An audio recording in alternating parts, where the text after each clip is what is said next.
Welcome to moistcritikal's compilation to fall asleep to relax. Time to let your brain clock out and your body settle in for serious snoozing. Grab your premium slumber gear and prepare for a lady tier drowsiness.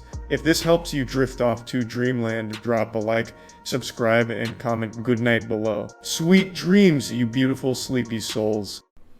Seems like Bitcoin's gonna fall to the ground since everyone's still dumb enough to fall into NFT scams. I mean, I doubt Bitcoin's gonna collapse, but it looks like all the other ones are. What's Bitcoin at? She's still tanking a bit, eh? Man, they were killing it in 2021.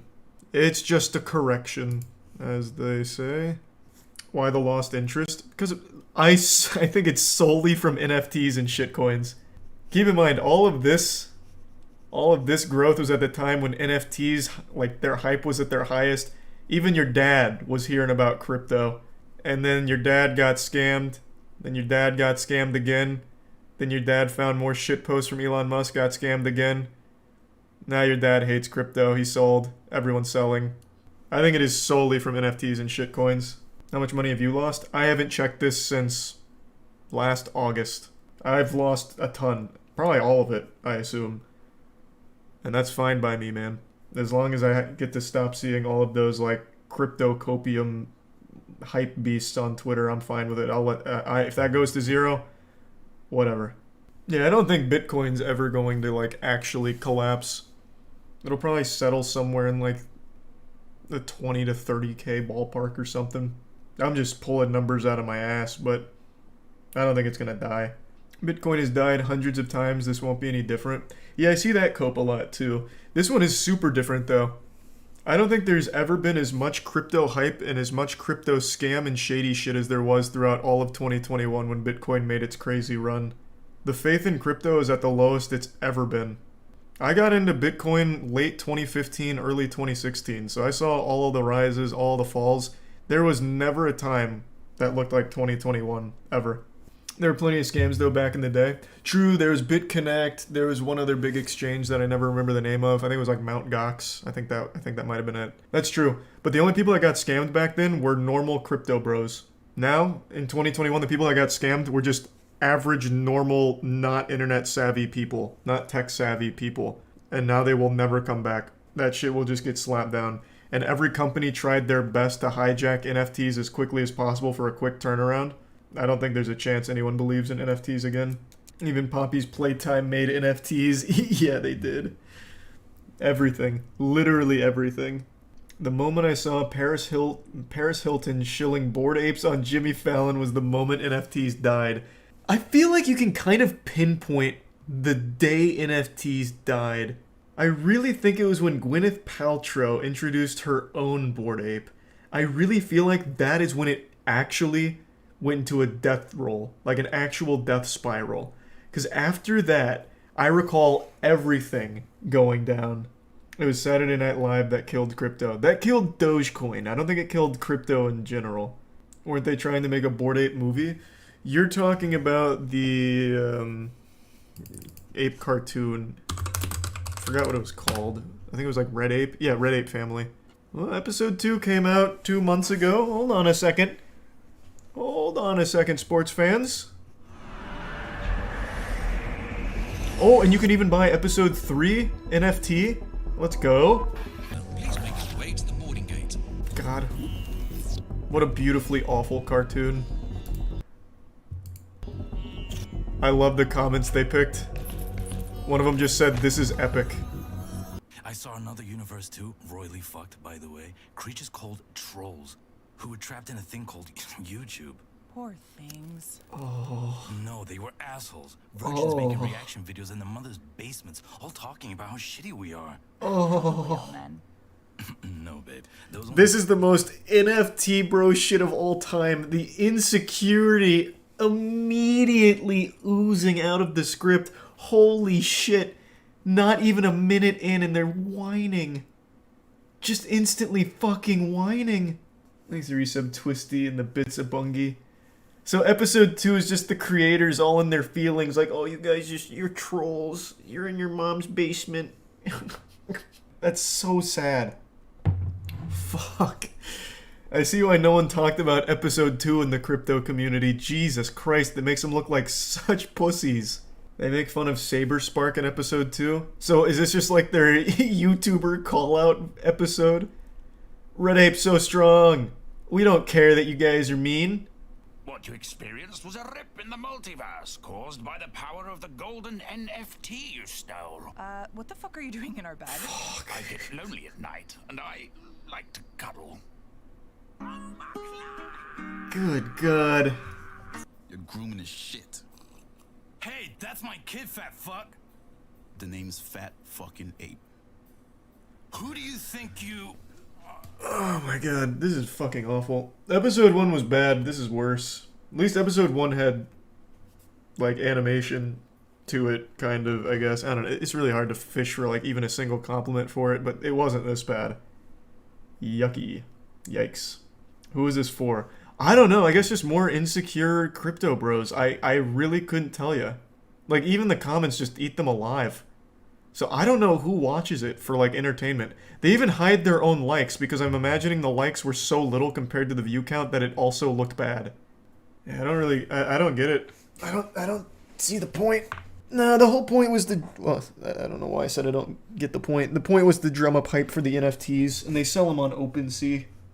Spoilers, the final episode will be locked behind a crypto paywall, calling it now. There's not gonna be a final episode. NFTs died. All of the money they were hodling is lost now. I'm assuming a lot of those are just them on puppet accounts to artificially drum up the price and the amount of members. How much is this in money? I mean, that's definitely not as much as they spent on creating it. So they haven't made their money back yet. It's not exactly the money printing NFT machine they were hoping for, I don't think. 55 Ethereum, which is about 7k total. I don't think this is... Like, I think these owners are the ones that actually bought the episode, and this is the amount of sales total, I think. Or maybe I'm wrong. I don't remember how OpenSea works. Regardless, it's not exactly popping for them. And I can't imagine why when all they're doing is whining. Do not fall into the trap of other universes. Other universes. What the fuck is happening? Our bloody neighbors. Auxiliary Did you not sub hear him say fetal he in a has the golden syncty. NFT? Chill out. I walked away from that life. I want nothing to do with NFTs. I make an honest living now. Well, I am. You fucking fool! Garbage. It's safe, trust me. Come on, guys. Can I come on the heist next time? If that Yikes, man, this is fucking rough. This is a lot worse than episode 1. Episode 1 was like tolerably goofy bad. This is just fucking miserable. It's so slow and cringy. Cringy is a word that has completely lost all meaning, but my god, this is like the epitome of uncomfortable, absolute dog shit, like nearly unwatchable. Even if you like NFTs, even if you like the project, this is bad. They called Saberspark Saber Fart in this episode. Alright, that's kind of genius. I'm pretty sure they write the script based on like what they read. So like his pull-out game, I wish my pull-out game was better. Just something he read on Twitter sometime is some kind of insult. The old dick twist, just a reference to a video you can point to and be like, ah, the old dick twist, I know that one. So I'm sure they saw Saber Fart somewhere and couldn't even think of that much. Well, of course, the reason they're insulting Saberspark in this is because he insulted them. He made a whole video on the Red Ape family. I will say, though, this is better than whatever Seth Green was going to make. Have you guys seen the trailer for that shit? Oh my god. Seth Green wanted to make an NFT show, but then he ended up falling for a phishing scam and losing his NFTs, his sacred bored apes. So then he publicly started begging the guy who bought the stolen apes to give them back, and I think that he was able to repurchase them from the guy.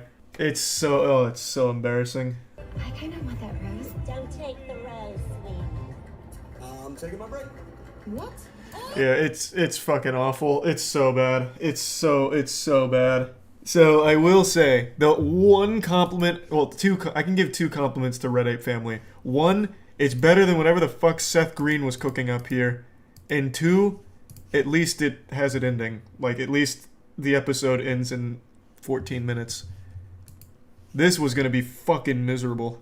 Wait, so he made a video with his NFT, lost it, and then didn't have the rights to use that image in the video anymore?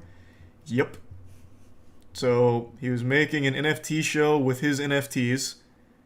Then his NFTs got stolen because he fell for a phishing link. And by the way, the phishing scam is the most batshit lunacy I've ever heard.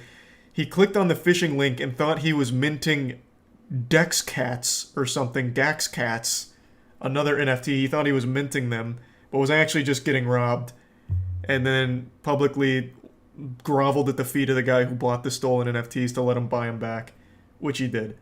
But I also don't think he would have had any trouble just making the show anyway without owning the NFTs. Because they're fucking NFTs. There are no rights. What a fool. Yep. Well, actually, what's he doing on Twitter right now? Last time we checked, he was only whining. What's going on Twitter today, Seth? Hey, more NFTs! He hasn't learned his lesson, my man. Yeah. You seen the Crazy Frog Twitter getting wacky? Yeah, there's Crazy Frog NFTs. And I saw them, like, mad at themselves for making NFTs or something. Like, the Crazy Frog Twitter had, like, a disagreement on NFTs. Like, amongst themselves. Not too long ago.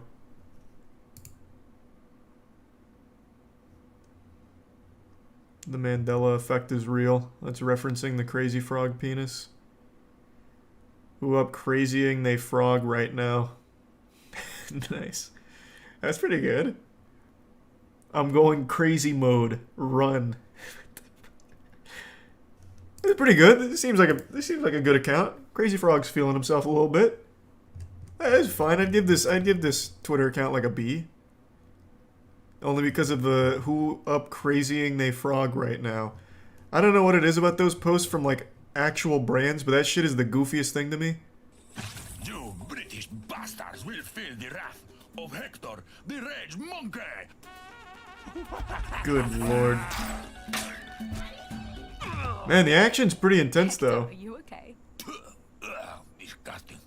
I thought that gadget is flawed. I pay you two knuckleheads to do one job. Now look at you. Let's bounce. We have new orders. Man, that was epic. Finally, home. Okay, yeah, there's probably nothing else worth seeing here. Good. It's so bad you want to keep watching, don't lie. It's not fun bad, though. Like I said, episode 1 is fun bad. This one's just more sad. Jesus Christ. All cats stand by. That was it. Cannot underestimate the red ape family. Alright, a little cameo. I thought it was gonna be like a written joke or something, but I guess they couldn't think of anything. Bitcoin. Bitcoin. Show the Bitcoin. Holy shit. Come on, guys, let's go. Oh my god. Get to the Musk one, quick! Chucky. Holy shitballs, you can talk? Yes. The Bitcoins have set me free, Chucky. You have no idea what is happening, do you? Not the slightest fucking clue. All will be revealed, Chucky. Here, it will reveal your origin and show you your... Why are you saying 1555? Chosen one. Why did you tell me to come to this? The baby is Elon Musk? Idiots. They don't have... Oh, I didn't even connect that, I'm not gonna lie. I didn't connect that at all. The Staples announcement for a new logo was more quality than this. True, but that logo slapped. That new Staples logo, whoo-wee! Shit went hard. Big thanks to Naraka Bladepoint for sponsoring today's video. Naraka Bladepoint is an action game that comes with a lot of different modes, including Battle Royale, and I also think the game has the best character creator in the entire gaming industry. It makes every other game's character creator look embarrassing by comparison. It's just extremely thorough, and you can make some of the most intricate designs of all time. Naraka will be 30% off on Steam starting on June 22nd at 9 a.m. PDT and ends on July 7th at 10 a.m. PDT. Also, Naraka has been released on the Xbox Series X and S and will be unleashed with Xbox Game Pass on June 23rd. So, if you have Game Pass, this is a great game to be picking up. It's a lot of fun to party up with your friends and just go wild. There's so many different types of weapons to engage in combat, and it's just a really fun experience. But even just outside of the general weaponry, there's so many different ways of approaching fights with other players, such as the grappling hook. You can grapple onto the environment for sneaky plays and setting up attacks on other teams, or you can grapple directly onto enemies to set up really aggressive plays. There's just a lot of different ways of going about it, so it's a really unique and fun experience. There's a combo system that's a lot of fun as well as abilities and really cool ultimates. So if you're interested in trying Naraka Blade Point for yourself, you can get it on Game Pass right now, or you can also get it on Steam for 30% off up until July 10th. So thanks again to Naraka Blade Point. I think Charlie is working on his now. Yeah, I'm working on mine right now. I got something cooking here. I look like... my theming for my face was a puzzle piece. I look like a puzzle piece, but my body looks like the old man you're bound to run into on any like beach in Clearwater who looks like he's turned into leather. Oh, I felt inspired by this. Also, wait, Charlie, just to let you know, I customized Tumulk. Oh, fuck, so did I. Okay. I knew you'd go Tumulk, so I made sure to say it ahead of time. Okay. You want Tumulk? I can change. No. I'll be Tarka. I'll be Tarka. Alright. I could just do this all day. I know. Alright, now I'm making his chin into like another tongue. Oh, that's huge. Actually kind of looks like a stingray flapping its wings right now. I got to that point and then I really honed in on the chin being like that bottom piece of a puzzle piece. Yeah. Very handsome Squidward-esque at the moment. Yes, exactly.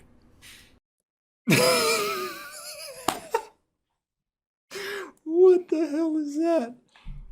Oh, I just fully got rid of one of his pupils.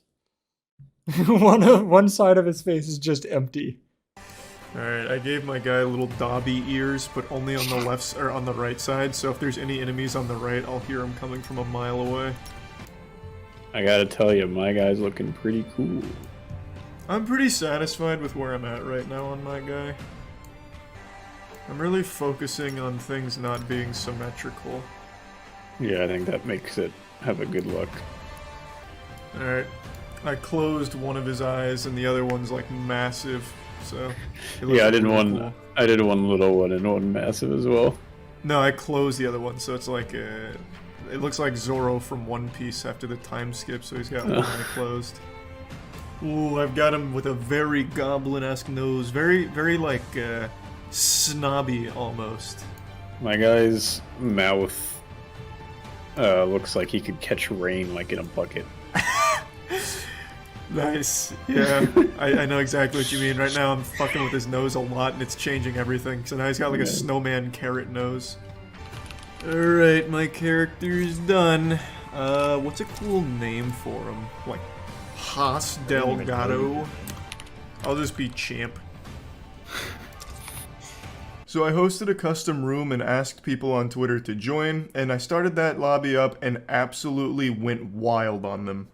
I haven't played your character before this. I don't know his abilities. You do the tornadoes, right? Yeah, so if you hit F, he jumps up in the air and gets these little balls around him, and then if you hit F again, he throws them at a person. So you gotta aim it. Skill shot. Oh, gotcha. He was being caught in a tornado was pretty strong. Like, it slows you down a lot. You don't have us anymore. It's all you. Yeah, I can pop off, though, I think. Yeah, the training wheels are off. Alright, I see one guy already. I'm kind of flanking. You can just come up in there and embarrass some of your fans real quick. Oh my god. They don't stand a chance. Okay, they're going in. Big parry, though. No, actually, I'm popping off. That was such a quick change. Another huge parry from me. I just killed him instantly with that parry. Yeah, me neither. Okay, this guy's making me sad. Oh no. No, he just kept running. Killed him though. This is such a roller coaster. Yeah. You did tell them you were gonna slap him around. Yeah, this guy just tried to parry me, but since I don't spam, it didn't work, so I just made him look stupid. Oh, I missed the parry that time.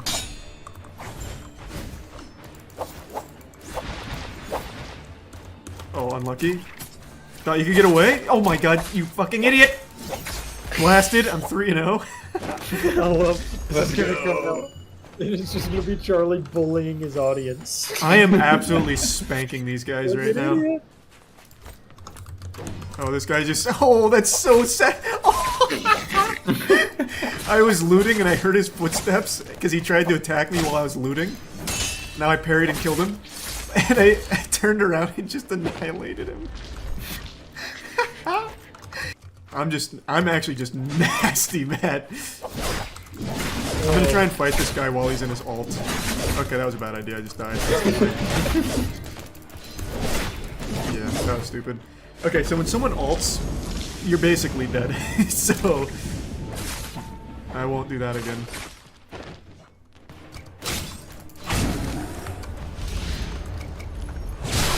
What? Oh my god, what in the world is going on?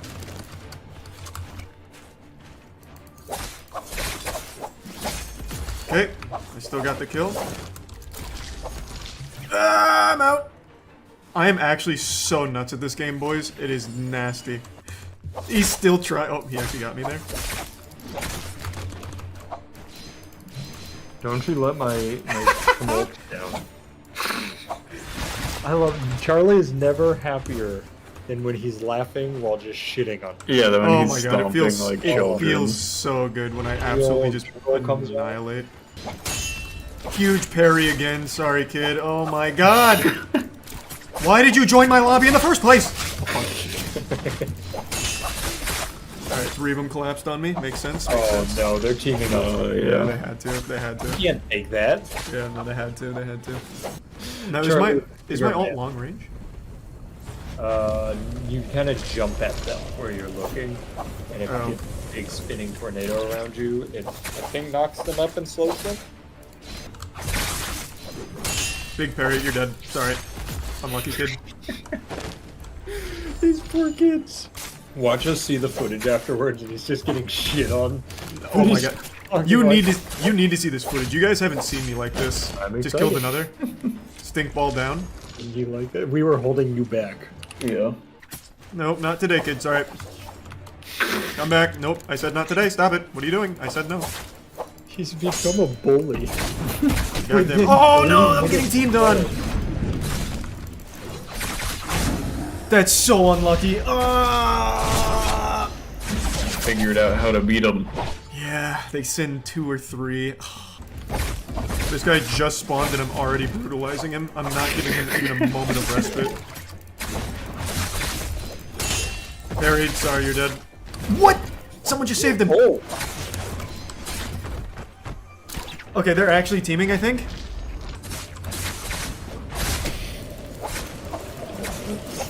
Easy. Easy game. Easy. Double kill. Come here. Stop running. You're dead. You're already dead. Just stop. I said you're already dead. Thank you. He kept trying to fight. Can you guys believe that? Oh! No! Come on! I can't get up in time! I started spamming. Oh, he was one small iota of health left. Yo. There, gotcha. Oh, I just won. I think that was me. Yeah, I just got the kill and the match ended. That's gotta be me. I dropped 24! Damn. Wait, but I didn't win. Oh, alright, I'll see you guys I never. guess it was to 25. Wait, what? Wait, what? I got 24. Second place kills was 22, but I guess the streaks are what mattered most. Oh. That's so sad. I was dropping fat loads. Like, I was going crazy. Let's go. Wow, what a crew. Let's go. Oh god, alright, I'm starting. I'm ready. Oh. Okay. Oh, now we can see everyone really well. Oh, wow. Look at the crew. Let's go. Cool facial hair, Danny. It's like a tendrils coming off of you. Like Yeah, Baby I Jones. thought it looked pretty cool. He's got cool skins. It doesn't look I can charge this up. Oh! Ooh, the dual blades are cool. The little like fast slashy thing. Yeah, I like those. They're real fast. Oh, epic weapon. Already? Yeah. Oh, and purple armor. What the hell? I found a greatsword. Wait, this I hear someone on me. I think. Yeah. That'd be huge. I'm Oh here. wow, here the right now. circle's really small already. Where are they, Danny? On me, like down, literally on about to be Oh, I on top see of 'em. me. They're in this little building. I'm in. I'm on them. Why am I the only one attacking? Oh. Wait, she's not dead? She's not dead. Alright, now she is. There's a lot of people out here. Tons of I'm people. here. I'm here. They're all in that Somebody threw a little, ball on of that little fish at me. building. There's Oh. 4. I see at least 4 people here right now. I've got the cannon on him. I'm a great I'm just Throw it in. I'm just cheesing. I'm going in with the repeating crossbow. Same. Maybe we should repair it. Oh, she messed up coming out here. She should have stayed with her team. Oh, I got 2 right off the Wait, bat. she's slippery? I got you? Oh, wait, let's these go. are human beings? He's dead. Oh my god, wait, I'm about to die. Actual human beings, I'm dead. This person has legendary armor back. Oh god. Wait, I need to, oh my god, I'm dead, I'm dead. No! These people are better than us! No, they're That's not, not they're possible. just, there was 4 I got people one. in there and I killed 3. They're Yeah, this not person better has than yellow us. armor. I can't see anything. Oh, nice play though, Danny, I'm watching. You're looking good. Okay. I'm behind. Wait, Matt, can you pick, oh! Fuck, Matt. He just ulted. I'm coming. Oh, wait, got now it's one. Danny. Okay, there's one over here. Wait, can you just pick me up like this? Okay. I only have like a he's second left. 1 second left, Danny. It's close, it's gonna be close. Keeping this guy away. Got Keep him. him off. Nice That was play. huge. There's a guy outside. Guy outside. Hold on, I'm got him. repairing. He's slowed. Oh, I'm ruining him. He's stuck in a I corner. locked him down. Oh, yeah. Oh, wow. That's the Good luck, baby. Oh, that's huge, man. That is banned us just, from that the is just rotation. massive. This is high octane. This is high gameplay. octane. Yeah, this is much better. We like Oh this. my.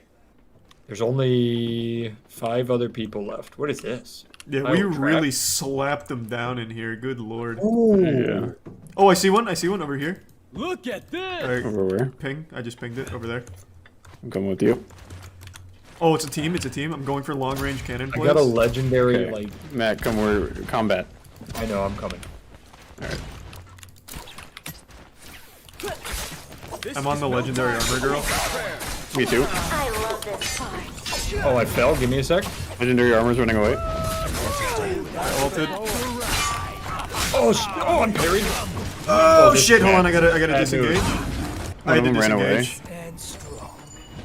Wait, he's on my roof. Where is it? Danny, I'm healing. They're chasing me. Near They're you. chasing me. Behind me, Danny. Behind me. Yep, he is back there. They're all staying away from me. Oh, Wait, where's my weapon? On me. On me. I'm getting juggled. I actually can't. I can't move. Yeah. I got the face paint guy. This is the last one. Nice. She's in a tornado. Finish her. Nice. Yes. Let's go. Wait, pick me up. Pick me up. Pick me up. Just in case it's not over. Oh, it's over. Okay. Yeah. Let's go. Easy Let's game. go. I had a Glory nasty is parry. mine. Oof. What? Wow. From the top turnbuckle. Yeah. All right. Let's go. Did you just find a legendary right off the bat? This is like an egg thing, yeah. I'm just taking it all, thank you. Wait, someone... Yeah, I took it. I didn't. Nice try. I got. Oh, wait, legendary- team. Let's fight him. Legendary dual blades and a legendary spear. Oh, nice. That's huge. I don't really have shit, but I want to fight. About time. There's stuff on this roof. There's stuff. I'm coming to you. Oh my god, I chased this guy to the end of the earth. We're not with you, 1 sec. We're not with you, Charlie. Come out. I'm blasting my cannon in. Oh my god, I'm getting absolutely fucking blasted. You boys really weren't here. Come to me, Bullshit. come to me. Surprise! Oh shit! Surprise, bitches. I was the bait all along. You were the bait and switch, baby. Oh my. They thought they had a bag. Nice, got him. Huge Mess play. with the moist boys again, baby. That was so Oh, we're big. getting shot. Yep. Oh, I don't have any range weapons. Hold on, I gotta repair. I think they're Damn, rising. Matt's 2v3 right now. Come Come on. I got one. Oh, wait, another one just came there's in. more people coming. There's another team, I think. Yeah, they're respawning, that's what it is. Ooh, that guy just got absolutely annihilated. In a grappling hook. Where'd you go? Oh, he's going big mode. Move. Everybody move. That's not you. Get out. That's not Danny's big mode. Nope. I got him. Alright, we got one. Careful Oh, for the double big guy. mode, fuck! What the hell is happening? I'm ulting. I need to bounce out for a sec. I'm a little low. Okay, this was stupid. I shouldn't have gone back in. I'm out. There's so many teams here. There are so many teams. God, There's I'm one dead. guy just sniping in the back. You pussy. I can't hold on. There's literally 6 people here. I killed one. I just soloed him super hard. I'm still going right now. I killed another one. Wait, There's another person coming in. Transform into a spirit. Does that kill me? Okay.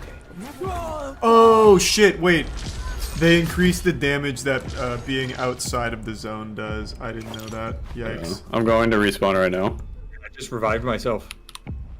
You got this. On the hill, Danny. On the hill. Where? Oh, there's someone down to your right as well. Sneaking up on you. I hit it. I hit it at 0 seconds. I am just sniping the shit out of that guy. I'm alive. I'm alive. They're gonna be coming for us. Just a heads up. That's fine. Matt shook the hornet's nest. Damn right. And I'd do it again if I had to. We can't lose our perfect record. We've won every game I we've know. played. There's so much good gear out of the circle. Oh, right here, It's right not- here, right here, right here, right here. Barrel through. Oh, they're coming. They're like on you. Yeah. Why are you attacking me? Gary. Gotta space it out. Is this a frat star? Oh shit. Oh, He's shit. in a tornado. Hold on, I gotta recover. He's got his gotta recover. friends. Wait, I've got this guy. I've got him on the ropes. Nice, Matt. Yep, I see you. Good work, Matt. I'm getting ganged up on. I've been grappled. I'm definitely gonna die here. Oh gosh, he's ulting. This is Oh, how I died shit. last time. Her ult is so scary. Help! Careful for the circle. I just pushed her in the circle and I think I killed her. Yes, I did. Healing? You I have to pussy. heal. Oh my god, she is so mad. I need help. I'm coming, I'm coming, I'm coming. I'm coming. I'm here, I grappled her. I've also grappled her. Oh, that was such a good grapple. This kills me. Careful. Definitely. Yeah, just get out. Oh, fuck. I'm taking no chances here. God. Nice. Oh yeah, gimme, I'm almost there. Gotcha, Wait, I I'm gotcha. corrupted. What does that mean? I don't know. I can't believe we survived that. I see him over here. Where? Wait, don't fight him yet, don't fight him yet. It's just one guy, so let's just play it slow. He's in this tree. The guy in the tree has legendary armor. I knocked him off. Oh, hold on, I'm lighting him up right now. Yeah, you are. Oh, me His too, shield's me off, too. his shield's off. Okay, we're on. I'm going. Yeah, let's push What that. I mean? Oh God! By the souls of their filth, Oh wow, that was unlucky. feast upon my enemies. I'm Oh silenced. god. They're all doing big things. Oh, yeah, that's all ults. I grappled her. That was so close! over Oh, here. I almost got away. I'm dead, they got me. No! Wait, we just got destroyed. They saved all their ults.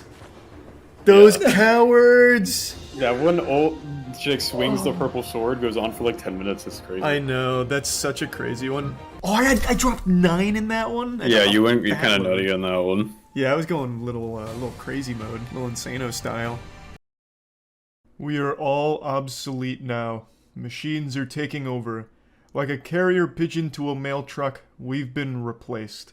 Flesh is cringe. Circuitry is the future. I'm sure you've all heard of deepfakes by now. They've been really popping off over the last few years, and they're starting to get pretty convincing in some cases.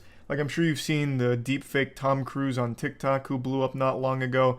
It's AI learning algorithms that are able to replicate a person's face, like almost one-to-one, but not just their face, their voice too. So there's Joe Rogan deepfakes out there that have him like talking about shit, and it actually is pretty convincing if you didn't know it was a deepfake. It's not perfect yet, but it's also not super far off either.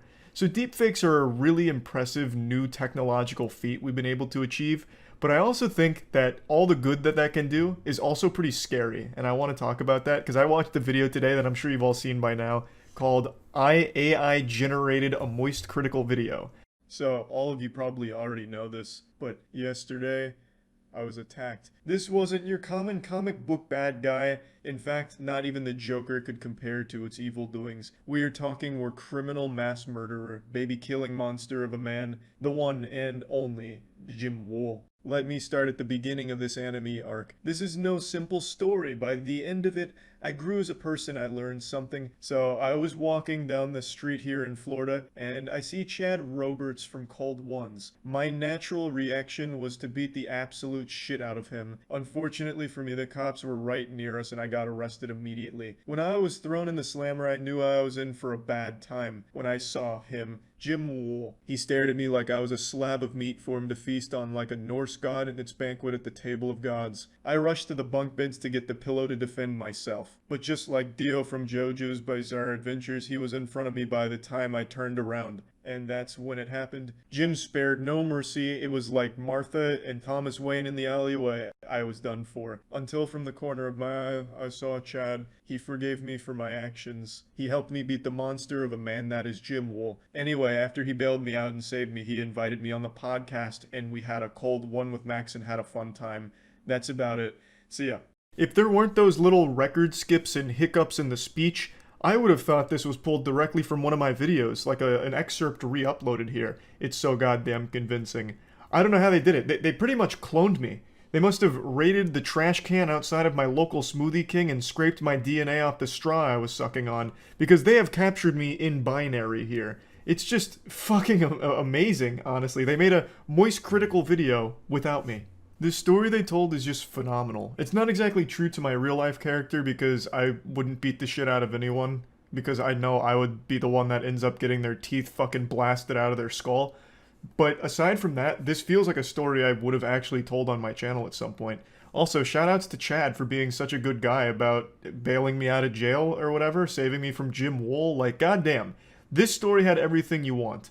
Action, suspense, romance, adventure, everything. Now, I think it is important to note this isn't the first time I've been deepfaked. I still remember there was a very primitive deepfake of me where I was giving dual hand jobs to two guys, like just skiing. And that one's always stuck out to me, but this is significantly better than that. This one's like an actually really well done deepfake, whereas the other one was mainly just like wishy-washy Photoshop level deepfaking. And there's a couple other also pornographic focused, but this one's definitely in a whole league of its own here. Again, it's not perfect, but it is good. Like, I genuinely thought it was a really well done video here. And it's a banger. Like, that shit slaps.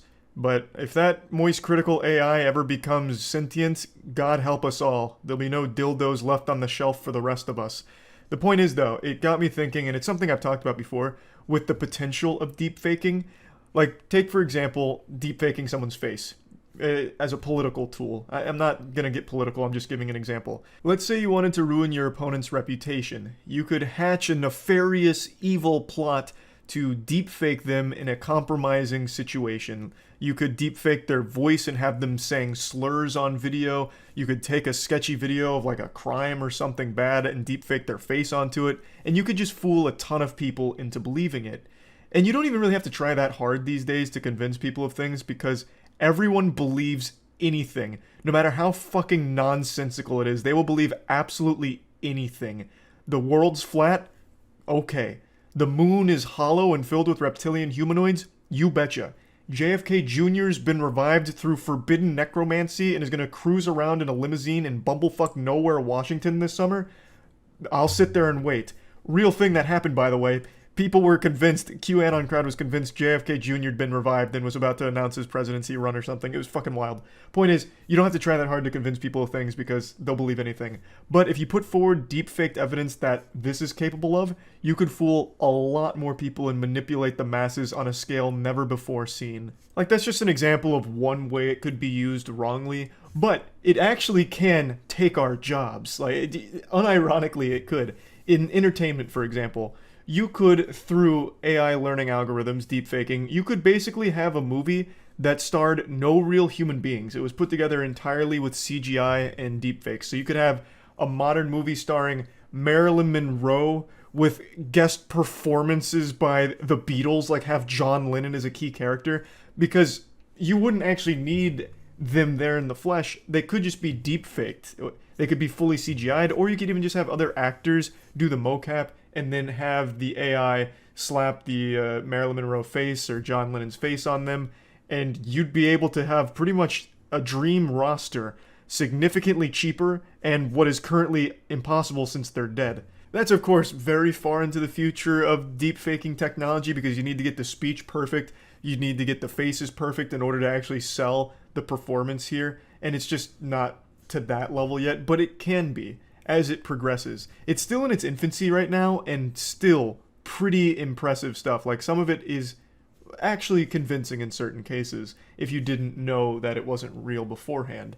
It's just a pretty impressive thing that we've been able to create here. And after watching the moistcritikal AI video, it just got me again thinking about that can of worms that can be opened up when it comes to deepfaking, because then you would no longer be able to trust videos or like audio recordings or anything, because they legitimately could be faked, like convincingly faked. You didn't have to have an entire other department confirm whether or not those have been altered.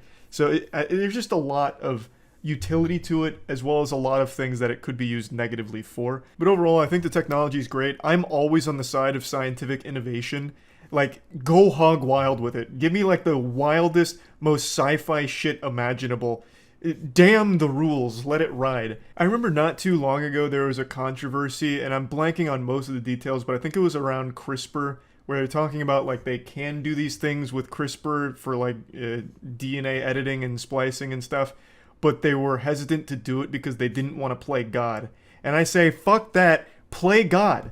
Go for it. Why not? Like, really push the scientific boundaries. Don't, like, get yourself bogged down in the, oh, it's immoral to play God thing. Just fucking do crazy science shit. Go for it. I like to see these kinds of massive leaps in technology and see where technology's been getting, because I think overall it's extremely beneficial, and the utility of it is unimaginable. So I just wanted to talk about this because it's an interesting topic, and also the moistcritikal AI video was great. So that's about it. See ya. Oh my god, that's broken. I got acceleration. What's happening? Perks. You can buy perks. I'm running medkit to the wall type of thing. Thanks for resub Neo and no knees. New? Yeah, that is new. definitely new. The game is so fucking hard. Easy tier 1 psych. If it's too hard, we can put it on normal. Right now we're on hard. Just letting you guys know. No, we're not bitches. Nah, we can do this. Sure. Yep. Sure. Oh, how are you emoting? Is this better? It's just 1 and 2. Yeah, okay. No. Is this better? Sure. Yeah, you sound good. No problem. Over here. Dankin, your character actually looks like that pervy priest stereotype. Like, goddamn, you got one eyebrow raised and shit. I'm off to find one. Oh, Jesus. There's a haunted organ player. Stop! That's not funny. What? Someone's here. Someone's in here. Yeah, Zazel. Zazel always loved this saloon. Okay, the pentagons. The pentagons are what we need. What are you trying to devour? I have no fucking clue, man. I think it's just like avoiding death. Wait. The game's changed a lot since we played it last. Where's the death? So it's like the other act. Oh. Yeah. Right? Like yeah, so we have to light these lanterns, I think. Or the hay bales or something. No. So basically, the pentagram inside, right? Whatever item we're getting in the suitcases has to match the signs, and you go inside and you match it. Yeah, you're right. I'm all alone here. I hope Azazel doesn't find me and scare me. Where is this key? Oh no, this is just another box that needs a key. God damn it. I've got the key. I found it. I got the key. I got the key. We got church key. Azazel, you're about to meet real American muscle. Here I come. Oh, he's here! Ah.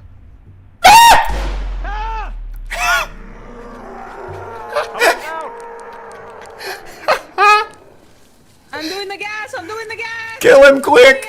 I'm doing the gas! Do we have the matches? Okay, yeah. I'm doing the gas! Oh, there's a huge thingy statue of him right here. Damn, he's got some fucking milky. Jesus Christ! Oh, we have to burn books. We're burning books. Oh, right. Get the books. Key here. Key. Oh. Nice. Oh wait, this is all lit up now. That's the yeah, that way. I got a mine book. Yeah, that's this one. That's the mine. Take You good? Left. Oh, I hear him. Oh yeah, there he is. Wait, oh, everyone left me. Oh fuck. Oh my god.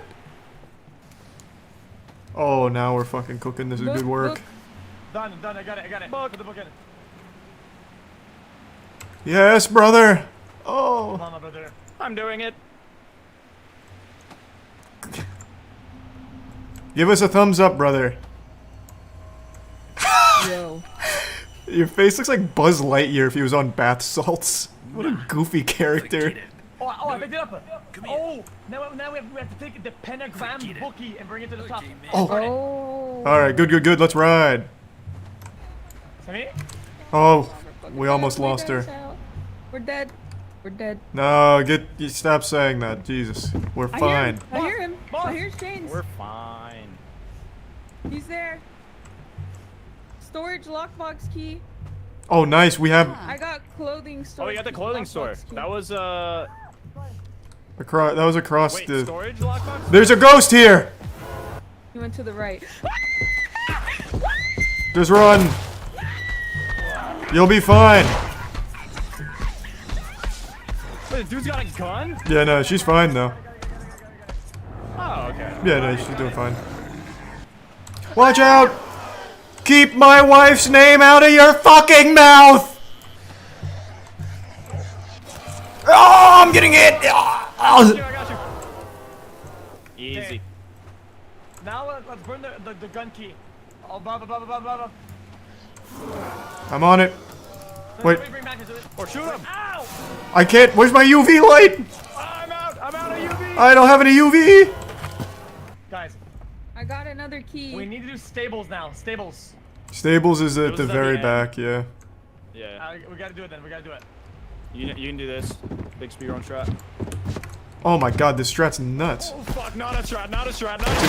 Oh my, he's just blasting! He's just fucking blasting! Ah! Sure. Yes! Sister. With the burning of this book, we expel Azazel from our town. We don't like Azazel! Nope. No problem. Fuck this guy. No. Sure. Not No. What? You just pull a gun out? Yeah, he's got that piece. Ouch! Fuck! I'm getting eaten! You're good. Let's resub Zohan and Dredgen. In here. Wrong spot! I've got matches. Alright, I lit it up. Let's ride. Big guys coming in, big guys. Oh, never mind. He's just walking out. He's just chilling. We're good here. Yep. Insult him again. He liked it By last the name time. of the Holy Ghost, Forget it. you shall return and banish to your realm. Go I hear Azazel's a big stinky boy. Gross, yucky boy. Give me that shit. He poops his pants. Ew, what the fuck, Adept? That's way too. What the fuck? I'll let him get close. On the right. What, where? I got shot!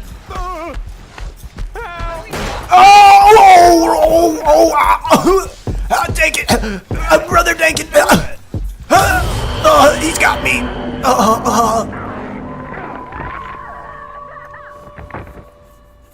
Alright, we got it. I got it. Alright, cowboy hat. Okay, and the rest of you guys take gas. That's fine. Here we go. Sammy, where you at? Come out! Enough horseplay, sister. We've got a job to do. Dear Why Lord. is he laughing? Why is he angry? I don't know. He's going feral. Right here. Oh my god. Where do we go? Take the book! Jesus Christ! What are you doing? Oh my god, look what you fucking done now! Gassing. I'm gassing. Dang it, help! Oh. I got you, friend. Oh yeah. We are insane at this game. Thanks, resub Freaky. What a play! Oh my god. Optimal. Okay. Jump off the second floor if you can hear us, X. I have the gun book.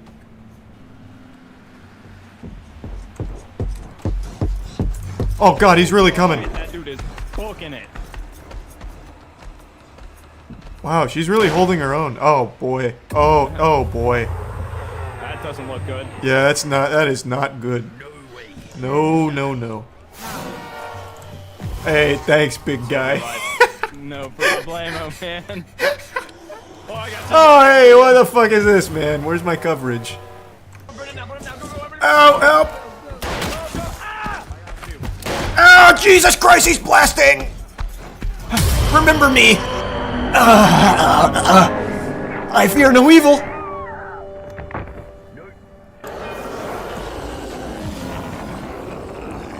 Oh fuck, he's right here! Jesus, I didn't even see him! I Goomba stomped him! Jesus Christ! Oh fuck! Man, he was really hauling ass. Unlucky, unlucky. I was going a little too fast there. It's me. It's me. It's me. It's me. It's Brother Charles.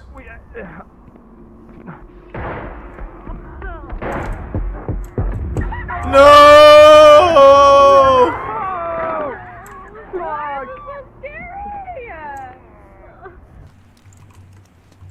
I wonder if I can scare them.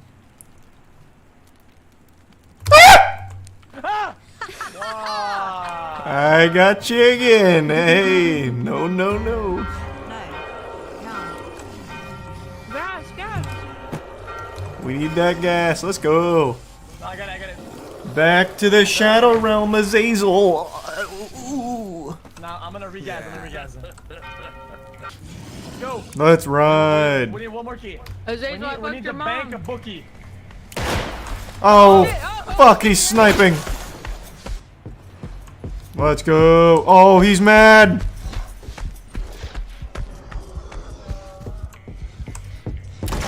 Ow. He's shooting. Fuck.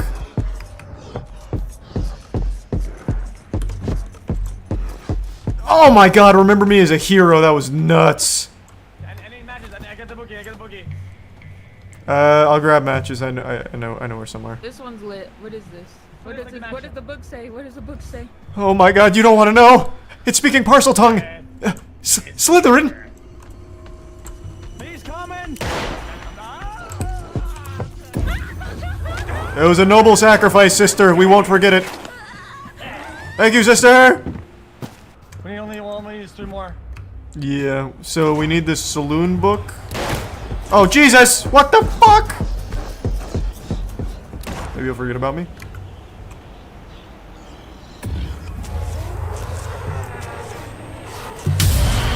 Okay, I actually just got killed by a ghost. That's unlucky. I'm going to the weapons store. And if I see Azazel, I'm gonna be real mean to him. I hear Azazel kisses his sister on the lips. You crazy kids burning books up here? Goddamn. Well, man, we need to burn at least 3 first to get the first round going, because then we need the last key. Ah, true.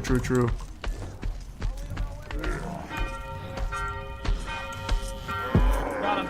Good work. Open front door. I got you. He'll never catch us, Brother X. Oh my, he's here. We're dead. I've got him with the UV light. Ah! This one's for my country.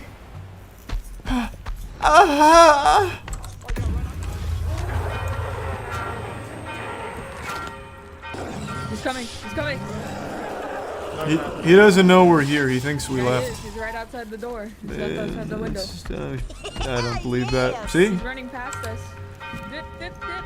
No, put the book in, put the book in. We already put all 3 in. I have to regas, you guys go, I have to regas. I'm not leaving a man behind, brother. Okay, juke him. Let's go. Jump down the pit. He can't do that. Yes, sir, yes, sir.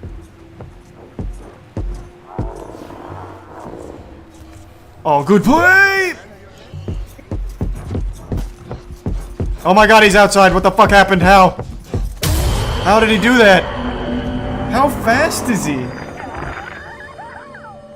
What? Man, once you put in that 6th book, shit just gets wacky. Things are prime blazing. Like, look how fast he is. Alright, should we, church? We should probably wait. Oh, okay. I have a book. Wait, where am I? This is not where I thought I was. I have got bad news about Brother Dank. I'm out of juice.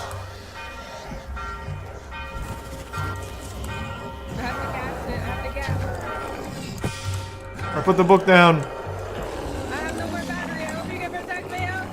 I don't have any battery either. Oh. I have no battery. Oh, never. I thought I saw a battery here, but I didn't.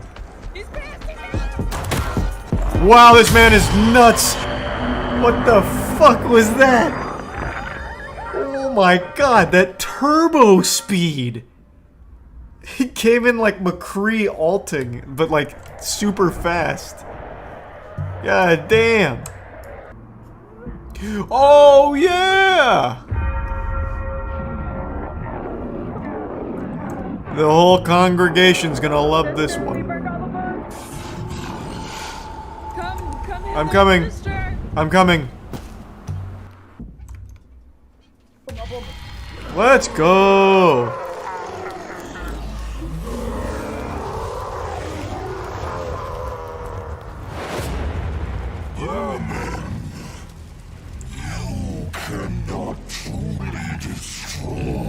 What does that mean? What you desire.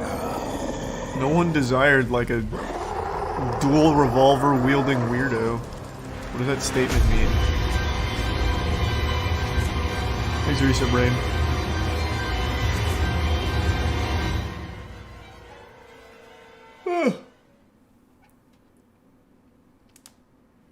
Go to hell. Good job, everyone. Fantastic Let's time. go. That was We're huge. kind of gamers. Easy clap. That was good though, I enjoyed that. Thanks for playing, guys. That was fun. Yeah, that was fun. Thanks for the invite. Yep, you got it, man. Have a good one, guys. Yep. Take it easy, everyone. Thank you for the invite again. Bye. See you, man. It's inevitable that all memes will eventually die. No matter how great they are, they will eventually be retired and achieve dank status. God rest their soul. And we've recently just seen it happen to the beloved Morbius meme. You see, memes don't normally just die of natural causes or old age. The majority of the time, they're murdered in cold blood. And in this case, the meme was publicly executed by the very person that the meme is about, Jared Leto. What are you reading? Nothing. Nothing really. Just, no. What are you reading? And now the meme is dead, and the cause of death is posting cringe. So, it's pretty safe to say that the Morbius meme has run its course, and this was really the nail in the coffin. Jared Leto letting people know that he's in on it now. He gets it. You know, it's Morbin time to Morb. He makes this short little TikTok here about the script for Morbius 2, and he very clearly has seen the meme and is trying to embrace it. And that's cute and wholesome to a certain level in most cases, but in a case like this, it just outright ruins it. It just kills the meme. It lets people know that it's time to move on. I'm not a huge Jared Leto fan, as I'm sure most of you know, because of like the cult shit and also the weird shit he's done behind the scenes on his productions. I also think the movies he's in are just like absolute stinkers, but regardless, there's no harm in people embracing the meme culture, I suppose, but every single time they have to understand that it's going to result in the death of the meme. But interestingly enough, that's not where this story ends.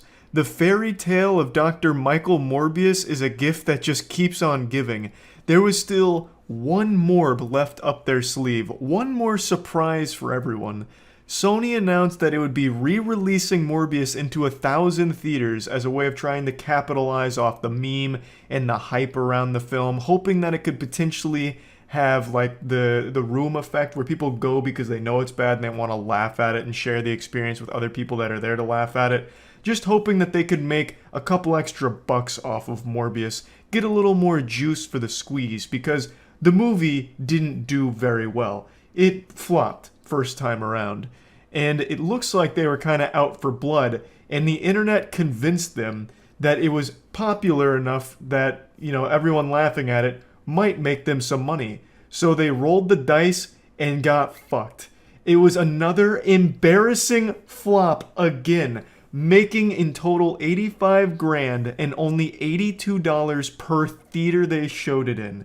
It was another colossal failure. In fact, I believe it's the first movie to flop twice in the same like theatrical run. It's crazy. Like that is a Morbius miracle. This is just another one of those classic cases where studio execs think internet memes equal actual popularity in the real world. There is still a massive disconnect between internet attention and real world attention. It's still not one-to-one yet, and they just can't grasp that concept. So they really thought this would be a slam dunk, and they just made themselves look fucking stupid all over again. It's amazing. It's amazing. It seems they lack the most basic understanding of why this meme started in the first place, because the movie is a joke, and the punchline is that nobody went to see it, nobody wanted to see it, nobody cared. This was the most predictable outcome imaginable. The entire thing was based around how little interest people had in it, thus all the memes spawned pretending like it was something everybody watched, highest grossing film of all time and all of that shit. I can't believe they couldn't understand like the most basic part of why this movie became a meme. And I hope they spent so much money introducing this back into 1,000 theaters. Oh my god, that would be so poetic. They would lose even more money on the movie while desperately trying to capitalize off the glimmer of hope they thought they had with the memes, only to be slapped yet again in the box office. It's fucking beautiful, the incompetence. And yeah, I just wanted to talk about that. I think the meme is truly dead now. I think it is the end of all of the Morbius stuff. But what a way of going out. This is the most heroic and like the best possible death a meme can have. Like this. Going out with a bang. Where a massive company loses money again. Just trying to make a little something out of a meme. Oh my god, it's so beautiful. So beautiful. Yeah, that's about it. See ya. It's been exactly 1 month since I issued an unholy challenge to the world, and I pray the Lord can forgive us for this sin. I did something pretty sinister.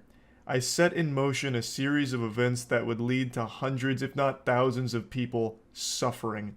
And this action will probably cement me in the history books right next to Vlad the Impaler when it comes to humanity's most prolific torturers. I opened Pandora's box and released all the evil inside directly into the bloodstream of gamers everywhere.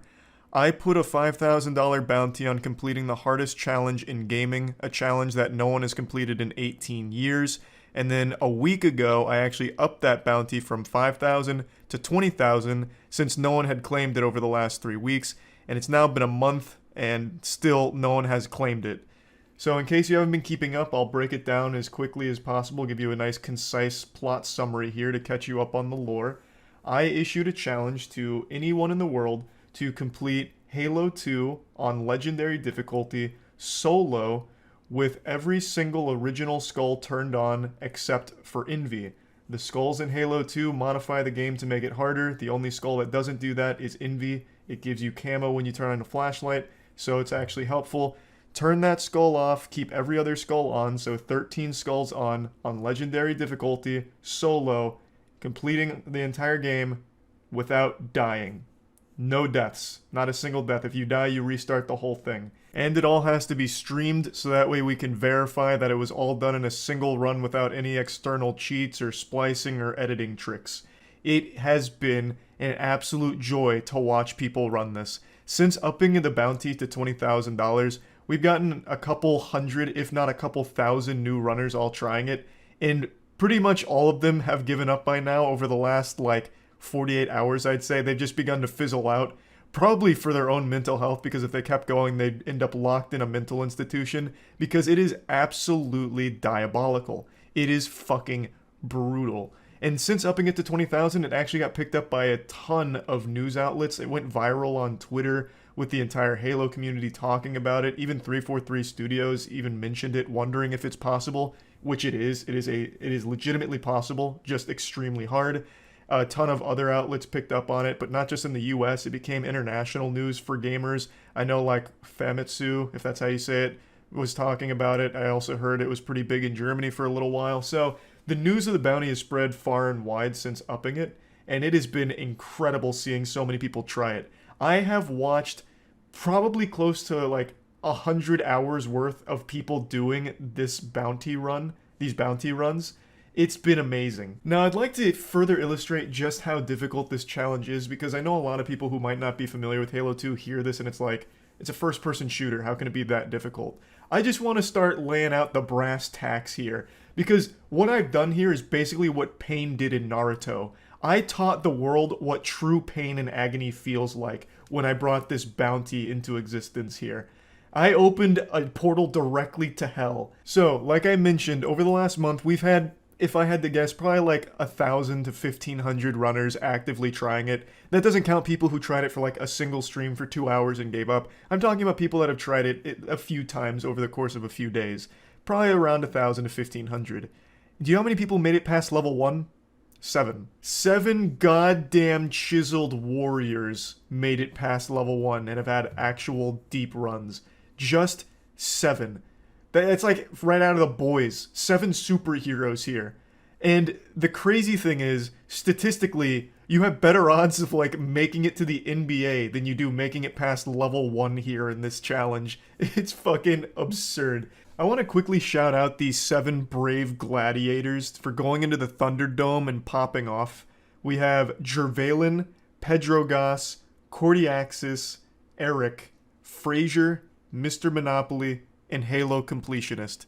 There's also one runner on YouTube named Carrier who has also had a run to, I believe, Arbiter. So it's actually 8, but 7 on Twitch. And it's been so fun to watch. So I want to go a little deeper in there. Halo 2 has 13 levels. It's an extremely long campaign. From start to finish, this run, when completed, will probably take roughly 7 hours, maybe 7.5 hours of a single run. So 7 to 7.5 hours to complete the game with this bounty like this. And right now, the furthest anyone's made it is to level 10 out of 13. It's the hardest level in the entire run. It's called Gravemind. And you get to Gravemind at around 4 hours and 30 minutes. So you're 4 hours, 30 minutes into a run. You're already getting a little fatigued, maybe a little bit sweaty. Maybe your vision's blurred because you're starting to get malnourished because you haven't had vitamins in a while because you forgot to eat. So you get to Gravemind, you're excited, and then, you know what? You gotta buckle down because it's the hardest goddamn mission in the run. It's actually the hardest level in all of Halo. So if you fuck up there, you start the whole thing over. 4 hours and 30 minutes right into the shitter. It is brutal. And of the 8 people who have made it past level 1 multiple times, there's only one person who's made it to Gravemind, and that's Jervalen. Jervalen has made it to Gravemind 6 times, and one of his runs, he actually almost completed it. It has been outstanding to watch. Jervalen is an absolute fucking surgeon at Halo 2. He's definitely the front runner and the favorite to actually claim the bounty here, and I do think he has the best shot at completing this, but that's not to say that none of the other runners have a chance. All of the other runners are just now learning this. They're figuring it out and starting to get their footing. Jervalen's had years of experience running this. So the other runners are finally making deep runs consistently. So we've had 5 of those runners make it all the way to level 7, which is regret. Some of them have done it a couple times. So there's definitely like heated competition now as people are really starting to get their footing and get a handle on it. So I'm really excited to see it continue to develop. And I just want to say, Jervalen's clips are some of the most entertaining I've seen. They're so fucking fun. I just want to show you like a montage of his most iconic deaths so far over just the last week. Since raising the bounty to 20k, the goofiness has been dialed up to 11. It's been so wild and wacky. Let me show you some of this. It's more of a, what do you want to call it? More of a personal thing, dude. I like my VODs to be flawless. Holy mother shit! Well, that's what I get. Just come here. You're in melee mode. Oh my god. Oh my.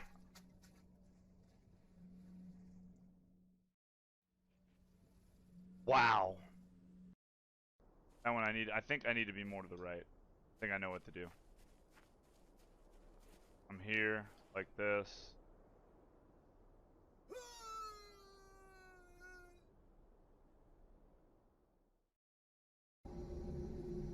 Yeah, he's stuck.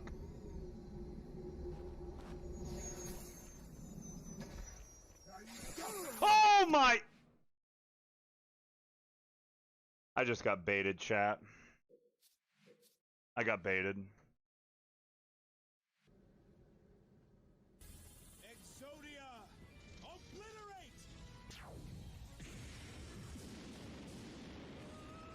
Bye! You fucking idiot. Get out! You and your dumb shit.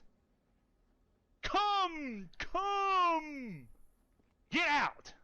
Holy shit. Getting off. Oh my god. No way. Fuck you. Oh my god.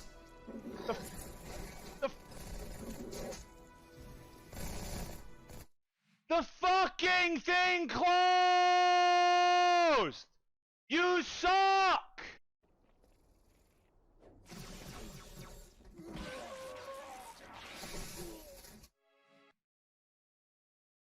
$55. Oh! Holy sh...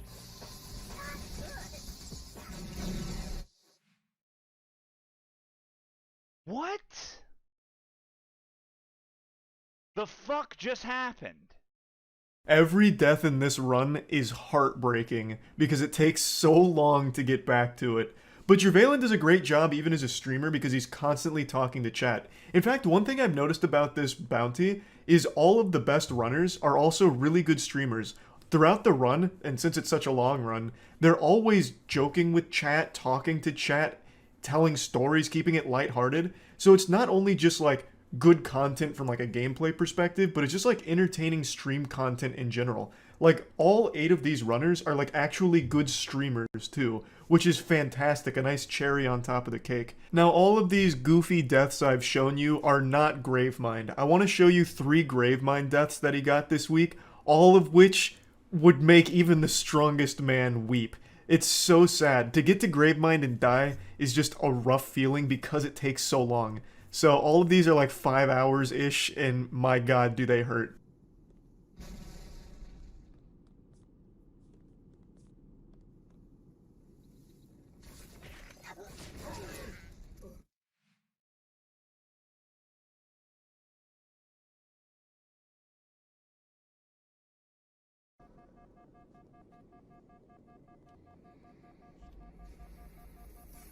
Well then.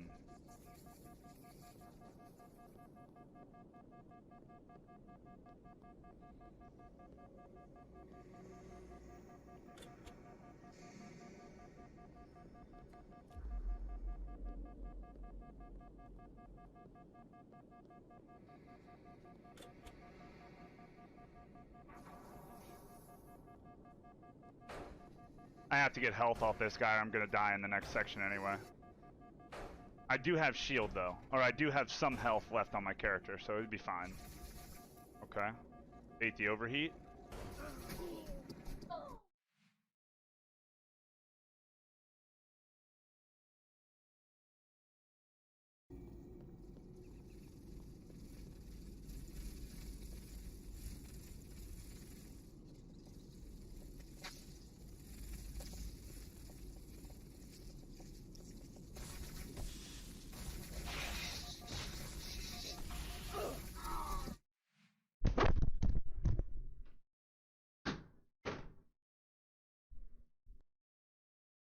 That last death is especially painful because he had gotten so far. That right now is the furthest any mortal has made it in this bounty. So what he did is he got through like the hardest part of Gravemind, which is a component called Prison. He was pretty much through Prison for the most part and was almost in that home stretch, but was unfortunately cut short by some drones. Drones are like the little flying insect guys that fucked him in the ass here, unfortunately. This was 5 days ago. And I still think Dravalin's just one good run away from clutching this all out. But it's tough. It's just a really hard bounty, but I've got to tell you, the fucking stream content is amazing. I have watched so many streams. When I'm not doing anything or when I'm just like hanging out, even when I'm lifting, I always have someone stream up that's doing this bounty because it's so fucking entertaining. It's not the same thing every time. Like, for example, I like speedrunning. I love watching speedrunning, but once it's figured out, like once the route's established, most speedruns play out the same and it's just a matter of executing it flawlessly and executing it better than everyone else, which is great to see. But here, that doesn't really apply. Yes, the runners are all using similar, if not the same routes, depending on the game they're playing, whether it's Halo 2 Classic or Halo 2 Anniversary, but it changes so much between every run because there's a lot of RNG to it. The enemies spawn might be a different weapon. Like sometimes an elite will spawn with dual plasmas, maybe not.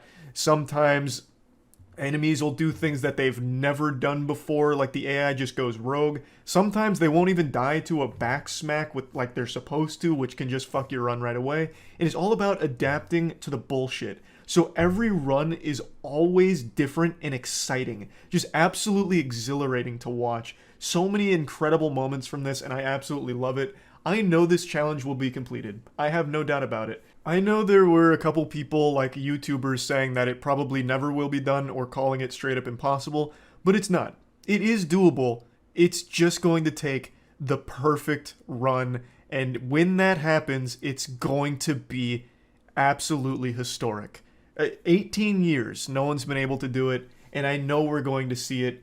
Could be any day now someone's going to pull it off. I know it, and I'm excited for it. And I'm just going to keep watching because this shit's so much fun. This bounty has been amazing, and I just wanted to give a little update on where everyone's at and how it's all going. So yeah, that's about it.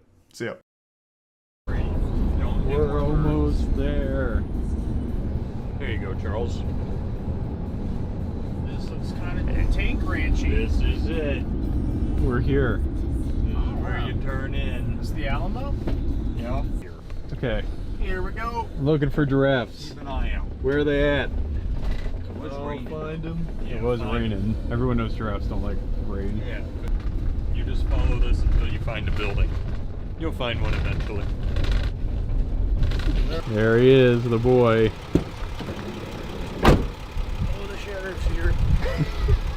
Look, Hey, we're all different this here's time. Matt. I'm the... What would I be in the town? You're Wily Shitterman. Wily Shitterman. I'm a slippery shitterman. All right, so what are we doing today? I think we're just touring the safari, right? And maybe play some one-on-one basketball over here. Is there a basketball court? Oh yeah, there actually it is. Shit. There's our tour guide. Tour guide. Chelsea. Another Chelsea. It's Nurse Joy. Welcome to We do like a crib style tour. For 16. Comes with juice. That's not of juice. the alcoholic variety. Some snacks. Shitter. And a fridge and microwave. Just like the old cowboys used to do it. Wow, what a tour that was, let me tell you. How long has it been? Been 2 days. My butthole's sealed. I'll tell you what. Maybe we should drink tonight. That way in the morning you'll have the pre-drinking shits. Listen, Yeah. You get some of that country fried whiskey in you, all right? A little bit of that white gravy, and you also get some tobacco. You get that shit right out.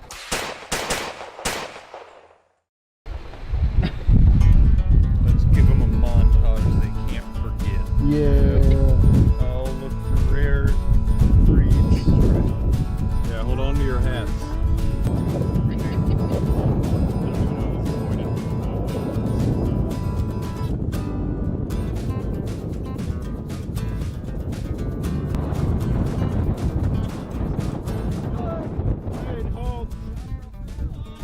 Go get it, Charlie. Be very careful. We lost his hat. I'm gonna run and grab it. Go, go, go.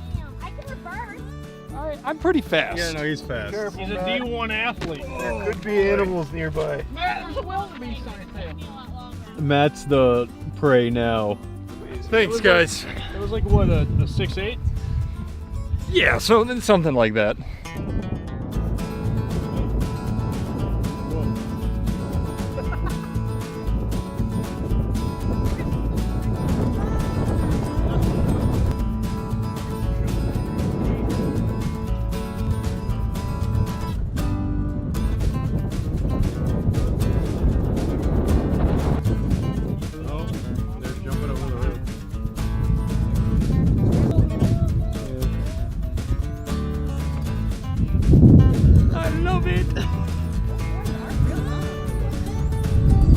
We almost went to your steakhouse the other day. Now I get why they call them longhorns. Damn, this guy is mean mugging. What an astute observation from Pinhead Larry. The one to the left. These are going to mainly be Watusis and Watusi crosses. A Watusi is an African, yeah. So they're going to be your largest horn bull by circumference, not by length. That's how I measure mine too.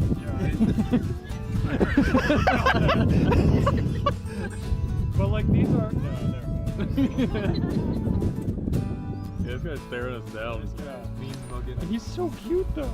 He's very Look at cute. that face. Hey bud. I will eat your soul. Oh, that's pretty. He looks like he wants to be pet. Like these guys are definitely above average. Like, try me, bitch. Oh god. We're having a stare down? Hey bud. It's crazy that animals don't even speak English. It's fucking cringe. You know you can't even ride zebras. Fucking cringe. Looks like he's about to tear your shit up. Oh, he literally shit himself. Goddamn right. How do you do a zonky noise and a zebra noise at the same time?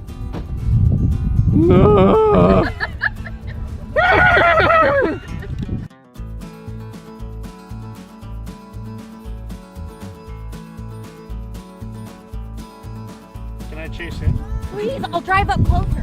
You will get your shit rocked. They won a war against Australia. You have no chance. Not against Pinhead Larry. Yeah, if they had Pinhead, they would have been golden. Alright, go get him, Caleb. Oh, he's got a head start, Caleb. Go, Caleb, go. Oh my god! He's going. Go get him. Run, Pinhead, run! He's actually gonna turn and play it. You guys run exactly the same. Goddamn right. You showed him. Tactic. I was trying to get him to recognize me as one of his own. Did it work? No. I call them T-Rex. And what is it called again? The Acrocanthosaurus. Acrocanthosaurus. Yeah, I've seen They're these about before. 115 million years ago. What do you know about them? Oh, they were remarkably evil. In fact, they were working on like nuclear reactors like way before we even knew about that kind of technology. Yeah, they also didn't like recycle or anything. They polluted. Oh, that's just fucked up. Yeah. So they did nuclear and pollution. Yep. So one was working. That's the worst things you could think of, by the way. Nuclear energy. They changed lanes without putting on their blinker. Out here. Like pig blue bottom. You see how stiff that is? Is that dinosaur poop? You see how stiff that is? Yeah. It could be petrified. What does it mean? There's a very fibrous diet here. You should probably pick it up with your hand. Or your mouth. See that, Matt? Investigate it Matt, come here. further. Matt, come here. Look at this. No, I'm not getting Okay, wait, I'm coming here. What's up? You see how fibrous that is? I do, yeah. Dehydrated over time. That means this poop's at least three weeks old. So look at that. Tell you enough about what the channel is and how dumb it is. Everything we do. When I go in, you can tell it's a lot of fiber, so it's obviously an herbivore. So I'm picking up that you think he ate a lot of fiber. Am I right? You are correct. This dinosaur had Cracker Barrel You this are morning. correct. Say a dinosaur. I know, but that's what I mean. Like, Oh, Charlie stepped right on it. Oh, Charlie. You see this and you just ruined it. it's okay, a little boy peed in that one. Oh. You just ruined it. You want another person to pee? I actually knew someone peed in here just by looking at it. Pretty sure if we looked hard enough on the property, we'd find D.B. Cooper's corpse. This is Is your hand okay? Yeah. Okay. Here, you want me to get your hat? No, I got it, Matt. He's gonna break all the dinosaur tracks. He fell down immediately. It's called Shungite. Oh, one of the rare Shungite showers. Classic. This is from the Younger Dryas period, 100%. Oh, no. You can tell that from the cratering. Where can we find like some old artesian build computers? Yeah, from the prehistoric internet age. Oh, he's like smiling. Oh, he's so cozy. Hi, buddy. This is. Oh, that's Scar's girlfriend. That's not Scar. Dang Yeah, we don't like Yeah, we don't want you. it. She won't come up. She's nervous. What kind of mating sound do they make? They usually just I don't know. What are you feeling? It's like, hey, I'm approaching with romantic intent. We'd like to buck. Oh, look at him. Wow. It's gonna look so bad on camera as just trees. Yeah. Oh. This is incredible. Oh, wow. Shit. There's like 50 of them. That's cute how they all stay together on all this land. Inside. Let me see if they're gonna be cooperative today. You better cooperate, giraffe ride. She just throws a saddle on it. Well, everyone just stopped when Melman moved. Hi. Hi, Melman. He doesn't even look real. He looks like CGI. He likes lettuce. I think. Chelsea's is here. I'm living and we're skinning. Let's see who she chooses. Well, you have longer arms. Alright, you win this time, Matt.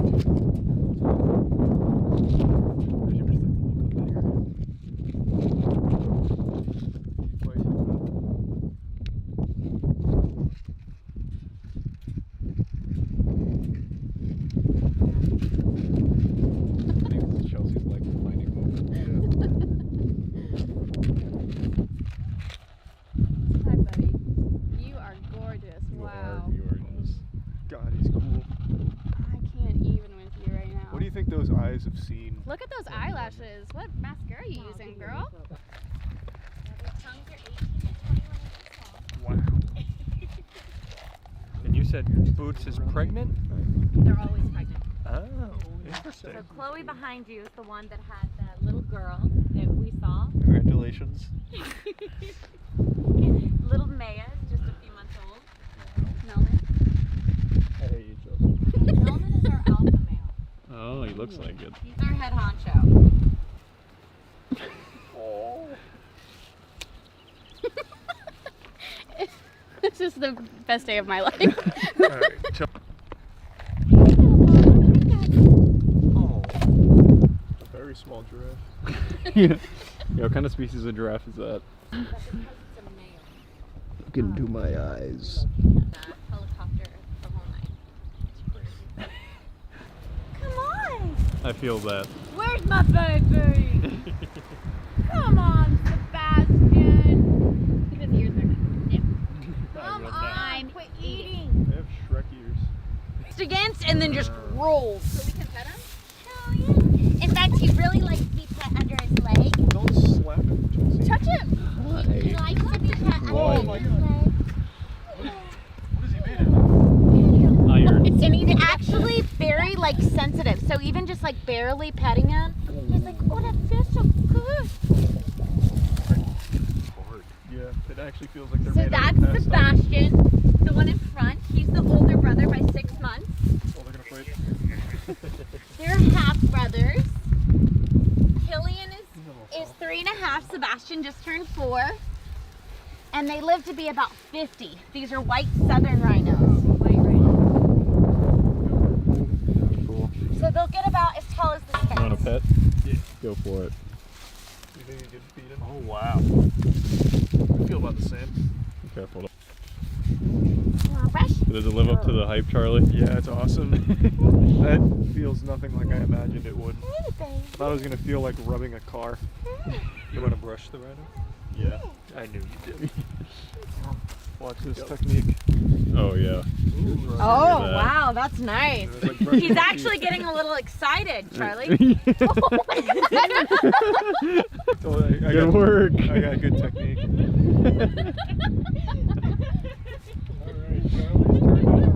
Let's go. Check that off the list. That was very kawaii.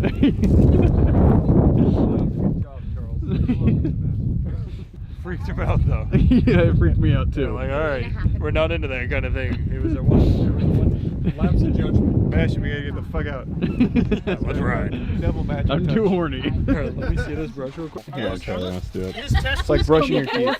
Oh, like brushing your teeth. Yeah, like little So his circles. dick's like reverse. Yeah, they pee backwards. Oh, that's handy. Terrifying. That's pretty handy. Is it like a speed boost when they're running? It's an animal, I don't think it's chips. It's not an animal. Oh, okay. I was gonna say, that must be a small animal. That's crazy. That is crazy. You gotta take the hat off. Don't drop it. Oh, okay. This is crazy. It doesn't even feel real. It's almost like. Are you lying to us? Is this a real?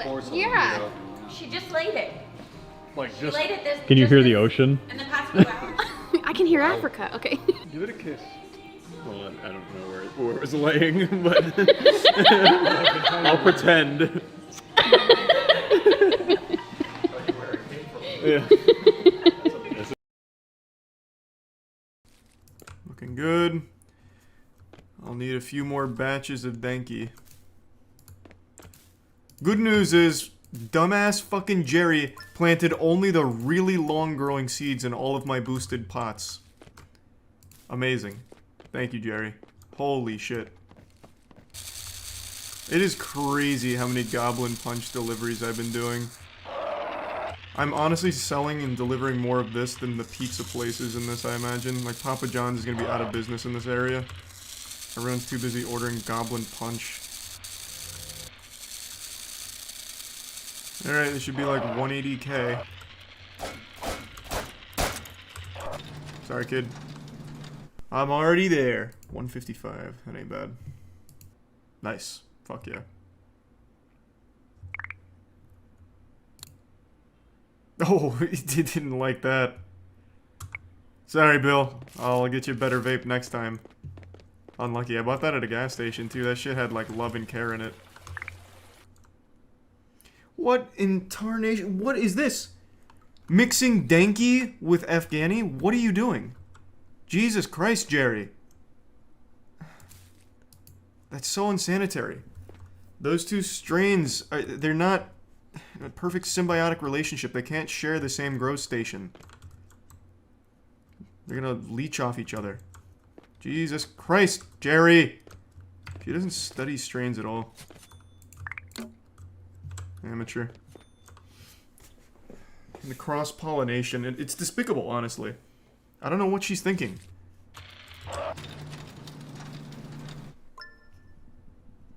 Huge level up. Let's go.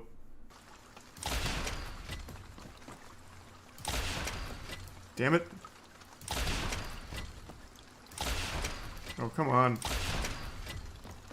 Looking good. Speed run. Oh, what a shot. Booted up in the sky. What a waste of ammo, but sure.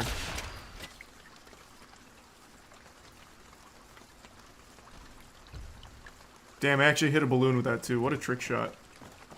Let's go. Hey, heads up, Roger.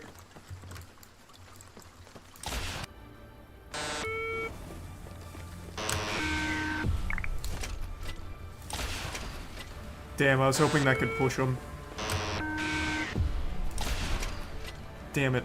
That'd be such a huge play if it could. I have to get around this guy. Got it.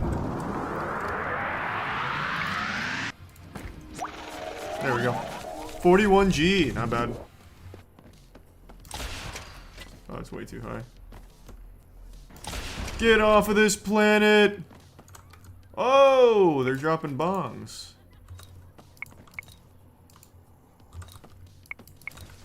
Oh, they've come for our kush. I always knew this day was coming. No! Was that Roger? Did they just abducted Roger? That's probably like the 5th time that's happened to him. Fire! Fire! Christ. I'm coming, citizens! From way downtown?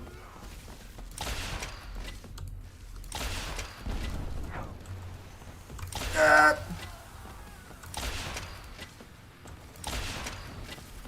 Oh my god. That pilot's a master. I wish there was a faster way to pick up shit that they drop. It's so inconvenient right now. Oh, close. Almost clipped into the building and made the great escape. Good news is, though, I'll never be able to get the item from that. Because he went inside the fucking building. What a bastard. Here's a gift sub meat.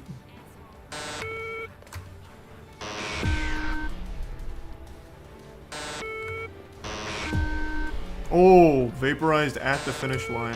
Rough. There we go. Level up. Alright. Auto grower inbound, baby. Ooh, that's a lot of stuff. So we got the cannabine and the field monitor. That's huge for us.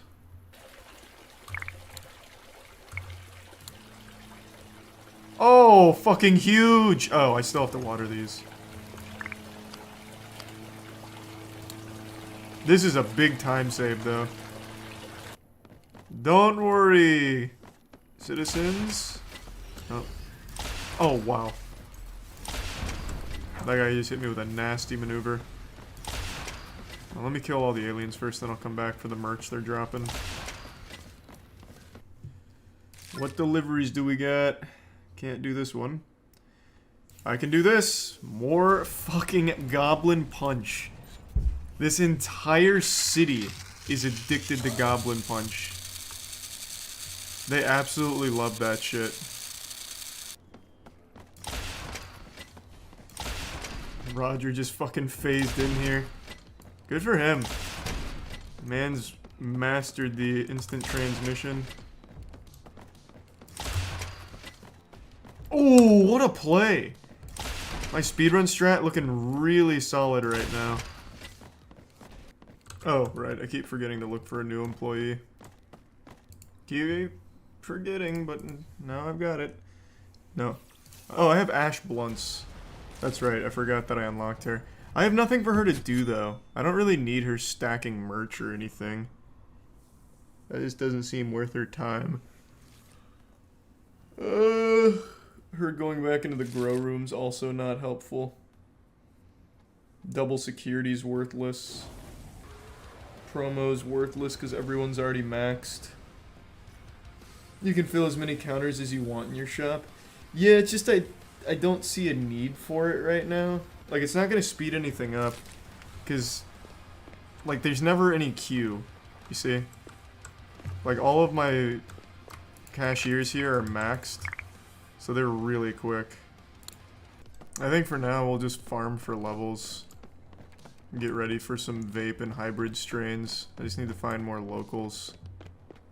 55, big, big, big. Wow, I got pretty much nothing. A dual chamber rig. Don't know what that's good for, but sounds cool. When will the toilet weed come back in stock? I don't know, man. I don't even have toilets anymore. I've grown such a massive drug empire, we've transcended the need to shit and piss, so we don't even have restrooms anymore. I couldn't bring toilet weed back if I wanted to. I mean, I actually use this, so I might as well. 151 for the lava bong. It's such a waste of fucking money. Can I smoke out of this, though? I'm gonna try it. Absolutely massive waste of money, but let's see. No.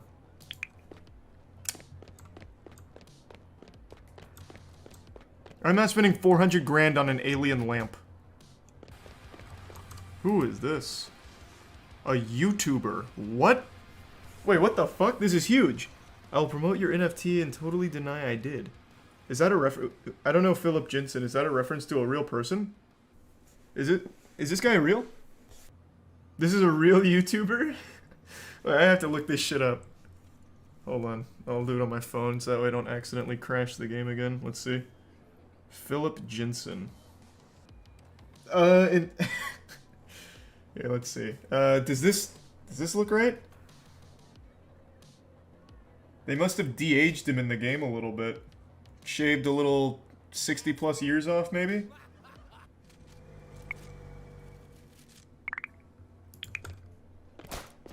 What? Jesus! Oh, I thought he was shooting at me. Oh my god.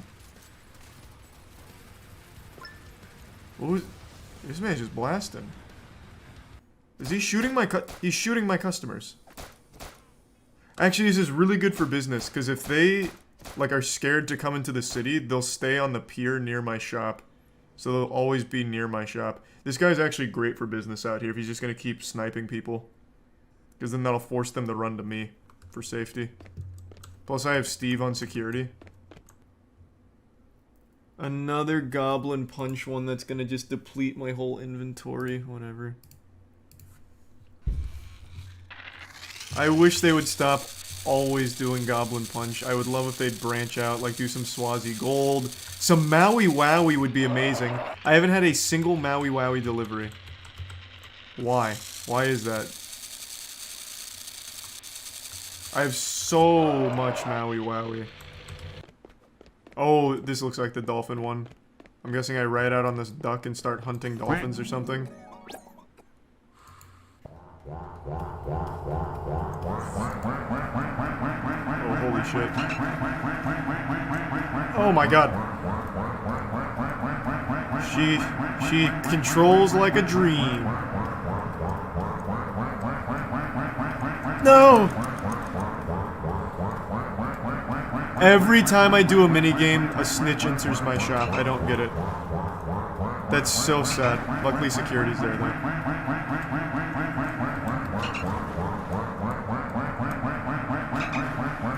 Come on, baby. Come on, baby. Yes, sir!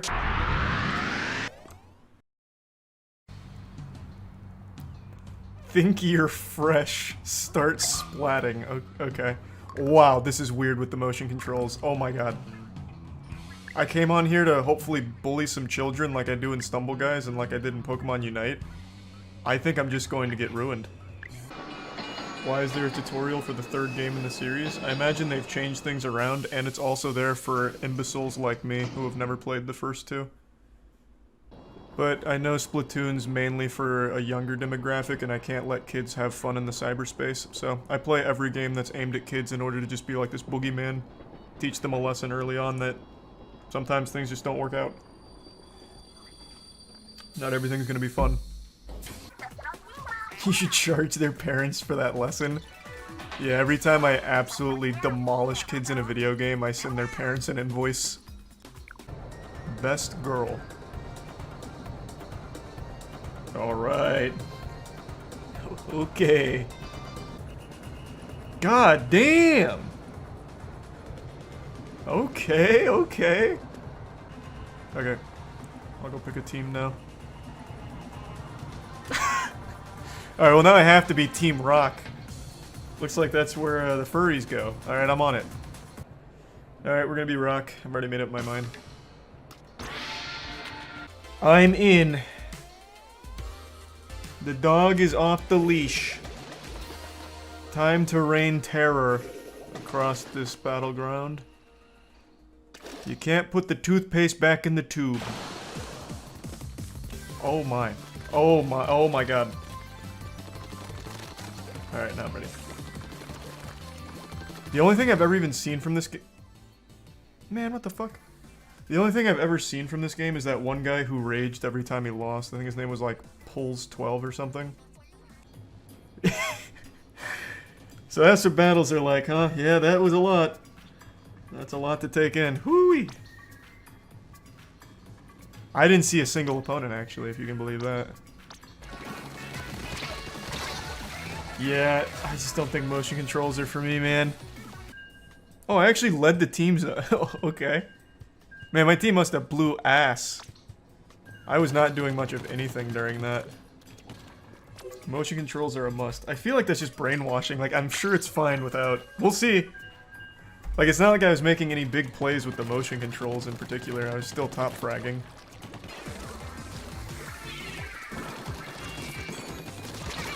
Gotcha, pussy. That idiot's using motion controls.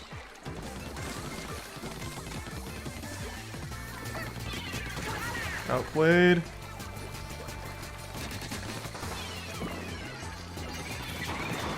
Outplayed. This is so much easier without motion controls. Outplayed. Oh, it's a force field. Outplayed. These poor kids. I'm ruining their field trip.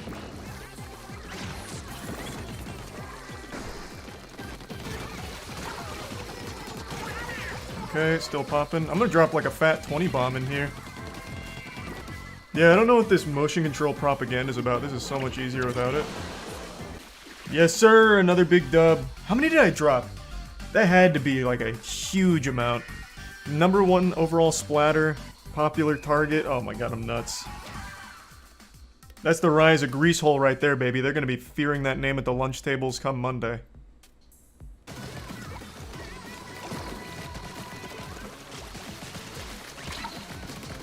Not today. Outplayed. Look at that distance. You see that? Oh, and I'm still going. My spacing was nasty on the roller guy. Came in like a jump scare. Now I have alt and boost. Let's go. I'm back. Hold on. This is gonna be rough for this. Never mind, not that rough and popping off.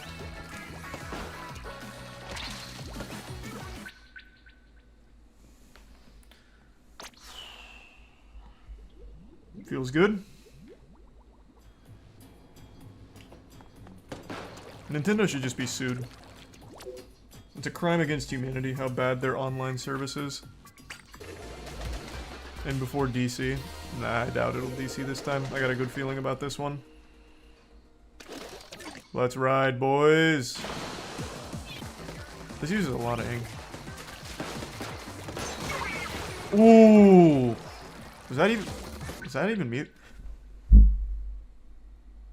Oh, this game doesn't work. It literally doesn't work.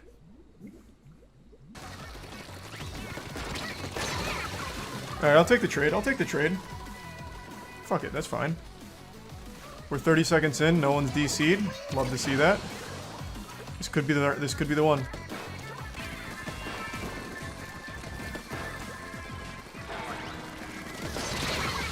Ooh! Did I get them both with that? Yes, sir! That's huge for us. Now force the issue. Push up. Come on, boys.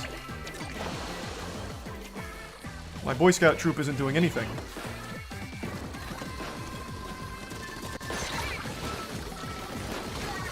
Got them both. Did we clutch? Did I do it?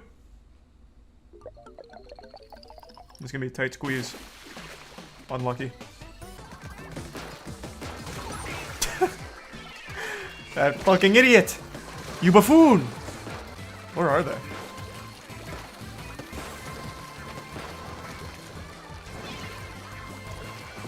Oh, these guys are getting... Oh!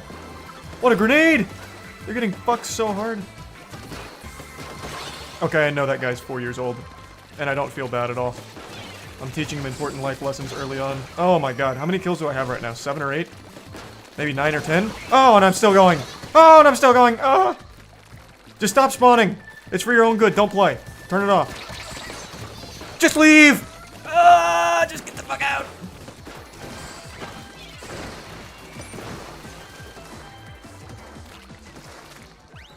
I'm actually just spawn camping. We're gonna cover like 98% of this.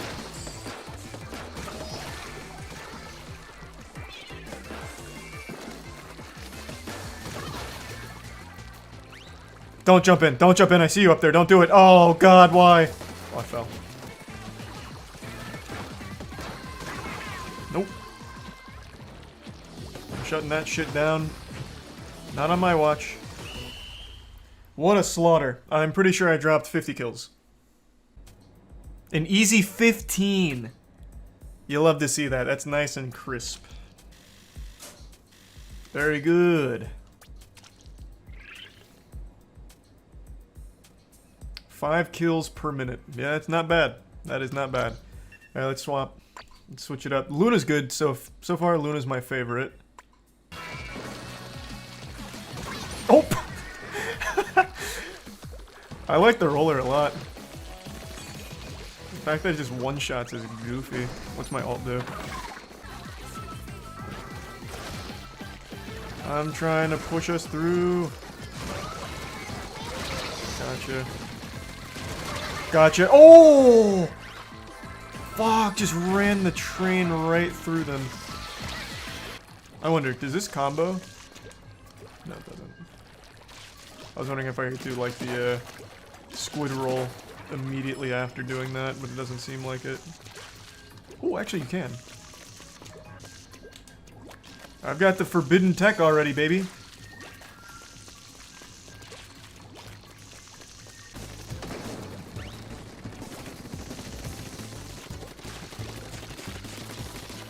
Gotcha. Ooh, what a play. Get in, get out. Then come back in. And get him again. Let's go. Wow. What a slaughter.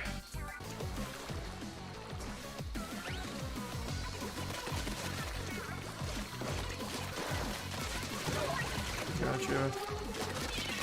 Gotcha.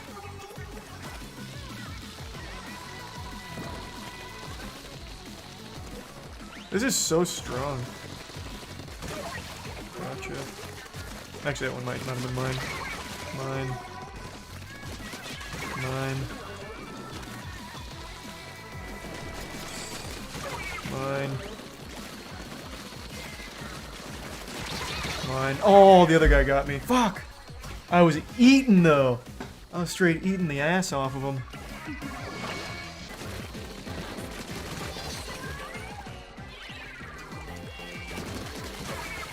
Oh, I actually killed that guy. Didn't even really see him.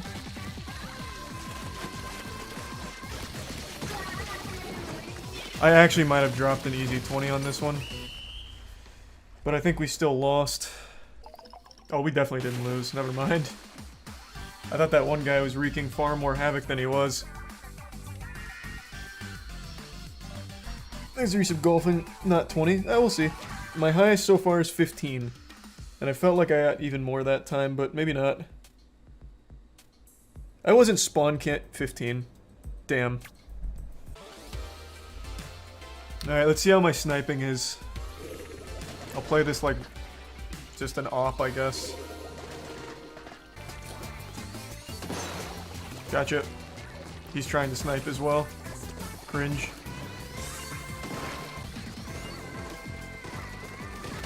Gotcha.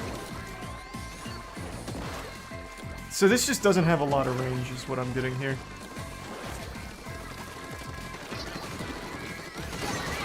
You're mine. You're mine. You're oh my god, one more for the wipe. Just missed. Damn. I choked.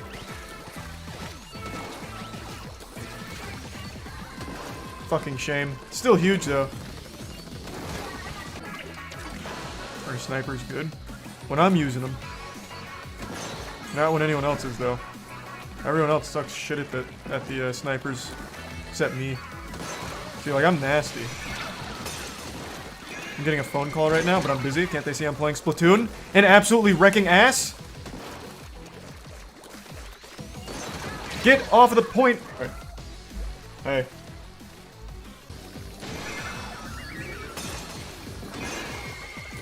Easy headshot. That guy's just standing still for me, just begging to die. That guy actually tried to counter snipe me. What a fool.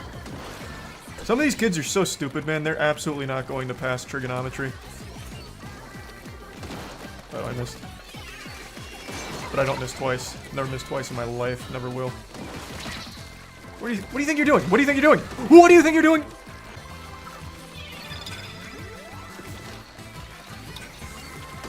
What are you doing? Standing still, knowing that I'm sniping? Are you insane? He's a little out of range. You're not. Oh, wait, I just... Collateral! Somehow. Okay. Highlight reel, pussies. Welcome to Nintendo Online. Alright, these guys are absolute trash. Love to see that.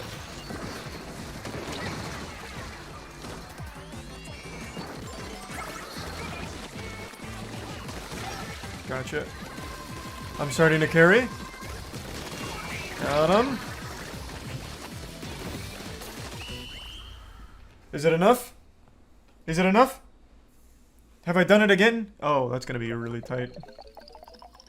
We got him now. Oh, it's so sad. I thought we had him. Hey guys, it's Sienna May Gomez, and I'm gonna be telling you what goes on behind my most viral TikToks.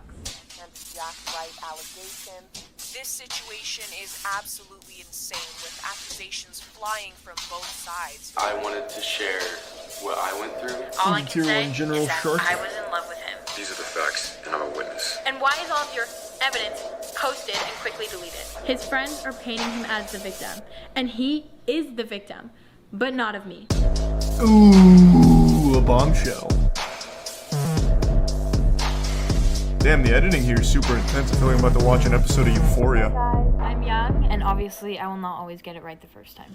Who doesn't love a good YouTube apology? I love YouTube apologies.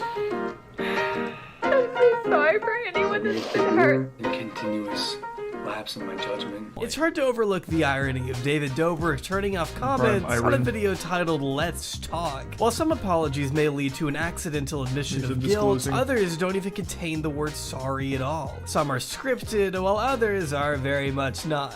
You're high. You're snorting a line of off a bad my. You know what I mean? I actually never saw his apology video. I didn't know he had one. Online, you get used to a pretty wide range of public statements, varying from sincere and tactful to, oh my god, what are the words coming out of your mouth right now? Actually, that just reminded me. Jenna Marbles, she made an apology video and then quit YouTube, or said she was. Did she actually do that? It's been like 2 years now. I guess so. Damn, she said, alright, I'm out then. Issues new apology to staff as producers are fired. Oh, she also just quit her show, right? So that's pretty fucking awesome, I guess. I stay grateful and I try to stay humble, and I think that I pay attention to what is important and what is real.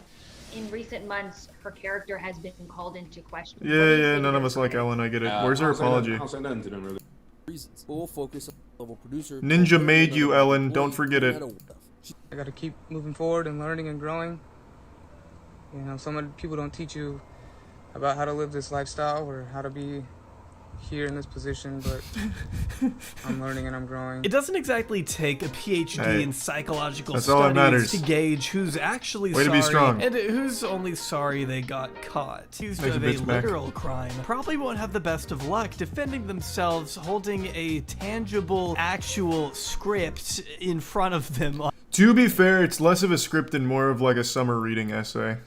Not even the worst interpretive dance I've ever seen. As a response to one of the biggest TikTok controversies in recent This is how you do apologies. Join me in documenting the timeline of disastrous PR choices of one of TikTok's once most promising entertainers. In just under 8 months, Sienna built one of the largest background music on is TikTok, slapping. signed with a Hollywood talent agency, secured brand deals with a myriad of major companies, and was even set to star in a Netflix documentary focused on her friend group, until a flood. Yeah, and you wonder why serious Netflix is doing allegations shitty, from huh? fellow TikTokers. It was just going so fast. From the span of August to maybe October, December, I was gaining 1 million followers every week to 2 weeks, landing a place alongside Popping off. Charlie. After getting along so well and becoming more close, the two began appearing side by side more frequently on TikTok. And as you can imagine, it didn't take long for young fans of the two to speculate on the true nature of their relationship. 3 things I love about Josh: his smile, his optimism, and his way of being kind to me, no matter if I mean to him or not. How was your first kiss? How sweet. Our first kiss? We haven't had it yet. You haven't had it yet? You haven't had first kiss yet? No. The vlog says something else. What weird questions to ask. Jesus Christ. Ugh. Not unlike YouTube and Twitch, Oh my God. TikTok. How is the paparazzi like a real profession that still exists in the current century? Jesus Christ. That shit is so weird. So genuinely weird. And it's so outdated now too, considering like all of these social media people and celebrities posted like all of their shit themselves. Like their most embarrassing moments are moments that they are capturing and posting themselves. So the paparazzi are getting paid for actual nothingness. Just to take pictures of them holding coffee cups. Are you guys dating? They would very openly show PDA, but never outright clarified Jesus whether they were Christ. dating.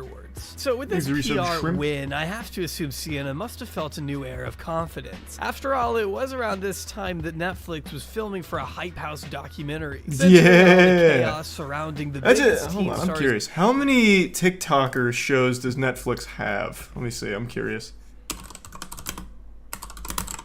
Let's see. They have to have like 5 or 6, right? So the Hype House documentary. They have the Hype House competition show on Netflix. Or I guess it's not the Hype House per se, but something like it. Okay, can someone just tell me? I don't even know what I'd search for. There's only like 2? No, that can't be right. They had the Addison Rae one, they had this Hype House one, they had that competition one where a bunch of TikTokers got into a house to fight for like Big Brother style. They had they had another documentary on somebody, and I'm blanking on their name. I think they've been doing like a big investment in TikToker focused media for the built-in audience. The D'Amelio Family's on Hulu. Oh, Jesus Christ. Okay, maybe I'm just wrong. Maybe it's all over the place. On the 31st, Mason Rizzo, a friend of Jack's since kindergarten, published the following statement to Twitter, reading, "I struggle with seeing a girl praised after telling my best friend to kill himself and assaulting him numerous times after he set boundaries and then repeatedly wonder why he doesn't like you back. She also has a history of verbally abusing people. She's in high young. school and in Come LA. on. She prioritizes the Give her a growth break. of her platform rather than the positive message she represents herself as. Whatever evidence you think you have, either post it or send it to me and I'll post it because you have nothing." That's so bold. That's so fucking bold. On June 3rd of 2021, this short video taken in November was posted by another friend of Jack's, seemingly depicting Sienna straddling an unconscious Jack Wright, groping him and kissing him on the lips while looking passed out. The guy next to him who posted the video got up after feeling uncomfortable, but went back to pull Sienna off once he realized what was happening, posting this alongside the clip in an effort to further support the claim that Jack was in fact asleep, or at the very least incapable of consent during that time. Being definitive proof of assault in the eyes of some, this video remains a heavy point of contention today. Sienna has since made the claim many times over that he was not unconscious and completely consenting as it happened. It does seem like he was. Another statement not long That's after, usually what I something look like Jack when I'm himself consenting. would go on to dispute. The Hawaii incident happened where, honestly, I'm glad that they have evidence. There's you, some After bulldog. Shannon found out about the video, she said sorry. She said if this got out, she would be done.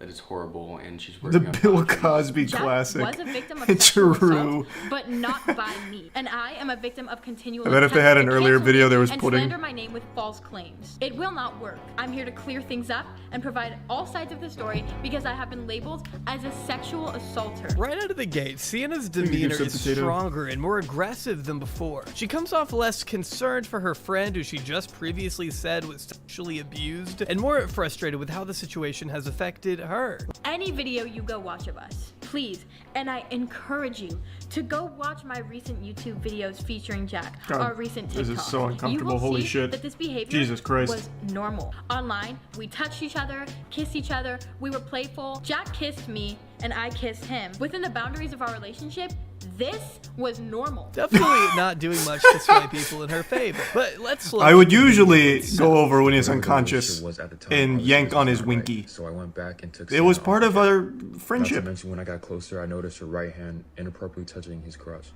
She was shocked that I would play with his nutsack when he was having nightmares in order to ease his mind. Next day about the situation that happened at night. And then I'd spit on his face. Said that happens all the time. And also, why was he kissing me back? She asserts that he was fully awake and kissing her back, pointing to the way Jack's arm moves when his friend gets up from the couch. Now, maybe Sienna isn't sure how gravity works, but I think it's pretty clear to me, at least, which I have to say so I don't get sued, that his arm only moved because the guy stood up. No, it's like Weekend at Bernie's. He's He doesn't fine. move beyond that. He's Yes, fucking it's a short fine. clip. There's not a whole lot to He's go consenting. on. Sienna is eager Come to point out on. for herself. You claim in your video that you hear He said kissing yes, noises. so she could finger his butthole. Why did you record it? James, you are Jack's twin brother. And I know that if Whoa. my brother saw me being taken advantage of, he would pick up the person on top of me and beat them. That's a not classic film it. awful But, I mean, defense. that would be a horrible look. They're trying to incriminate you, not themselves. To me, Jack's twin James took this video Exhibits for his potato. brother's own good. She then goes on to rapid fire a bunch of points that, again, really don't matter as far as what she's being accused of. This was also in November when we had first just started to kind of ease our way into relationship, not relationship, defined, and you were introducing me as your girl. Having your friends take a 10-second clip out of context of this entire night is not sexual assault. She's confused why All right, this case is even an closed. issue at Fuck it. all, since James Run and it. Jack had never brought it up to her privately. This would not age the finest either. In the wake of Jack's She's formal better than statement Amber Heard's published to lawyer, his though. YouTube channel about That's half true. a year later. Sienna issued cease and desist letters Good to see you again. Hope regardless, you had a good though, week. and went on to take a month-long break from social media. The situation died down once again, at least before Sienna made her long-awaited Yes. and critically acclaimed. Yes. She comes back and posts this absolutely Let's insane fucking go. video. An interpretive dance video for an essay. It's so good. This is how you should Take a whole apologize. month off social media, but now I'm back. Hit it with the Mickey Mouse Clubhouse dance. Hey! What is this? Let's go. How deaf and stupid do you have to be? But through struggle, I found clarity within myself. God, apology videos are always amazing, but this one I still think is one of the best.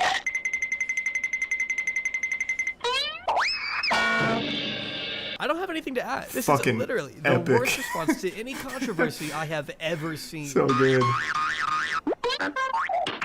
Somehow, Sienna May's PR team figured that Exit shooting a Prime, highly Angstis. stylized interpretive dance to a song which contains the lyrics "I did nothing wrong, I'm young" would be an appropriate response to SA allegations. God, And it I'd love to was. be a fly on a wall during that meeting. It's like getting up in the middle of your trial and doing the Squidward dance. I mean, if you go to Google tone God, deaf I right wish. now, a link to her video pops up. For God's sake, she starts off with a close-up shot of her push to start. Even if I can only inspire one person, I will have done what I was put on this earth to do. It's Very Sia-esque. before launching into the worst dance moves a human being is capable of. Needless to say, this video convinced everyone she was. Didn't Amber Turd just fire her whole PR team? Maybe there's a chance we see in trial her break out the interpretive dance like as a last-ditch Hail Mary. I don't want this to be the last one. It can't die here. I really think there's a lot of potential with the apology interpretive dances. So, fingers crossed. I really think we got a good chance there. The Hawaii incident happened. Jack can confirm that he was in fact passed out, unconscious, almost. Oh, the whole I can't night, believe and that. Sienna That had looks like a taken fully advantage of conscious him in man his to most me. vulnerable state. Two friends escorted her out of the party since she had also been causing additional problems that night, but resorted to jumping and rolling out of a moving vehicle to get back. Oh, to I forgot Jack, about that who was part. hiding from Sienna in the house. According to him, her parents had to. That was like get full-blown like Two Jason friends wanted Statham to take her stunts. home, and I don't know, it was just like normal for me that I didn't think there was such like a problem at all. Like part of me wants to blame myself for being nice and sticking around after so many times, but now I realize that I was stuck in this like manipulative cycle of her acting like she extremely cared about Yeah, she's me, like a and then fucking supervillain that night of she would do stuff to wanting me, and it was to fuck just Jack. so normal for me. I got used to it. Painting a horrific picture of waking up in the middle of How the does night. all this happen before you raise a red flag, though? You've clearly not been around a ton of people. People you think are a friend, you'll ignore a ton of flags for. Happens all the time, even if it's not romantic. I am holding in a pee-pee really badly, though, so I'm gonna go tinkle real quick, and I'll be right back. On February 23rd, 2022, Sienna May returned to the public eye with an appearance on the BFFs podcast hosted by Dave Portnoy, the CEO of Barstool Sports, who you may remember as a proud investor of the infamous crypto coin SafeMoon, which turned out to be a worthless pyramid scheme. Hey, SafeMooners! To fire and sue his employees on the spot for wanting to unionize. Or you may know his abundant legal history. Whatever the case may be, Dave Portnoy, alongside his co-hosts who are half his age, brought Sienna back on the program after having her on just a year sounds about prior. right. I actually saw Dave Portnoy in real world once when we went to that god-awful fucking Logan Paul Floyd Mayweather fight. Dave Portnoy was there, and he was leaving the stadium, and one person asked for a picture with him, so he turned around and asked if anyone else wanted a picture with him, and nobody said anything. That's the only experience I've had with Dave Portnoy. It was fucking awesome. I like his pizza reviews, though. I don't know too much about the guy, but that situation was pretty awesome. Shit was great. I want to talk about my emotional state, and like I feel like what I want to touch on is like how I'm doing and like the emotional questions that I know you guys are gonna ask. But as for like the legal and like the so what's going on questions, that's for them to answer, because like I don't want to. I'm trying to. I don't want to butcher anything. This is all like now it's serious, you know, like. What a blunder. Okay, yeah. So why would you go to an interview on something like this and bring lawyers? That just makes it look significantly worse. Hey, Charlie, you did something bad. Do you want to talk about it? Yeah. And I'm bringing an entire legal team, too. Okay. You guys and whoever's going to see this now, that there's nothing being done. Like, I just Why does that... kind of like... What? All right, I'm gonna let my team like just talk about this one and kind of like. She has the worst If PR that's the team of same all team time. that told you to do the interpretive dance, Holy shit. I'm thinking you should probably be worried. When the two had never even gotten to the point of dating, he made it clear he did not want to be with her, and she still persisted, according to what's been claimed. I like really, really loved him, and I was like, I'm gonna get married to this guy. Like, this is the one. Like, I was so stoked on him. Man, that is such weird behavior. Bro, if this was a guy saying this, it would be much differently received. This is like actual incel shit. They were never even dating or anything. At all. Talking about like marriage and shit. This is the one. Exit Prime. Kismo, Thebe, and Dermot. Yeah, that is like real stalkerish behavior right there. Sienna likes to emphasize that the two had never had sex, as if this was ever something Jack claimed, and I'm surprised Sienna keeps harping on it, even with her lawyer sitting right next to her. She absolutely cannot, for some reason, answer Dave's question of, well, did you know he wasn't into it, and you're still pursuing it? Instead, all of her answers are keeping the best interests of Sienna in mind, and how Wait, does she have two lawyers all of here? her answers are... Wait, is this one of the normal hosts on Portnoy's show? This doesn't seem like the company Dave Portnoy would keep. She brought two lawyers? What the fuck? Hey, can I get Saul Goodman over here and then, I don't know, someone else, please? I really need to make an impression.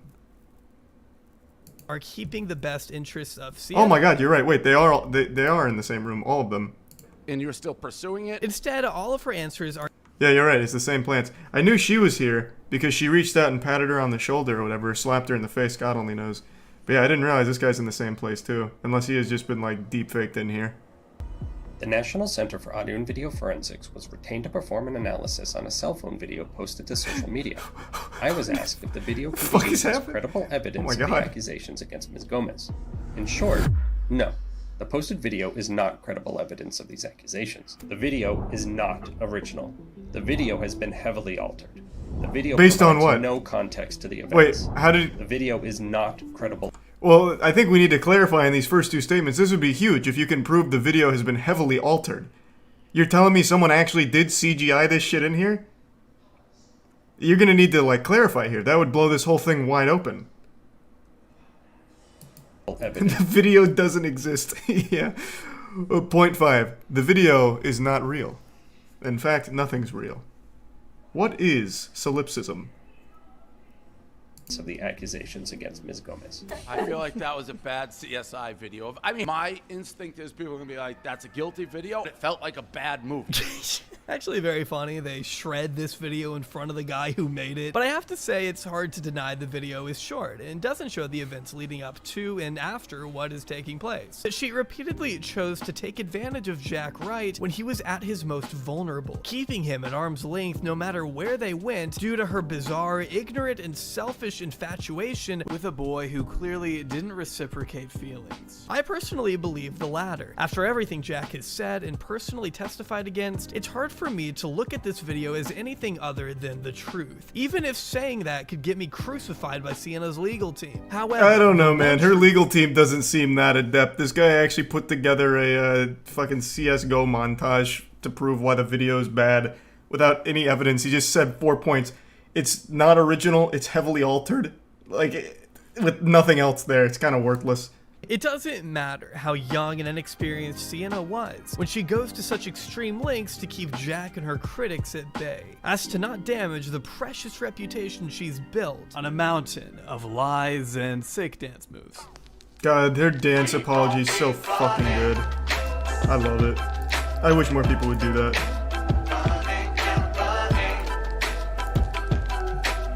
That was interesting. The person who edited that dance was my hero. Oh, you talking about like the Banjo-Kazooie sound effects? Yeah, that was pretty cool. Do you think clout prolongs relationship? Oh, do you think clout prolonged their relationship?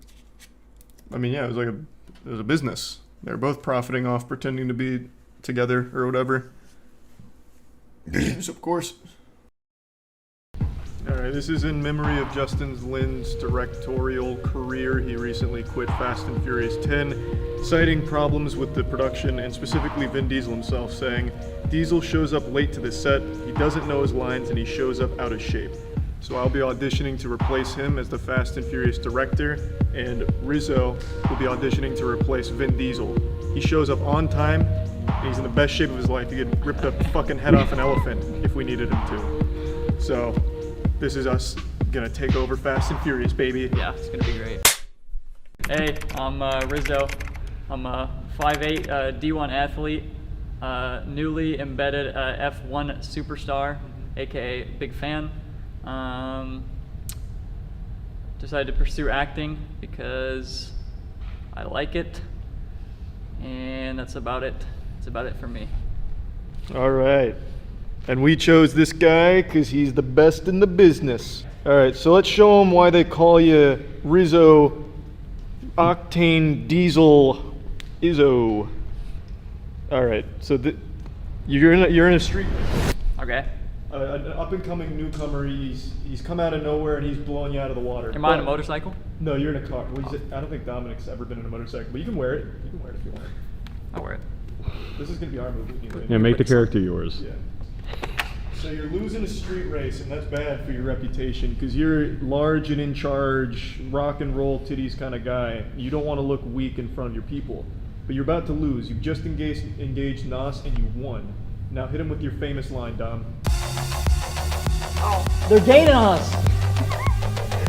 What a line. Oh. and you just won, and now, yep, and now hit him with the Dominic Toretto special, the classic. Woo! Yeah, baby! So, now we're gonna read back and forth, all right? So everyone's cheering like, "Dom, Dom, Dom, Dom," and then I say, with a smile on my face, "Bro, I almost had you." Now, what do you say? Nice try, kid. These guys watched the movie. Bro, I almost had you. You almost had me? You never had me. You never had your car. Granny shifting, not double clutching like you should. That's exactly how he delivered it in the movie, too. You're lucky that 100 shot of Nas didn't blow the welds off the intake. Yeah, that's what he said. All right, and then, hold on, this one's gonna be inspirational. So, "I live my life a quarter mile at a time." It's the one right above it. It's a really good line. That one's inspired many a football team. Okay. Oh, same accent, I'd assume. It could be Italian, it could be anything, freestyle, whatever you're feeling. All right. You're Dominic. I live my life a quarter mile at a time. Nothing else matters. Not the mortgage. Not the store. Not my team and all their bullshit. For those 10 seconds or less, I'm free. I'm tearing up. All right, let's move on. Justin Lin didn't actually direct this one. I just like this one the best. So it's kind of useless for what the whole premise of the audition. Yeah, this one wasn't Justin Lin. This was a good director. Let's do Fast and Furious 7. Man, help me out, Danny. What do you think? I'm sorry, what was the premise here? I don't know. I just got Fast and Furious 7 quotes. I don't remember. I have friends. I got family. I don't. Maybe he's like, okay, so he just got in like a pretty wild car crash. You know, the bad guy came in and did the little maneuver, pit maneuver. Right. Right, and his like best friend is on the ground dying. Okay, so yeah, then maybe you're gonna want to approach him, and as the light's leaving his eyes, you're gonna want to go in for like a little kiss. Matt, can we have you stand in? Matt. We needs to kiss someone. So, you've been in a traumatic car accident, right? Deckard Shaw got you. Am I like? Yeah, you're done. You're donezo. The mortal coil's been shed. And then Dominic Toretto's busting in, and you're gonna say, "Thanks for being my friend." And that's when he says his line of, "I don't have friends. I got family." And he's gonna kiss you, and then he's gonna say it one more cheek. Yeah, on but like the lower part of your cheek where. Like in the middle of your face. All right, run it. Thanks for being my friend, Dom. I don't got friends. I got family.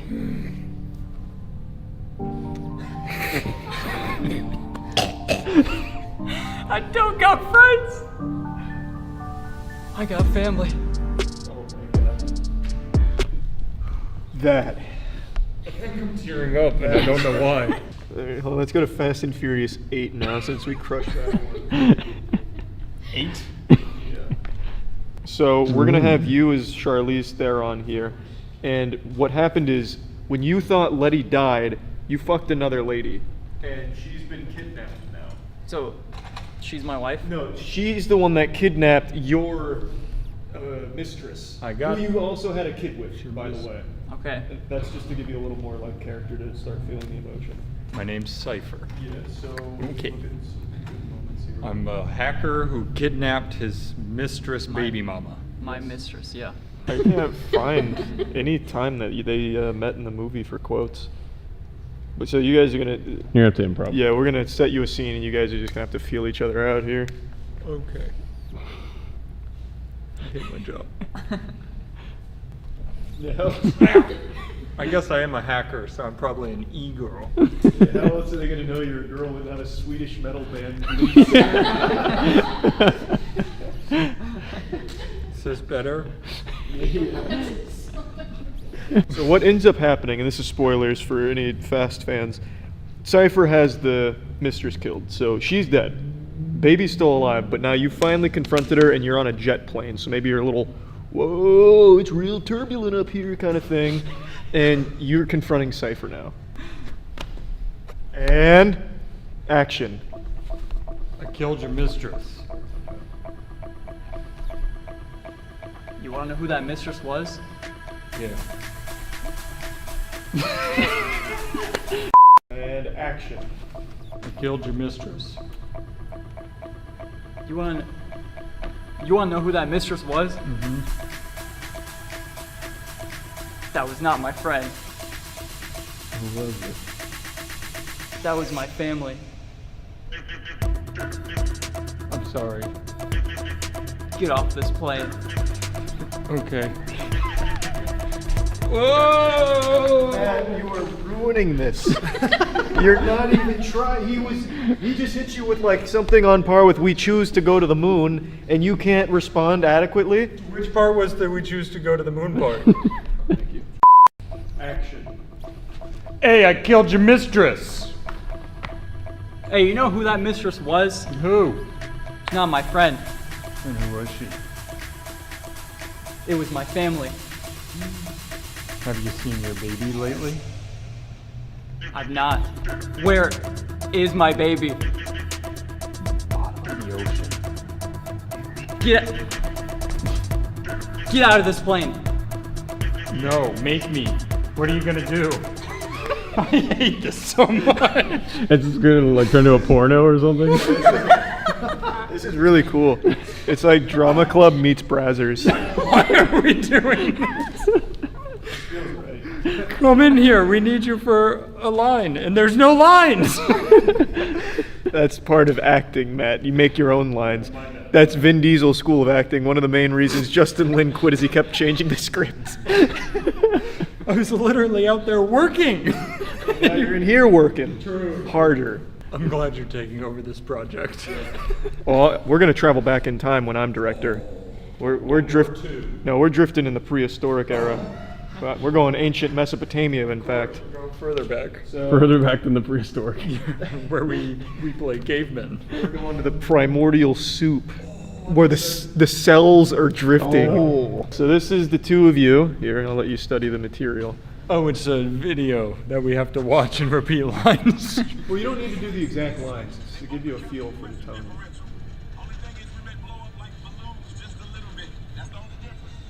This is the real movie. Yeah, that's the real movie. This is magnificent. Okay, so they're gonna start in the car. Okay. So you guys are both gonna start seated. So get into like a deep squat. Oh God. And then, Ow. all right. Get ready. Well, I can't see shit. That's fine. So you're in the car. There's a jet turbine on it. And you're both a little skeptical of the technology because you're not sure if it's gonna like actually make the journey. So I think the lines are something like, "I don't want to die." Yep. I'm gonna slate. Wait, hang on. Burp in there? All right. No. Action. I don't want to die. Don't worry, we're gonna be fine. Fine like the balloons. Yeah, and unlike balloons, we don't pop. Are you? Oh, I'm scared of this. Are you ready to blast off, partner? I ain't ready, but I'm gonna blast off anyway. All right, let's go in 3, 2, 1.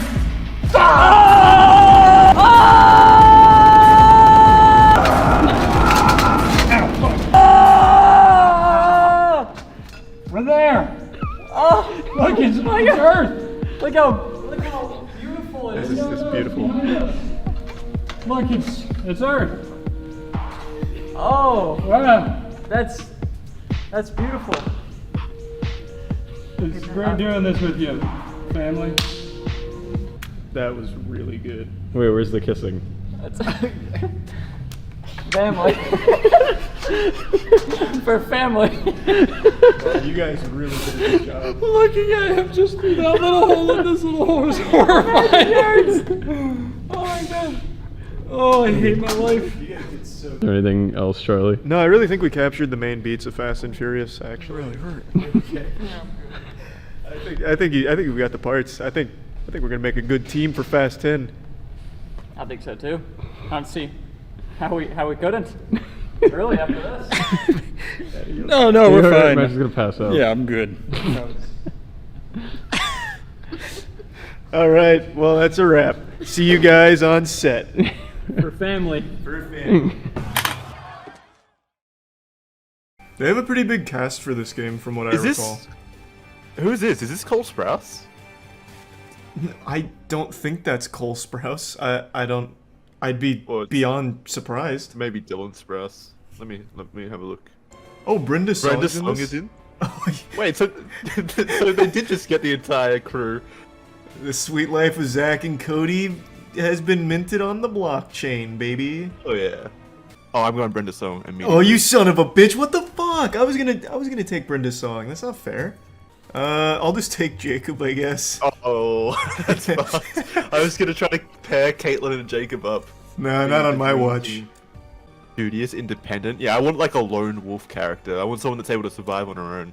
That's smart. That's smart. Just in case things go tits up. Not a bad idea.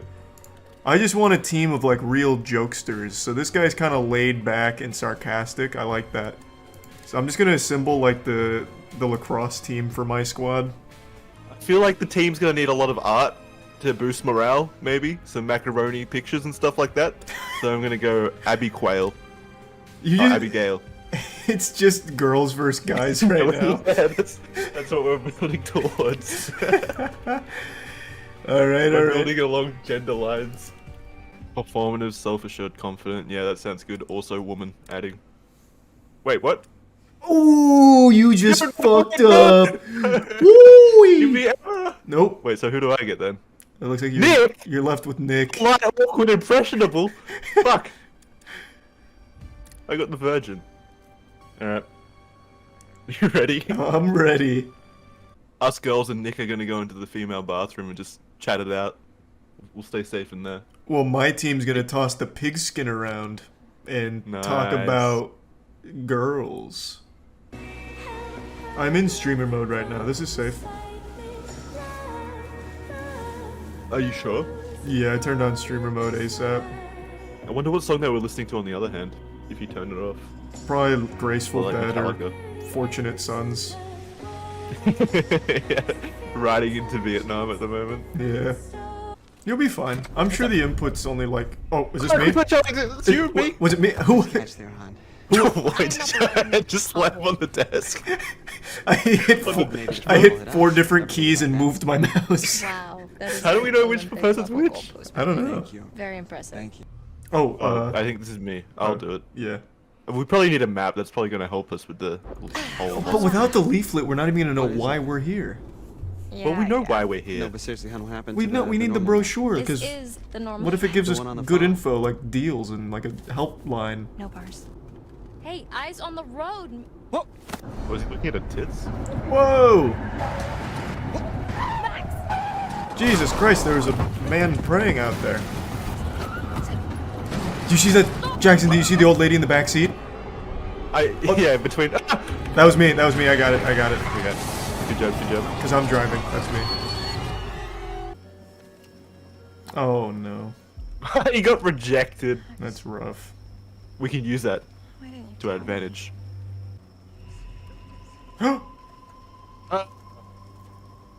It's a woman in her nightgown, Jackson. Go check on her. Must be a retirement village nearby. Just Yeah, I saw an old lady. stay there for a second, okay? I'm almost done. Whoa. Are you my boss? Yeah, what the fuck is up with that? What? You're not the boss of me.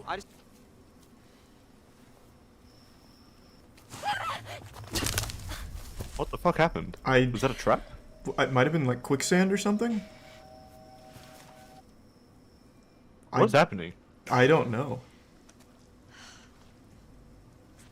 She willingly like fell off that cliff. I don't know what just happened at all. She was like looking down before she stepped off that, so she knew that was a drop, surely. Yeah, whatever. Legendary weapon. Come on. Not what I was expecting. Escapology trunk. What are we gonna find David Blaine out here? What's happening? What the fuck is escapology? I've never heard of that scientific field before. Yeah, I'm pretty sure it is like David Blaine, like magicians that escape try to artists. escape. Yeah, but they're not escapologists. They're escape artists. Well, it's not like it's some like scientist who goes into prisons just to escape them. So someone who studies the. Well, actually, it might be. There actually could be like a study for the art of escaping, I guess. Yeah. Whoa! Wait, no, come back, come back! Oh my god! You're not gonna escape me! Ready for the jump scare? Nope. It's gonna be too scary. That was the goofiest thing that could have possibly happened. Well, he wants to find Silas. It wasn't even like a scary Silas, it was like a giggle. Like licked her ear. You got it! Nice. But that branch was so high up in the air, why did I need to touch that? Watch out! Another rock! Oh, I'm nailing this shit. I don't think these would even trip you. You probably could just tank it. They're twigs. Max? That branch was so high in the air, she would have had to jump to hit that. She probably would have. What? Whoa! Watch out, it's Silas. It's really dark out here, and I don't know, we must have hit like a pothole or something, because we swerved, and now here we are. That was a good these excuse. roads are really not in great shape. Path chosen. Yeah. Sir? Oh, fuck. Keep the car running. Son, did you know it's illegal to get rejected from university? And then I'm gonna be able to show the rejection letter to him to increase his sentence. And we called ahead. No, ma'am, you're gonna head to the Harbinger Motel. Do you understand? Oh, wow. Does he work for the Harbinger Motel? Yeah, he's got some kind of like revenue split deal with him. Yeah, I want to know. All due respect, sir. Why can't we go to Hackett's Quarry? Because I told you to go to the motel. Okay, I Just do what the angry ghost cop says. Step out of the vehicle. Oh shit! Officer, she didn't do anything. Ma'am, No, it's gonna be a strip search. if you wouldn't mind stepping out of the vehicle, I would just like to show you a route on your map there. Do you think that's because I chose map before? For sure. Oh yeah, if you had a leaflet, maybe he'd be like more excited. Like, I see you guys are really like, can I come to Hackett Quarry? I see they've got a nice itinerary of activities to do there. Yeah. I told you you should have done the leaflet.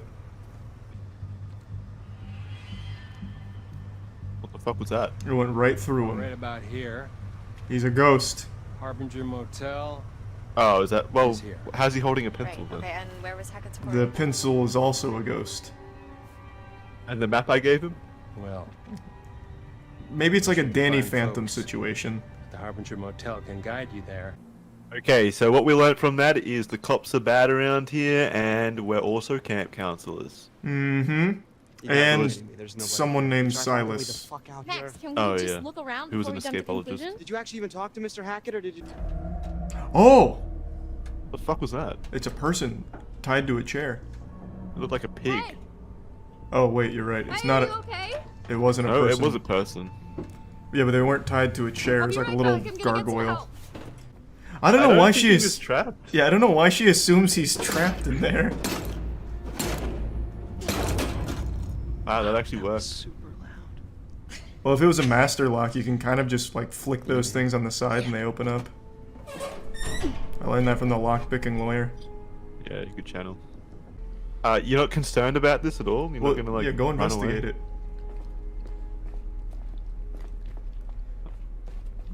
What kind of carcass is that? It has like 58 ribs. What did they eat? Yeah. Like a dinosaur? It's like a manatee that they dragged from the coast. Let's just get to the motel. We can come back here first thing in the Yeah, morning. he we needs can his check 8 hours of everything sleep. out, but... I mean, you must be exhausted. I know I am. Why are you I think exhausted? our What have you been doing? Whoa! Oh, Jesus. Max! Fight back! Max! Stop goofing around. You alright? Max! His blood. Help. Ah, you'll be fine, Max. It'll be alright. Stop whining.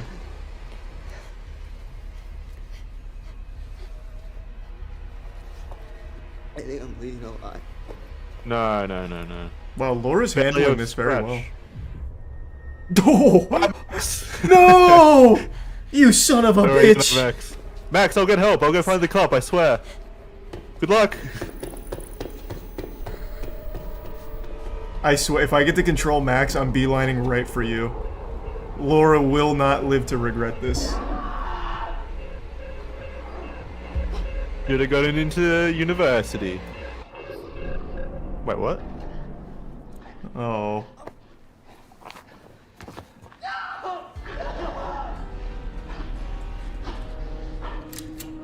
Damn, that's unlucky. Was he shooting Ian or? Does this look like the goddamn Harbinger Motel to you? I feel like we're awfully old to be going to a summer camp unless we're all Yeah. counselors. Summer camp isn't a thing over here, as far as I know. What's the age group for that usually? It's usually like kids.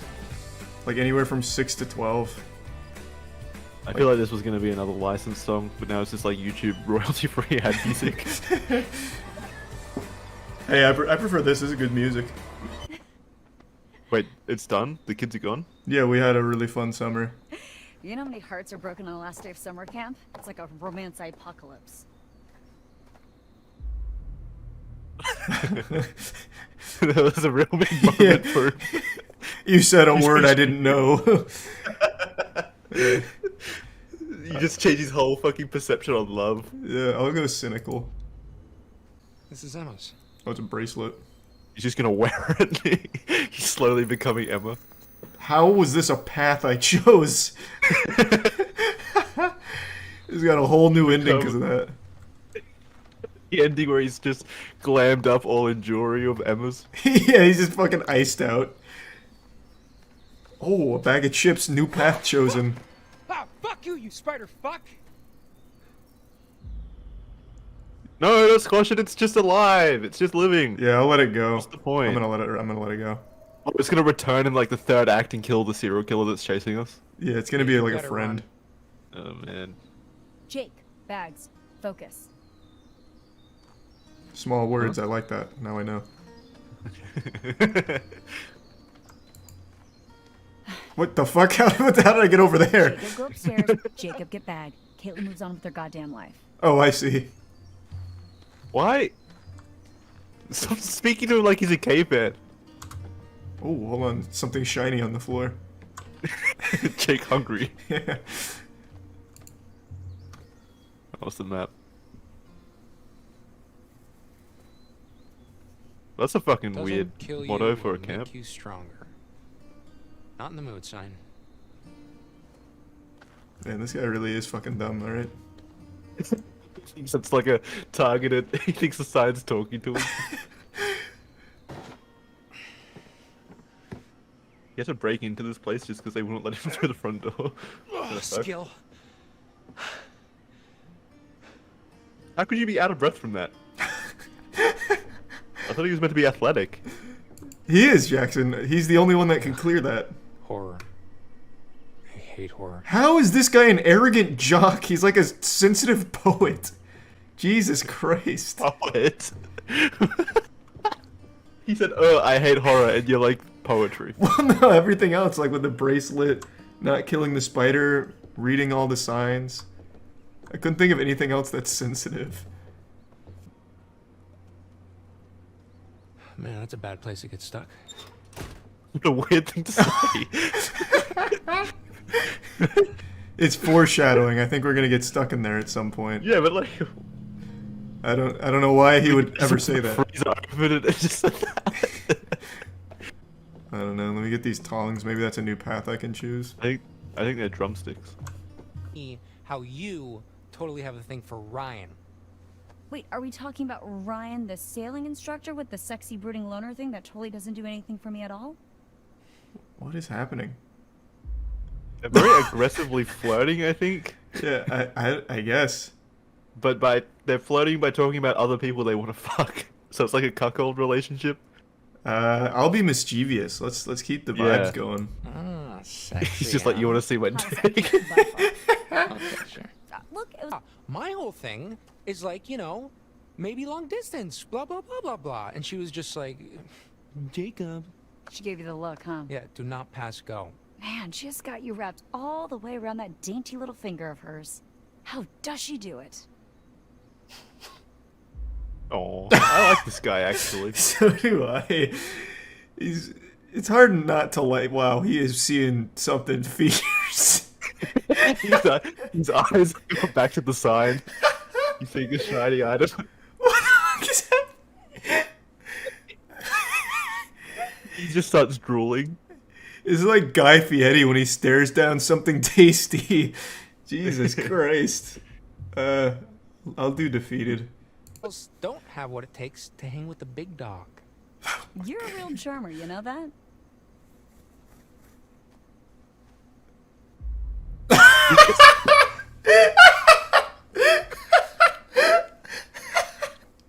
Are you saying the same thing I'm saying?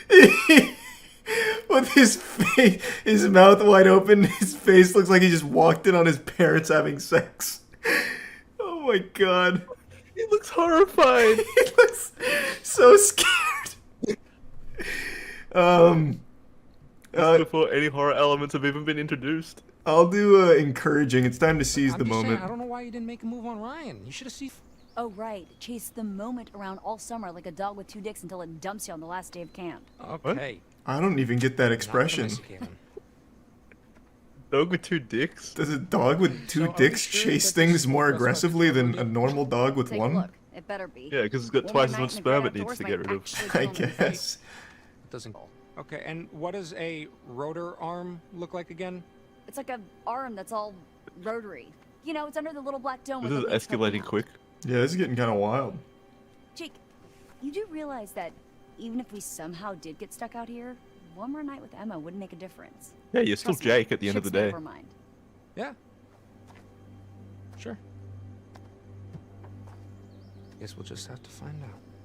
No, don't do it, Jake. You're gonna get us all murdered. Alright, I think I want the rotor arm. Yeah, well, if you break the fuel line, it's gonna stay broken, and that might Yeah. be hard to repair. Whereas the rotor arm can just be put back eventually. Yeah, I could just put it back. Why did they look like they're up to something? Hey, Jacob. What? No, dude, please, don't. Oh, Nick! Oh, that's me. That's you. Oh, sorry, Nope. I immediately went the How did wrong you- way. How did you fuck that up? man! I'm so It looked like it was gonna go sorry. right, so I was just predicting it. Unlucky. Hey, maybe you should have put it in airplane mode. Oh, good one, dude. At least we got to hear that joke. High five up top. I refuse. Wait. Oh, I got it. Why? You should have just left her hanging. Maybe she'd like. No, I want to be friends. Imagine if you didn't do that and she like follows through too hard, falls, and hits her head and dies. Doors The locked, first bags death. inside. Okay, go into the one on your left. Let's see if you can like break into all of them. Yeah, a roving pack of bears traveled through. Looking for Broke into porridge. every cabin. That tree seems big. Yeah, it's like the elder oak. It's probably the center of the camp. Yeah, it's what we have to protect. It's where all the Against the Navi evil souls mining go. corporation. Yeah. It says here, I can read it now. Jacob plus Emma forever, ever crossed out to say summer. Who's Summer? No, like only. Oh, for Yeah, the yeah. period of time. Jacob and Emma are for Summer. You should try That's it not at all sometime. You never know who you might impress. No. It's too late now anyway. For what? You and Nick? You never know unless you put yourself out there. Damn, everyone's like joined up. Who's Yeah. Nick? Oh, don't. I refuse. We're going down. Oh god, it blows up. Fucking sends the Emma through the roof. Okay, so hypothetically, if I were to put myself out there, what if it ends up being a dud? Please be Kinda another like you and rock Jacob. coming up. Yeah, just a really bumpy ride. Let me just drive off a cliff. When you think of a hero, the first thing that pops in your head is probably like Spider-Man or Iron Man or something. But for me, when I think of a hero, I think of anyone who has to work in retail, food service, reservations, any job where you have to interact with a customer. Those are the real heroes. I have always said and always will say that any job that requires you to interact with customers is an absolute nightmare. Hell on earth. You're constantly experiencing the worst humanity has to offer every single day. Swallowing rusty nails would be less painful. And I think that's something that everyone on this planet can agree on, that rude customers are the lowest of the low. I have more respect for cockroaches than I do some douchebag that's melting down in public, yelling at an employee over something they had no control over in the first place. It is one of my biggest pet peeve. In fact, I'd say it's probably my biggest pet peeve. I hate that shit. And today there was a video that was going pretty viral on TikTok about a guy who posted his own meltdown at GameStop, and it is so embarrassing I couldn't help but just talk about it a little bit today. Let me show you it. Hey, what's going on, man? How you doing? Listen, I'm recording you just because I've had the hardest time returning this. So if you tell me no, I'm gonna go ahead and sue GameStop. I see this shit all the time. if you don't help me fix this problem that is my fault, I'm going to sue the entire company. Well, like, what do you expect them to do? Start groveling like, oh no, please, don't sue the company.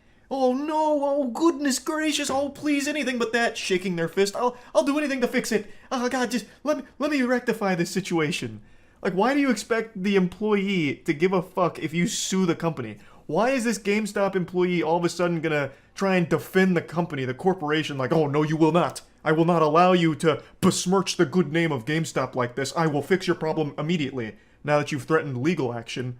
Like, they have no say-so in the corporation. You know, this guy isn't John GameStop here. Like, he doesn't care. Who the fuck cares? I just can't wrap my head around this, like, 4-year-old thought process here. If I go after the company, surely the employee is now going to be able to magically fix my issue. It's not their company. They don't care. They're just an employee of it. It's not like they're married to it. It's not, you know, they don't care. They shouldn't care. It just makes no sense to me. But all power to this guy. If you want to sue GameStop and lose all your money in legal fees, please, go right ahead. It'll be a really fun, goofy headline to read. I implore you to sue GameStop. And it's really silly in this case because it's GameStop. It's not exactly a booming corporation. Like, what are you going to sue GameStop for? Their NFTs? Like you really stand to gain nothing out of it anyway? The whole thing is just a fucking disaster, and this guy's an absolute clown. You have nothing to do with this. I just need somebody to tell me no on video so I can go ahead and sue GameStop. A brief moment of self-awareness where he acknowledges that the employee had nothing to do with this situation, but then still continues to make a big scene out of it. Jesus Christ, it's so painful. I'd rather teabag a barrel of plutonium. I'm just trying to get my money back here. I bought the PS5 bundle, and then they made me buy a whole bundle, which isn't even on my receipt. I didn't sign no contract under you guys' policy. It's just unopened things are returnable. They didn't pass you the receipt? Yeah, go ahead. I think you were in here even when I bought it. So yeah, I got pressured into buying a bundle. I didn't even want it. So I got 3 games and the charging case. I kept the controller there. You got pressured into buying a bundle, and now you regret it. What do you mean you got pressured into buying a bundle? What, did the employees throw you against the lockers like it was football hazing? And take the goddamn credit card out of your wallet to make this purchase? What the fuck do you mean you got pressured into buying a PS5? Were you just sitting there trembling like, oh my god, they're talking about a bundle. Fuck, I'm gonna have to do it. Sweat pouring down your face. You like 8 years old? You come in here acting like a big man, but your issue makes it seem like you're just a big baby. Like, what the fuck, man? Jesus. And the whole issue is super stupid anyway, because when you buy a PS5, you get games with it. It's bundled up. And I think the reason, and I could be wrong, this one I'm not 100% sure on, the reason they bundle PS5s with games is to prevent scalping or reselling. So that way you're not just getting like the raw console to like resell for profit. You get games with it as well that drive the value up, so you spent more on like the entire package than you did just the actual hardware. I'm pretty sure it's like anti-scalping measures, though I'm not 100% sure. But when you're buying a PS5, you're never just buying like a raw PS5 anymore. It's always bundled. Well, I get where you're coming from, where you didn't want to buy the bundle, but that's the only way you can get the system. Okay, what do you mean by that? So through GameStop, right now we're only doing bundles for PS5. Is that in writing? I know. So you're gonna just say no, huh? Yeah, I can't take it. So you can't give me the refund for this shit right here? No. Absolutely massive props to the employee here, keeping a level head and just delivering a firm no. I love that. Lays out the facts. The only way you get the system is with a bundle. Not much I can do for you there, champ. You made a decision that you regret, and I can't help you. But stop blaming us. It's your fault. You're dumb, not us. Like, okay. When's your manager working so I can come and fuck with him? Because I'm going to definitely come fuck with him. It should be tomorrow. Tomorrow? What's his shift? He should be in the morning. All right. And what's his name? I just come and I'm just gonna come fuck shit up. Like I'm telling you, I'm not fucking around. The guy who got pressured into buying a PS5 apparently is gonna come make another big scene to the manager of the GameStop. How embarrassing. And this happens every single time. The customer is the one recording this. It blows my mind how every single time there's an event like this, it's always the biggest asshole that's recording it thinking they're right. He posted this in full confidence thinking that TikTok would be on his side, but instead all they did was steam his ham. They fucking slam dunked this guy across all of TikTok and on YouTube. I saw Jamari made a video about this as well. This guy's just become an absolute laughingstock, and it was entirely avoidable multiple ways. A, not making a big hoopla about you making a bad decision financially that you regret. Your fault. Take responsibility. Nothing GameStop can do for you here. And 2, not filming it yourself. You could have just not filmed it. And then 3, if you had the compulsive desire to film it, you couldn't fight the urge just scratching at your neck like, oh, I'm being an asshole and I gotta film it. Yes. Okay. Even after filming it, you could have just not posted it. Like, there were 3 ways of avoiding yourself being an absolute joke on the internet, and somehow all 3 of those filters you went right through. Impressive. This is, yeah, you guys are trying to upsell motherfuckers. I could have paid 800 on StockX if that was the motherfucking case. But you're just getting the system off. I don't want no fucking Ratchet and Clank. Are you kidding me? You know what this is, bro. No, like, I pay $800 for some bullshit. Like, say if like you wanted different games, like you legit like. Can you give me in-store credit for all this? Let me stop you right there, big guy. You do not want in-store credit at GameStop. They will give you like $15 for this entire PS5. It'll be $15 and like 5 toothpicks. In-store credit is the last thing you should be haggling for here. It is not worth it at all. No, y'all trying to play me. It's a brand new game and I'm here to return them. Saying y'all. Y'all GameStop, and you represent GameStop. You ain't got no name tag or shirt, but you GameStop. So that's why I'm saying y'all. Yeah, if you don't want to represent it, then quit. I work. Ah, yes, the classic. You work at GameStop, which means you are GameStop. So all of my problems are your problems. I don't even know where to start with what just happened there. Telling him to quit if he doesn't rep GameStop. What does that mean? What are you talking about? This guy's giving you all the answers to your questions and you're still mad at him. It's your fault. You signed the receipt. You didn't have to pay $800 for the bundle if you didn't want to. You not only signed the receipt, you walked out of there and you went home, you marinated on it, and then you came back and made a big scene about it. Like, it's your fault. It's not this guy's fault. Telling him to quit his job if he's not there to, like, fight for GameStop tooth and nail is so silly. Oh, I can't stand, like, customers like this. These videos just always boil my blood.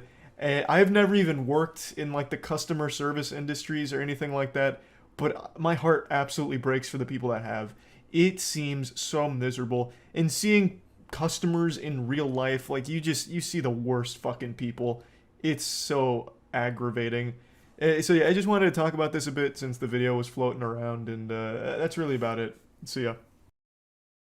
Initiating moisture.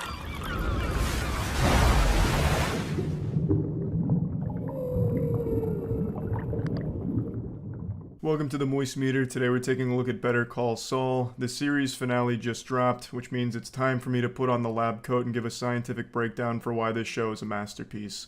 Now, I already made a whole video comparing Better Call Saul to Breaking Bad, giving my opinions on both, so I'm not going to be comparing the two in here. I'm just going to be focusing on Better Call Saul. So I think it's an absolute must-watch, but it's a show that I can recognize not everyone's going to like, and that's fine. It's not a crime to have shitty taste. It's a show that's a slow burn, and that's just not going to fit everyone, but I could really appreciate it. It was just a show that I got really engrossed in. I didn't watch it until Season 6, like, week by week. I had to catch up from Seasons 1 through 5. Over the course of, like, a month, I binged the fuck out of it. I went so hog wild, I loved it. Now for the Moist Meter, I'm mainly going to focus on Season 6, since it's the final season and that's what just finished, and I've already talked at length about 1 through 5 in that video I made comparing this show to Breaking Bad, so I don't want to just repeat myself, so I'll give you the cliff notes here. The show absolutely slaps.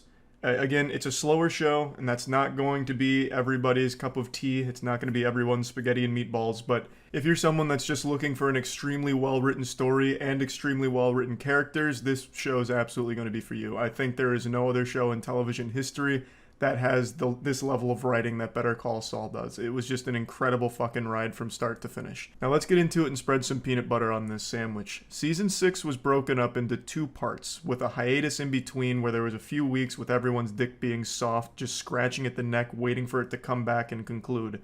And now it has. I think the first half of Season 6 was better than the second. That's not to say the second was bad, because it was by no means bad. It was still amazing, but the first half had something very special about it, and that is Lalo Salamanca.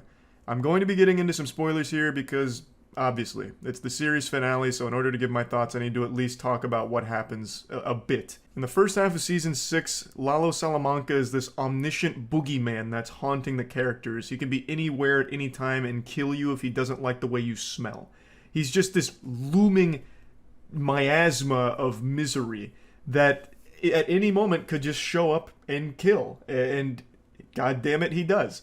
The mid-season finale with the execution of Howard was probably one of the most stunning moments I've ever had watching a TV show. When that episode ended, I just sat there for like 3 or 4 minutes just digesting what I had just seen, just marinating on it. I couldn't believe it. It came out of nowhere, but it's not like it was just shock for the sake of shock or anything. Like, it felt like, damn, this is some Lalo shit. Like, it absolutely made sense, and it was so beautifully done. You know, Howard was a character where you were never, like, rooting for Howard, per se. He was framed as a bad guy, but he was never actually a bad guy. Howard was a really interesting antagonist where he was just, like, a nice guy overall with some moments of being a douchebag, but overall, he was just kind of a neutral, decent person who just always got used and abused by Saul and Kim and everyone around him, and then eventually just fucking murdered. And he didn't deserve any of it, really. This show just does an incredible job with every character of making you care. So even someone like Howard, who for 5 seasons we've been kind of like, ew, Howard's here, that means it's going to be trouble for Saul, you still can't help but feel awful when he's taken away. I think Lalo Salamanca was really the most important component of this show. They needed someone like Lalo to be even more evil than Saul and everyone else in the cast. Because Saul's not like a hero. He's not a good guy. No one would ever watch this show and be like, damn, you know, Saul Goodman, what a fucking saint. He's driven by compulsion. He hurts everyone around him for selfish reasons. He's a bad guy. But he's a really well fleshed out bad guy, where you are still rooting for him most of the time, but then you always see him go a little too far, just go over the line. And I think Lalo was just the perfect villain to stack up against him. And they also introduced another extremely strong character, Nacho. He's not in Season 6, but I do just want to mention him because that's another new character that wasn't in Breaking Bad that absolutely shines in this show. I just wanted to at least put that out there. But back to Season 6, I think in the first half, Lalo is what amplified it to being such an incredible first half. That mid-season finale still being probably one of my favorite episodes of a TV show. And then the first episode back for the second half of Season 6, I thought was an absolute banger. That's when Lalo, spoilers, huge spoilers, Lalo gets beaten. Lalo gets killed by Gus in an incredible showdown. I actually thought that entire episode was so fucking perfect. I couldn't be happier with how they concluded Lalo's story, because this, of course, comes before Breaking Bad, so you know Lalo's not there.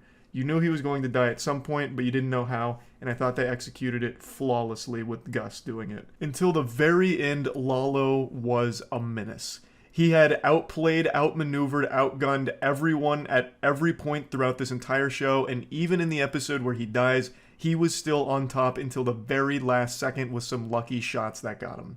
So he doesn't go down like a bitch or like a pussy. He doesn't have like an underwhelming death. He has a really fitting death that I thought served the character very well.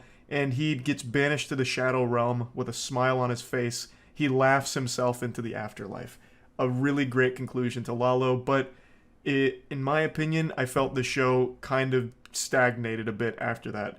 The following 2 or 3 episodes, while not being bad by any means, I don't think had that same level of impact that the first half of the season as well as the first episode of the second half had. It focuses on Saul post Breaking Bad. So now we're following Saul as he's undercover as Gene. So Gene is Saul Goodman, after Breaking Bad, after, you know, going through the identity change and everything and being on the run. So Gene works at a Cinnabon, and he's starting to dip his toes back into a life of crime. He gets a little team together, and they're pulling off small jobs for some money. And it's fun to watch. It's like silly little side quests, you know? And it has a lot of humor in it. It reminds me of, like, the villains from SpongeBob when they form evil. Every villain is Livins. Like, obviously Saul's the only one here with experience and the only one that actually comes up with the plans. But there's a lot of moments where the other characters do some wild shit. For example, one of them, while stopped at a stop sign and driving a taxi, is just hanging out for a while. Some cops pull up behind him. They don't have their lights on or anything. They're just sitting there eating fish tacos behind him, unaware of anything going on. And the taxi driver, who's working with Saul, panics, shifts his car to drive like he's fucking, you know, shifting and Fast and Furious, ready to engage the nitrous oxide boosters, steps on the gas and immediately crashes into a parked car in front of him, which gets him arrested. This was actually the catalyst for Saul's demise. So Saul had earned the trust of this guy's mom. She was an elderly woman, and he had lied to her about a missing dog, and then they became friends, and then formed this group that was robbing people. But when her son got arrested, Saul did what he does, and he lawyered the shit out of it. He came up with a plan to get him out, so he called his mom, and his mom got really suspicious because she doesn't know this is Saul Goodman. She knows this guy as Gene. Just an ordinary guy working at Cinnabon. So she starts wondering how he knows all this and eventually connects the dots that Gene is Saul Goodman, and then she eventually calls the cops on him, which leads to his arrest. This is a super fitting way for Saul to go down, by the way, because in the beginning, you'll remember Jimmy McGill, Saul Goodman, Jimmy had made a career out of working with elderly clients early on. You know, he manipulated a lot of elderly people early on. So to finally get busted because of manipulating an elderly woman again, I think is just a poetic, great finish. I thought that was really well done. But my point is, I didn't find the adventures of Gene and this ragtag group of misfits robbing people to be super interesting. It was entertaining, like I enjoyed it, but it felt like it lacked aim. Which, again, you would expect. It was just kind of like a refractory period after the first episode of the second half of the season. Again, I don't think it was bad or anything. I don't even think it was lackluster because I still enjoyed them. But it just felt like it lacked an overall purpose. It was just watching Gene get back into Saul Goodman's, helm. Taking it back and, doing what he does best. Fun, goofy adventures, a bit silly at times, but it all did have a purpose in the end, where the mom connects the dots, calls the police, and they arrest Saul Goodman. And that brings us to the series finale, where Saul Goodman, yet again, shines. He's able to strong-arm everyone legally, just laying down this fucking smackdown of law, and then even gets Kim out there to witness it, but decides to throw it all away and confesses to every single one of his crimes that we've seen him commit throughout both Breaking Bad and Better Call Saul. He makes a very public spectacle about everything that he's ever done wrong. And the series ends with him in prison. That's all she wrote. I think it's an extremely fitting conclusion. A character like Saul Goodman never deserved a happy ending, but this is about the best that he can get. Kim visits him in jail as his attorney, and the two get to connect one last time, and we see Jimmy in prison looking longingly outside at Kim. I think it was a fucking beautiful finale. Like I said, I enjoyed the first half more than the second half, but I love where the second half eventually ends up. I think Better Call Saul is a must-watch show that I recognize not everyone's going to appreciate, but I do think it's worth everyone giving it a chance. It is such an incredibly well-written show, I can't think of anything like it. I fucking loved it, so plugging Better Call Saul into the moist meter, I'm giving it a 95%, and I can't recommend the show highly enough. That's about it. See ya. It's 7 a.m. and I just have an insatiable appetite for a healthy, balanced breakfast of shitting on the world's most prolific television scam artist, Dr. Oz. I'm sure you've heard of Dr. Oz, maybe even watched some clips and laughed at him, but you know who's not laughing? Your mom and your grandma, who's buying all the dog shit that he keeps peddling. This guy is like the television version of those tech support scammers that take advantage of old people. It's so fucking gross. But what's crazy is he's an actual real surgeon, and I guess a pretty well-respected one at that. But I guess when he's outside of a hospital setting, he just gets hit by like a stupid beam and just becomes like a mindless drone that promotes anything that pays him. His television show is nothing but bad advice, outright lies, and selling products that don't work. You're better off getting your health advice from your local crackhead. At least he'll be more honest than Dr. Oz. You can really find endless examples of Dr. Oz lying about shit on his show in order to promote some new fat buster or magic cure to something. The main thing he always targets is fat busters, metabolism boosters, and just general magic pills. He's always going on about pills. This man promotes more pills than a fucking pharmacy. And it's the most nonsensical garbage you've ever heard of. Ah, this is goat urine concentrate. It's wonderful and will instantly cure any muscle aches in the body as well as fighting that stubborn belly fat. And it's shameless. Let me go ahead and show you one of his fat-busting gadgets that he promoted one time called the Fat Magnet. Difficult things to do, so to help you out, we've got some gadgets that are going to help you stiff off a little bit of that fat. The first is a gadget that actually helps you cut the fat quite literally. Let's see if it really works. What's this called? Well, the name says it all. This is the Fat Magnet. And what this actually does is it skims the fat off from stews and chilies and different types of gravies. What you do is you just freeze this in the freezer for 2.5 hours, and then you glide it on top. And what this does is it gets rid of all of that grease. Can you all see that? So it solidifies it, and then you can use a scraper to actually get rid of it. So it's... If I have to explain to you why this doesn't work, then you're already too far gone. This is one of the most blatantly obvious scams I've ever seen promoted on a show. A fat magnet. There is no basis in science or anything with this one. And the demonstration they give here is, oh, you just run it on top of the food here, and look at all the grease it picked up. And it's just some fucking grease sitting on top of there. No shit, you just put it inside of a fucking greasy stew. Like, you could get the same effect if you put a paper towel in there. But what gets me is the audience going, ooh, whoa. Like, if their mind just got blown, like they've never seen fucking grease on the surface of something. This doesn't suck up fat or anything. There's plenty of videos, including news agencies, that were just debunking Dr. Oz because it got so bad at one point, going over like how the fat magnet doesn't work even slightly.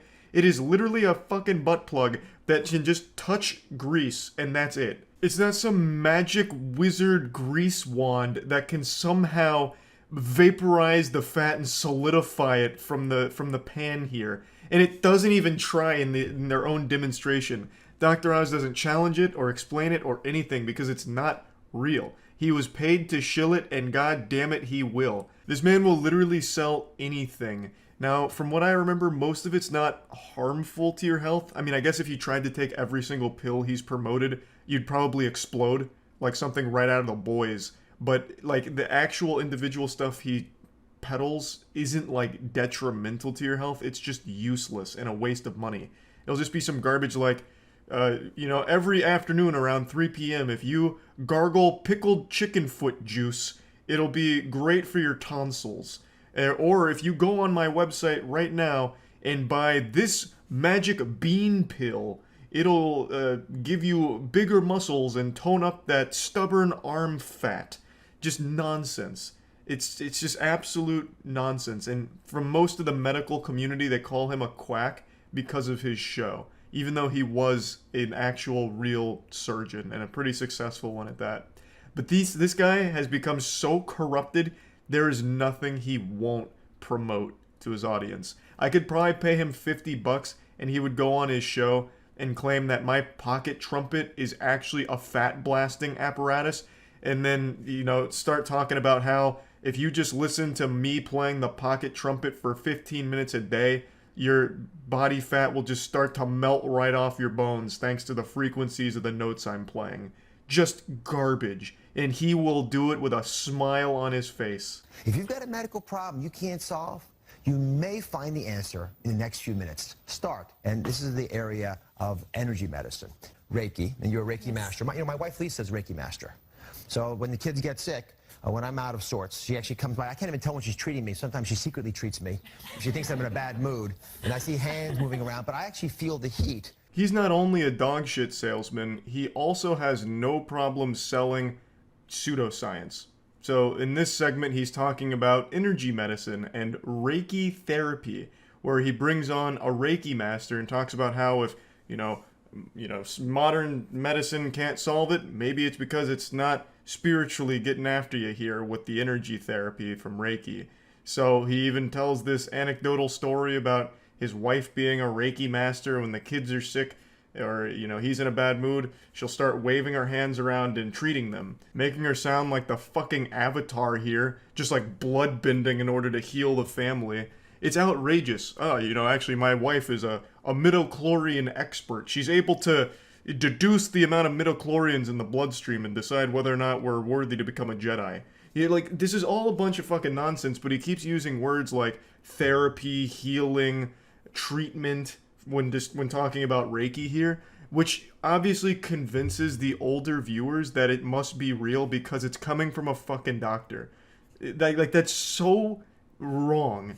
Like, there is a reason why the medical community hates Dr. Oz so much, and it's for shit like this. Not just the selling of pills that don't work and all of that, but also the promotion of alternative medicine that isn't legitimate. This is supposed to be a medical show based in science, evidence, fucking facts, but instead we have an entire Reiki section here. Reiki is a balancing practice. And so rather than addressing the headache or whatever else is the problem, what it does is it influences the person's overall system toward balance. And then as her system becomes more balanced, symptoms tend to fall away. Then over time, for example, if you get headaches, you know, you may find that you get them less frequently. Do you feel anything, Dalita? Oh, yes, my headache's going away.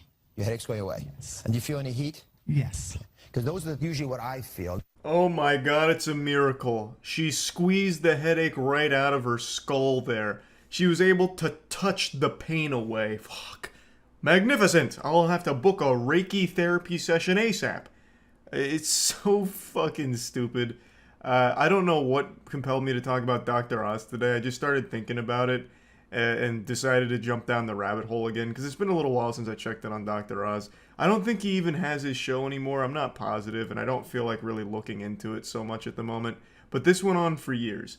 He was able to convince older viewers for a long time on things that don't exist and aren't legitimately based in anything real. And I think that's pretty wrong. I think that's pretty sad. I do remember that Dr. Oz is trying to get into politics. I think he's actually running for Senate or something at the moment. Hopefully that doesn't pan out. That would be fucking awful and miserable. But anyway, I just wanted to talk about some of these scams here a little bit, and that's really about it. So yeah. I finally caught up on Better Call Saul, and what a ride it's been. I feel like I've been rebaptized.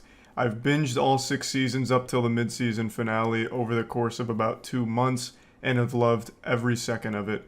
Now, I've said this before, but maybe you don't know, Breaking Bad is one of only 3 things I would ever give a 100% to on the Moist meter. I think the show is a nearly flawless masterpiece, and the day that I finished watching Breaking Bad was one of the best days of my life, up there with the day I was born. I just cherish that show. And I'll openly admit, I was a naive fucking fool who wasn't sold on the concept of a Saul Goodman spinoff when it was announced, so I never watched season 1, and then season 2 rolled around and I felt like I was already too far behind to catch up, so I never bothered.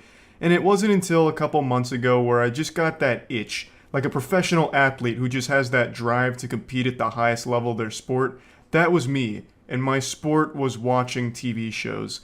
So over the course of a couple months, I binged all of Better Call Saul, and I gotta say, I was missing out. This show is right up there with Breaking Bad, and it takes place in the same universe, so naturally people would compare them.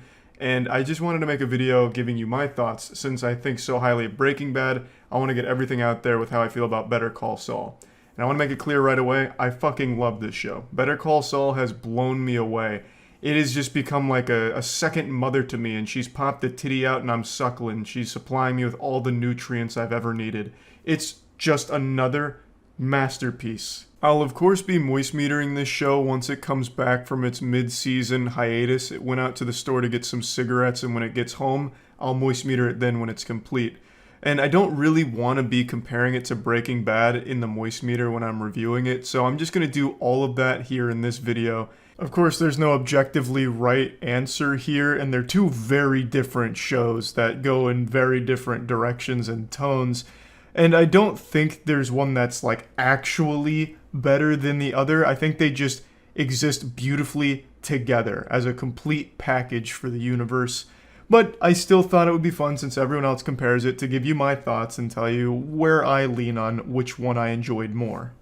Before I get to that, I just want to show you my immediate reaction to the mid-season finale, because I talked about it a bit on stream.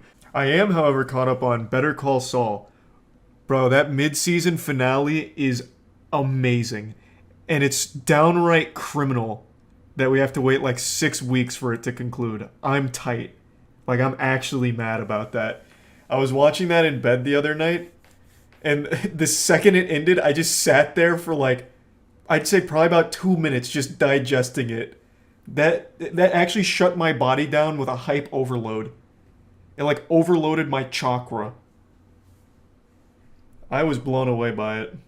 I think the mid-season finale is the best episode of the series. It was just a straight up mic drop, and then it slapped me in the face. It is outstanding.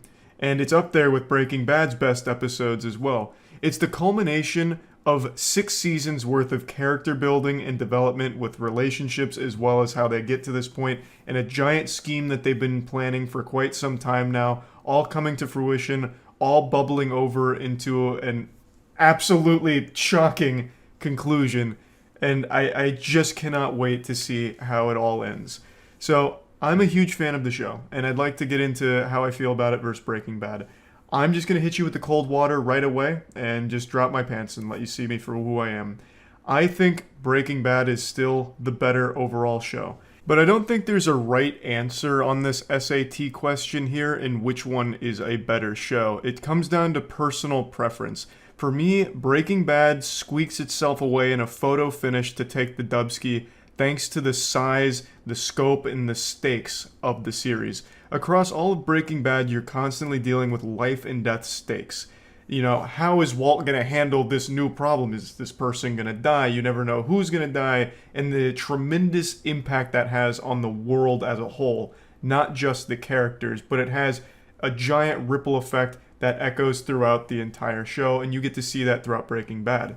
Whereas in Better Call Saul, I think it has better writing. I actually think they've improved the writing a lot for Better Call Saul, but it's much more focused on the characters. It's a much bigger character-driven piece, with the relationship between Saul Goodman, Kim, Howard, Chuck. You're seeing them interact with each other, grow with each other, and all of the tension, all of the conflict, and all of the ramifications of things all affect the characters specifically, and it stays with just the characters being affected. It doesn't have these far-reaching, unforeseen consequences out in the world, at least not right away.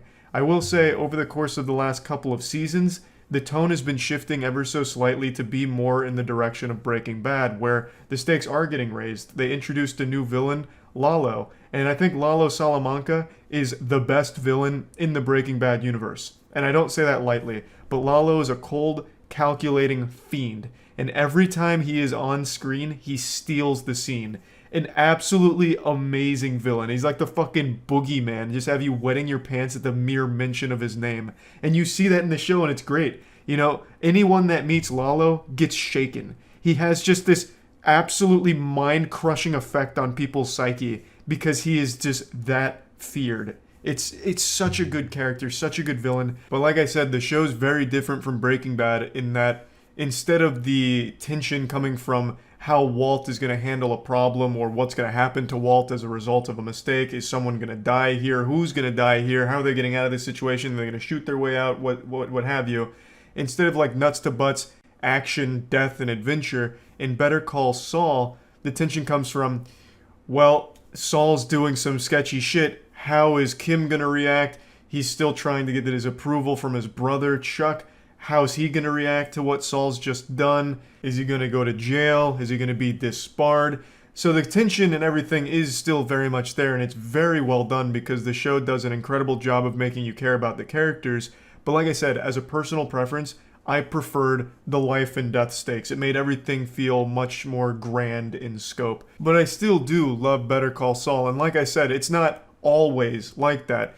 As the seasons develop, it is getting more life or death stakes. Things are having a lot wider consequences and a lot more serious consequences as more things get introduced.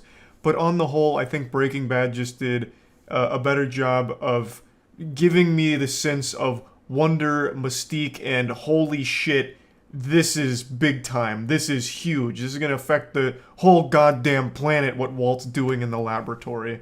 Whereas in Better Call Saul, it is much more localized to the characters that we are seeing consistently. We are watching a character-driven piece. It's just very different in its tone from Breaking Bad.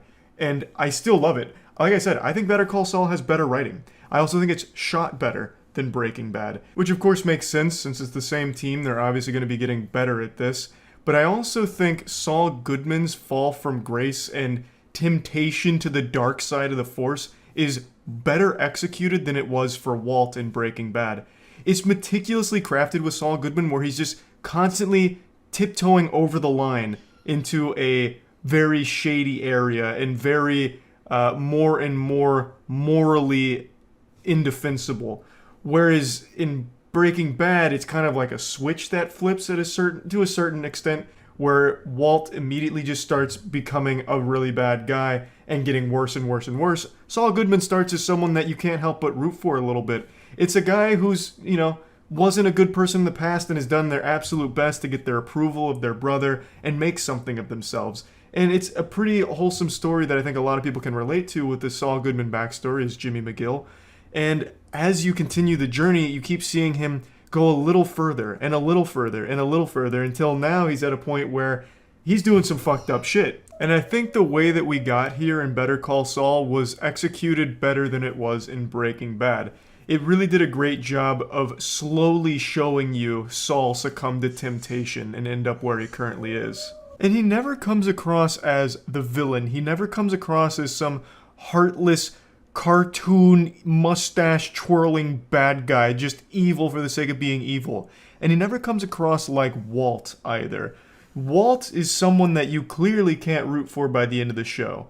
However, Saul Goodman, he never has his I am the danger, I am the one who knocks moment like Walt does.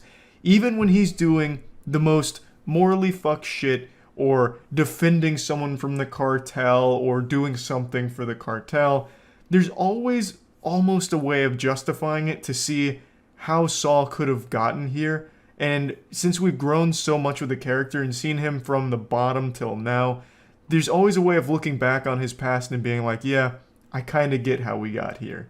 I can sympathize with him, which I really appreciate. They spent so much time crafting these characters to perfection. So I actually think Better Call Saul is better than Breaking Bad in quite a few areas. But there are certain things about Better Call Saul that I think Breaking Bad just does better. For example, I think Jesse is a better secondary character than Kim. I think Kim is great in Better Call Saul, don't get me wrong, I think she is a fantastic character. And again, these aren't even characters that can really be compared, it's apples to oranges, they're just completely different. But since this whole video I just want to compare the shows together, I figured I might as well talk about the most important character behind the lead, and in this case, it's Kim. Breaking Bad's case, it was Jesse. So Kim's main conflict comes from profession versus own sense of satisfaction, fulfillment, rather. Kim is the most talented lawyer in the show, and everyone in the show appreciates that and wants to work with her. And she works many places, the best firms there are. HHM, Schweikart even has her own private practice, and she has big clients and always has slam dunks, just absolutely goes fucking hog wild on the law and makes magic happen. So she has a client like Mesa Verde, bank, big bank. She's making money off them, putting food on the table, and she's raking in the fat stacks, supposedly. But she never feels that sense of satisfaction. There's a hole in her soul where she feels like she's not using her talent to actually help people individually. So as the show progresses, it's her battling that.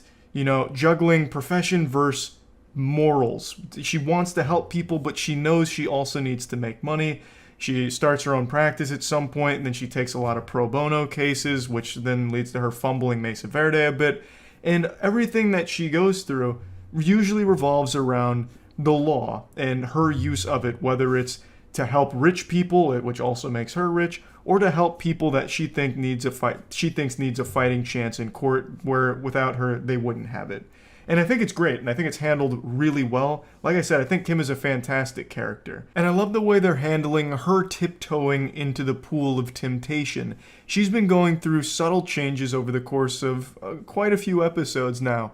And it didn't start that way. She used to be, you know, by the book. No horseplay, no silly stuff, nothing fishy, all above book.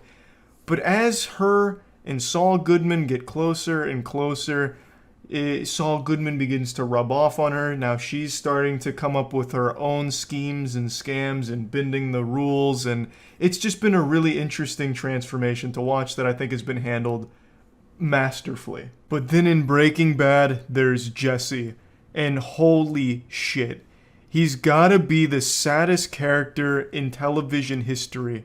Nothing good ever happens to him that lasts longer than 30 minutes. I swear to God, someone must have gathered all 8 Dragon Balls and made a wish just to curse Jesse for life. His story, his character arc, is just a depressing train wreck that you can't look away from. Throughout the course of Breaking Bad, you see so much awful shit happen to Jesse. He loses everything, loses everyone, tortured. You name it, Jesse has gone through it. And yet, there's still hope in Jesse by the end of the show. There's just something to be said about a story like that goes that hard and gets that dark for a character like Jesse. It's something I've never seen attempted before Breaking Bad, nor after. Or at least it's never been done nearly as well as it was in Breaking Bad. I really think Jesse is one of the most interesting characters to ever hit the screen, movie, TV show, any of it. I really think there's so much depth to that character. And now I want to make it clear, you know, Jesse's not a saint, right? Jesse's not some angel. He's done fucked up shit too. But you always have to wonder, does he deserve everything that happens to him in that show? It's just so well done. So again, you can't really compare Kim to Jesse, but I'm doing it just for the sake of talking about how I feel overall about Better Call Saul versus Breaking Bad, since that's the whole subject of the video. I do, however, think that the new character introduced in Better Call Saul, Nacho, is actually kind of comparable to Jesse. They go on similar journeys in different ways. Both of them start by making some bad choices. And as a result of these bad decisions, they suffer for the entire duration of the show. Nacho, I'm avoiding spoilers as much as I can and being as vague as I can.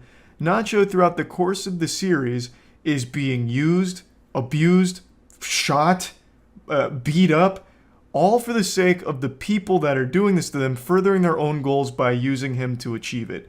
He goes undercover for people, he does dirty work for people, and every step of the way he does exactly what's asked of him to perfection, and still just gets blasted for it every time. And while Nacho's not a good person, he has a good heart. He cares about his father and will do anything to protect his dad and get him out of harm's way, no matter what the cost. And I just think Nacho is a great character. I don't think it's a one-to-one comparison with Jesse by any means, but Nacho does go through similar circumstances, and it's just a really compelling story arc with that character. But yeah, obviously I recognize these are just two very different shows, but since they're in the same universe and since everyone compares them, I wanted to get my feelings out about them. If there wasn't Breaking Bad to compare this show to, I would consider Better Call Saul my nearly flawless masterpiece. The same way I view Breaking Bad, I would view Better Call Saul that way.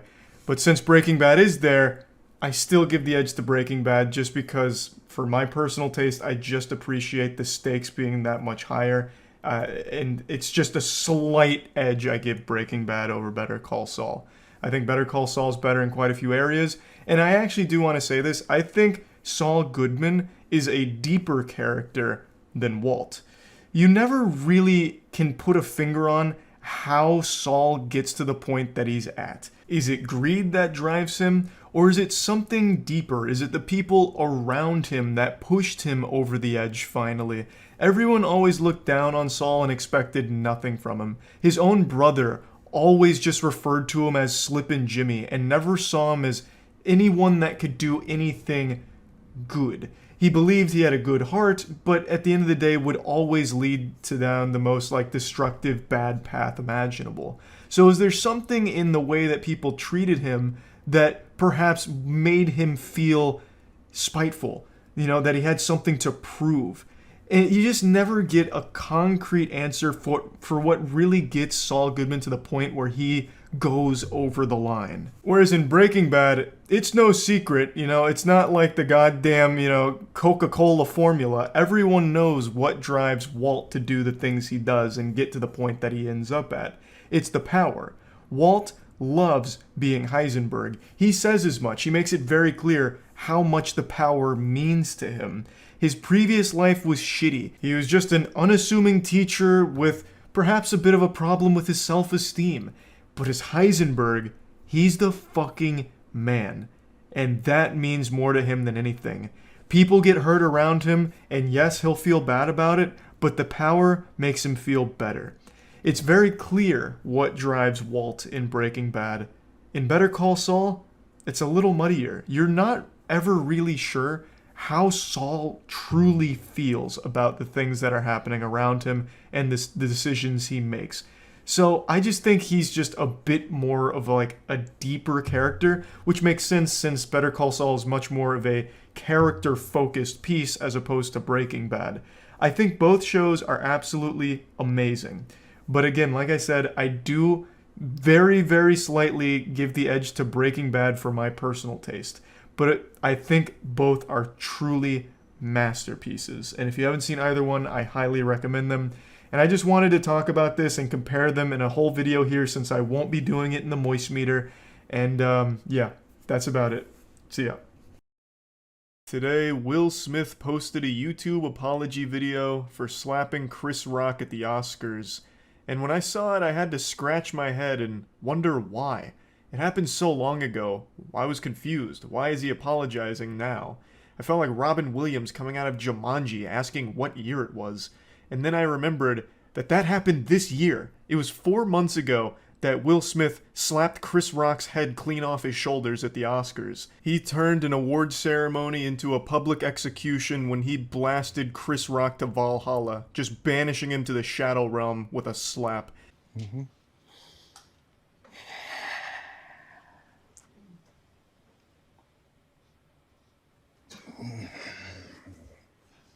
Oh baby, that's right. He starts this with the most generic YouTuber apology intro imaginable. A slow walk into a big sigh right before getting into the actual apology. Textbook. He's clearly been trained by some of the YouTuber apology greats like Logan Paul, Laura Lee, Tati. I mean, this is perfection here. Every box of YouTuber apology cliche gets ticked immediately except for one. He didn't bring his dog into it. A lot of YouTubers like to bring in an animal in order to, deflect some of the criticism with cuteness with the animal. Will Smith, unfortunately, must have forgot that prop this time around, but everything else he nails. Why didn't you apologize to Chris in your acceptance speech? I was fogged out by that point. It's all fuzzy. So the main thing he's doing in the apology video here is answering questions that people have asked over the last 4 months.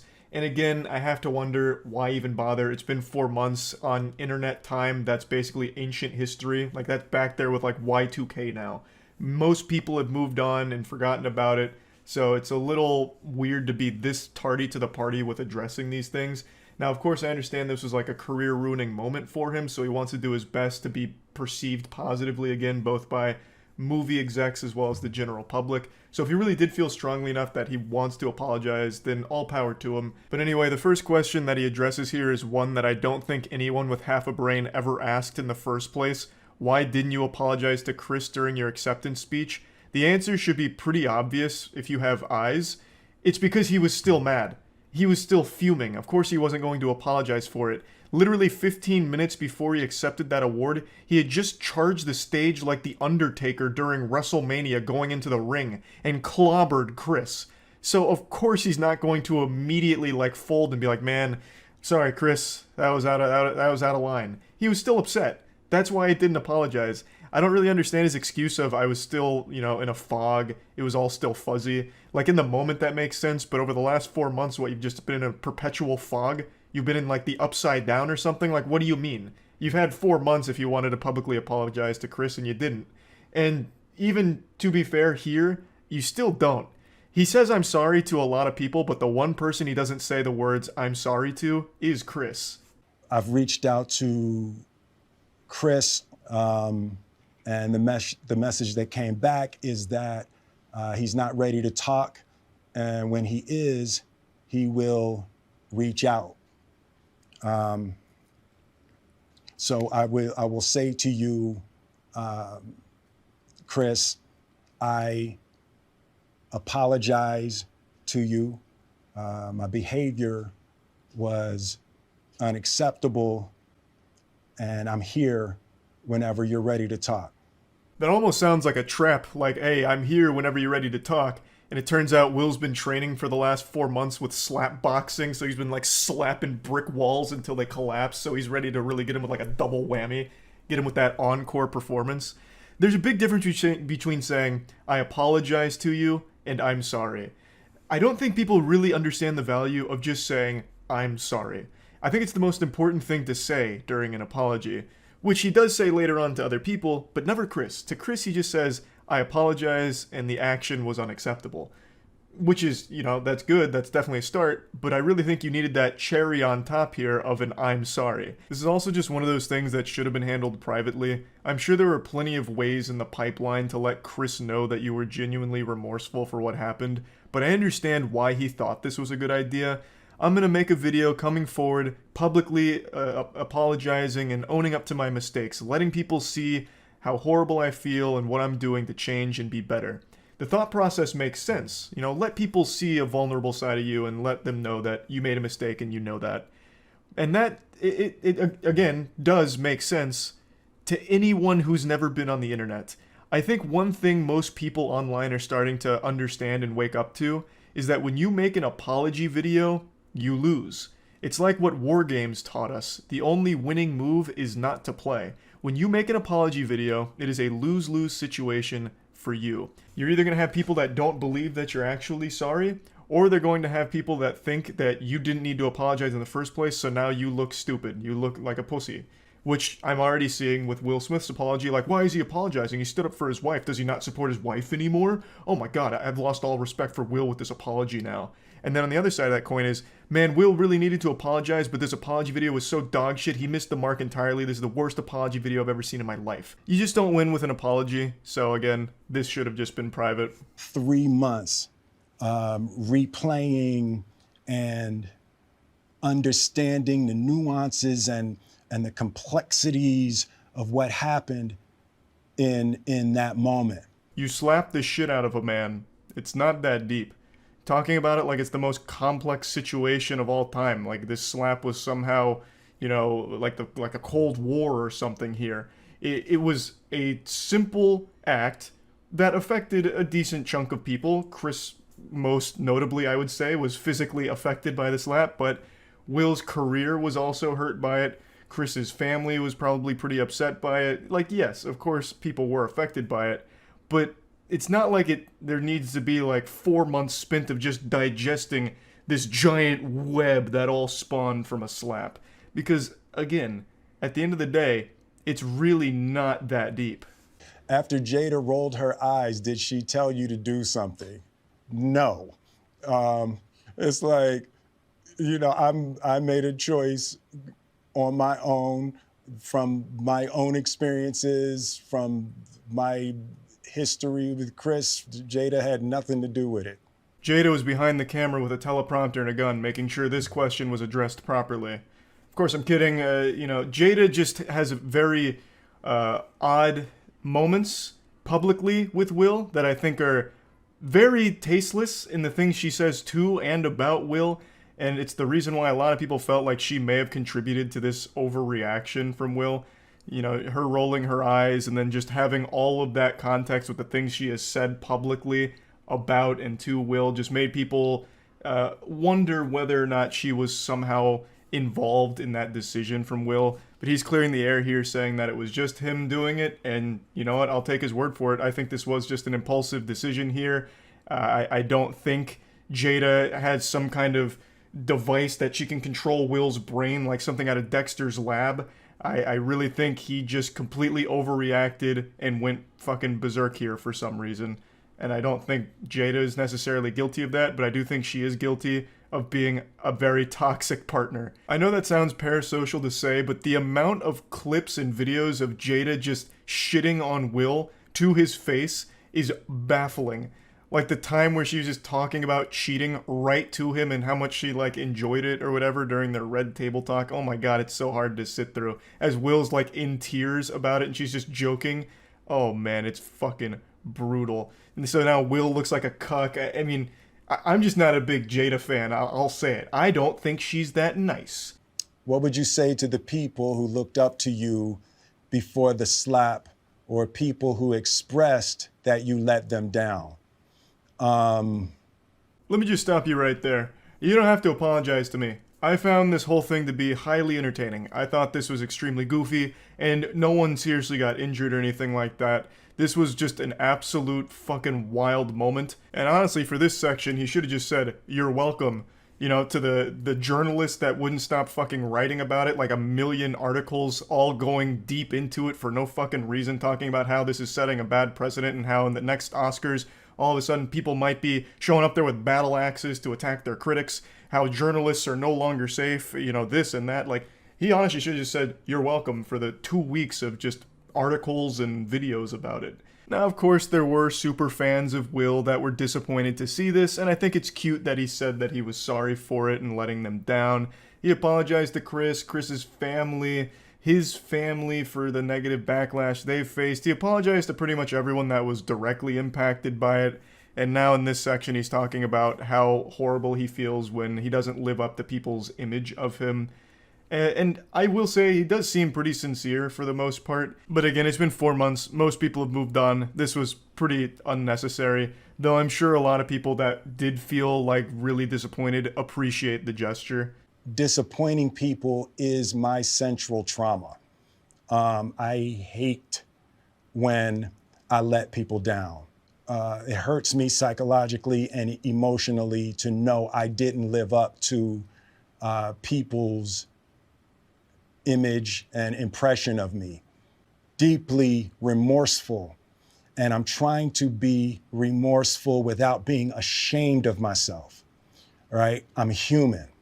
And I made a mistake. But yeah, he finishes it off by saying that he is remorseful and he's, you know, working on being better. And if you stick with him, you can all be friends again. And that's basically where it concludes. Overall, I don't think it's like the worst apology ever, especially in the tier list of YouTuber apologies. I think this one was one of the more sincere ones, at least from everything I've seen from it, unless I've been deceived by his great acting, I couldn't tell you. But this is just one of those situations that is so wild to me. Why do this 4 months later? If he had done this like a day, 2 days, even a week after this happened, I think the reception to it would have been much better than it currently is. Yes, it still has, I think, a pretty positive reception overall from like his actual like dedicated fans. But the general consensus I'm seeing here is, why is he doing this? This seems very fake to do it now. It's way too late. We've all moved on, this and that. So again, you don't really win with an apology video, but if he'd at least made like a statement like this, a big statement like this, right after it happened, I think he would have been in a much better position now than he is currently, if that makes sense. But anyway, I just wanted to talk about this since the slap is the gift that just keeps on giving. Somehow, there is still developments with that whole story that keep happening. Anyway, that's about it. See ya. I'm not a hero, but I'm going to pretend to be one for a moment. I'm going to go where no man has gone before.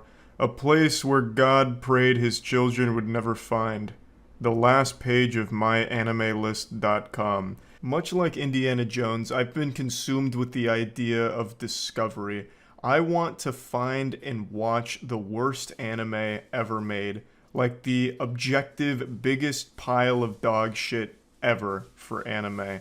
And what better place to start than rank 12,638 on my anime list. This is the lowest rating on the entire site. Everything below this is unrated, so it either never came out or just doesn't exist. So the lowest one here is Tinku Danzai Skelter plus Heaven. So the mission is pretty simple, and there's a very clear starting point here for my noble crusade. The journey of 1,000 miles begins with a single step, and I'm not a pussy, so I'm gonna take that first step no problem. Now, unlike Indiana Jones, I won't be shielding my eyes when I open the Ark of the Covenant here with the worst anime on this site. I'm going to pop this bitch open and just embrace this miasma of filth as it melts my flesh with how god-awful I already know. Helter, Skeven, whatever the fuck it's called, Tinku Danzai, Seltzer, whatever the fuck. I already know it's going to be bad.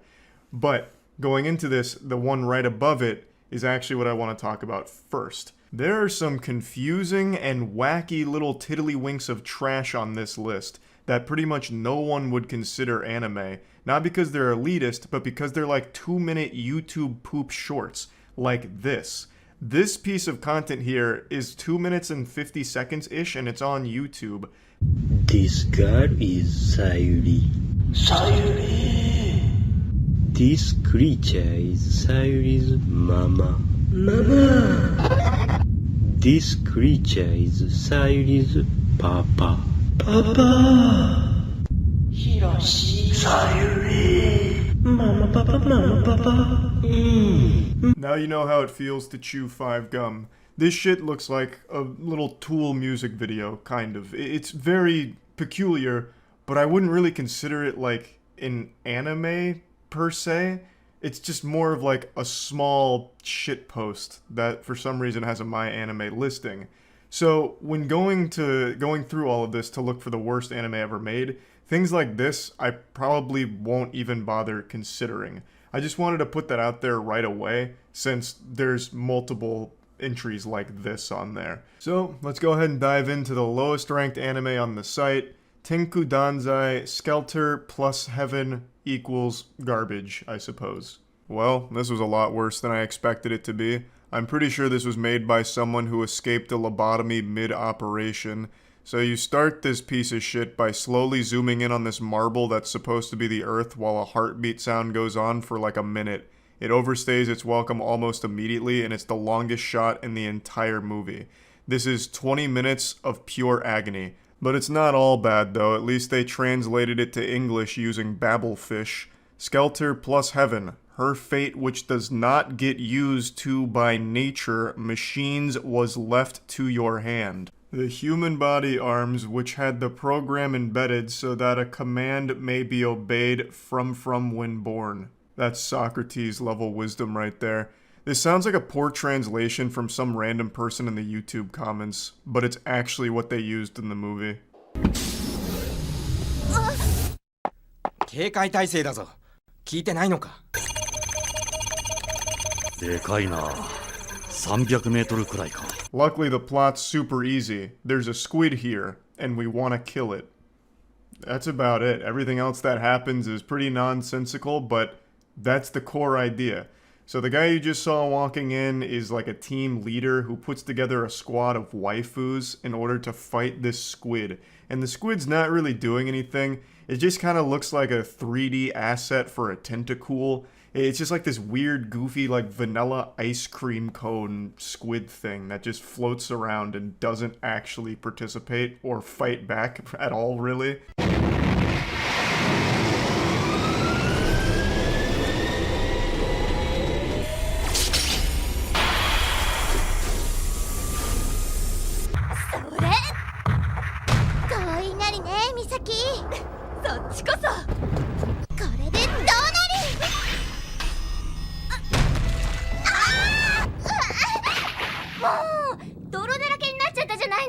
You get introduced to some of the other team members here as they're practicing their combat abilities, and keep in mind this is 2004, so the 3D, the CGI, it's a little rough here. It's looking straight out of Beast Wars, but it's doing its best, god damn it. There is a sin that is unforgivable no matter what year this came out in, and that's the way it's edited. I swear to God, no scene lasts longer than like 5 or 6 seconds maybe. Outside of that intro shot of the Earth that went on forever, everything else is as if the person who made it forgot to take their ADHD medication, and they're just constantly jumping from like a million things back and forth all the time.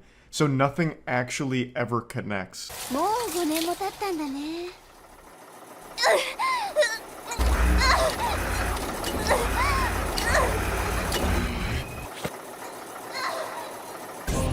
全員揃いました。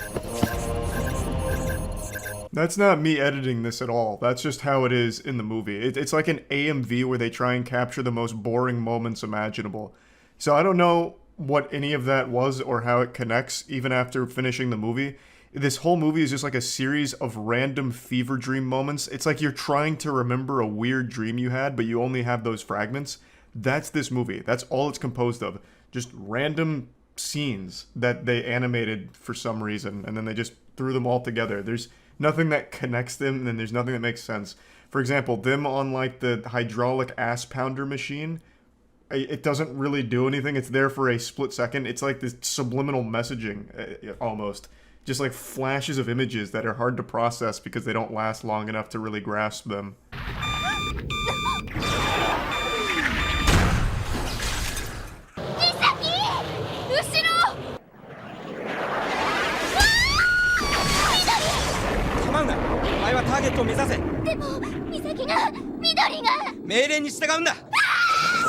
I'm cutting out a lot here, but eventually they get in their skelters and they start fighting the squid. Things aren't going amazing, and then it's revealed that the girl is actually an artificial life who's in love with that guy from earlier. And it all comes out of nowhere. It doesn't really make sense, and you don't really give a fuck. I mean, it's hard to make anyone care about these characters in 18 minutes, but they like tried to speed run a nonsensical plot and then still tried to add so much to it and gave it so much fluff. Somehow it's 18 minutes, but it feels like it's 16 minutes too long. It's just crazy. Like, nothing they did worked here in the slightest. But let's go ahead and show you their triumphant victory over the squid.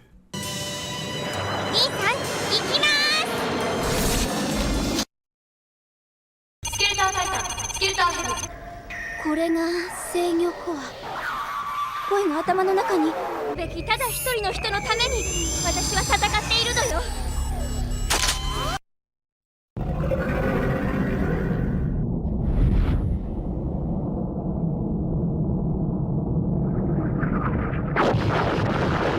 Yeah, cut out some things, but this is the gist of how it happens. It doesn't make sense in the anime either. So, basically, they cut it with a sword and some, like, pillow stuffing falls out. And then all of a sudden, she's somehow jacked into the core of the squid, who I guess is, like, beaming words into her head, saying something about human desire. And she's like, it's just a small group of humans that have desires like that and can't control them. And then fucking locks and loads. I guess. But it, again, like, it doesn't show any of that. That's my assumption, is that she starts just fucking blasting the core. But who knows, really? Maybe she beat it in a philosophical debate and it just blew up from the facts and knowledge that she dropped, all the logic. Anyway, catches smoke, falls, and dies. The end. Or is it? これらの物体は1年前自衛隊によって壊滅させられました。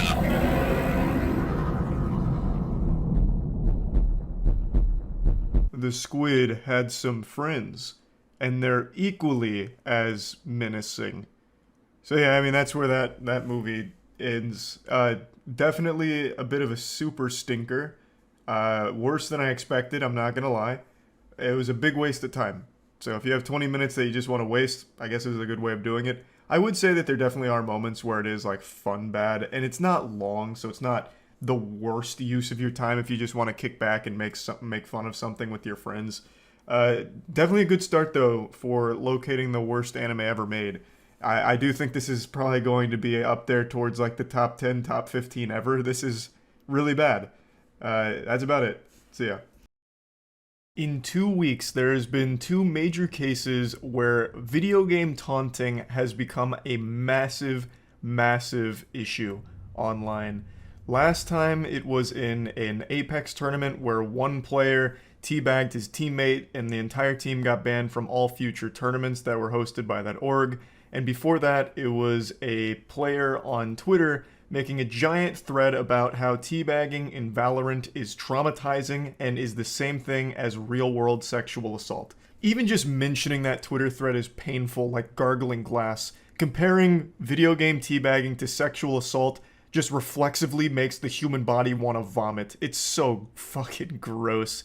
But the point is, over the last couple of weeks, teabagging in video games has become like the ultimate evil to some people, like Voldemort here. If you don't know, and I already know you all do, but I just want to explain it a bit further, teabagging in games is when you go over someone's body and you crouch up and down a few times. That's it. That's all. That's what's starting all of this controversy. And today, we reached the boiling point that's confirmed that we live in Weenie Hut Juniorville. 2 players were banned for talking about that Twitter thread about teabagging and sexual assault.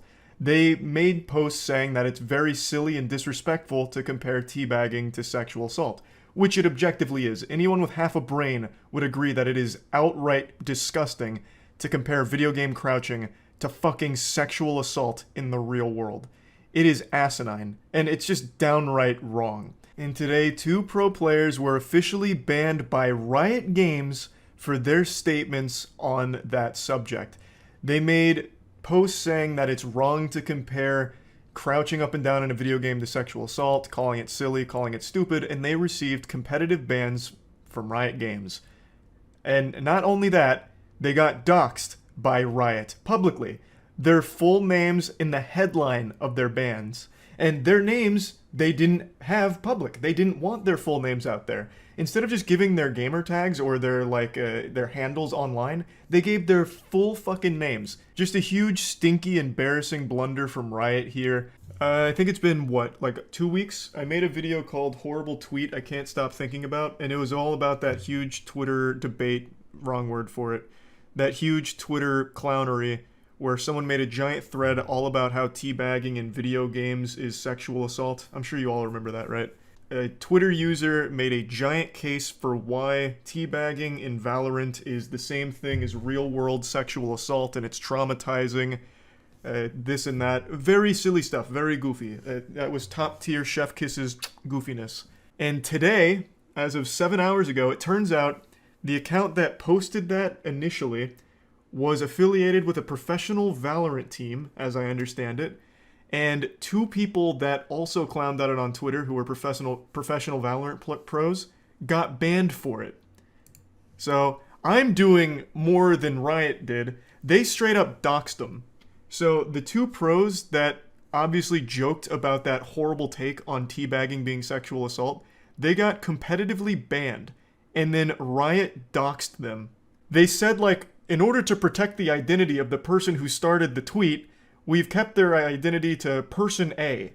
And then in the next sentence says, but these 2 pros, and gives their full name, both of their names, not like their gamer tags or anything, just their full names, and said, but these 2 are now banned for vulgar language against this user. We will not accept it. One of the people made a post talking about how this dox has actually affected them in the real world. So apparently, like, a classmate of theirs saw this announcement and then asked if that was them that they were talking about. So it's already, like, their identity being leaked like this has already had negative implications for them in the real world. It's unbelievable. All over teabagging equals sexual assault nonsense. What tournament are they banned from? They are banned from the entire Valorant Pro League. Like, they cannot be affiliated with anything Riot sanctioned. Got banned for talking shit. They weren't even, like, talking shit against the person who made the post.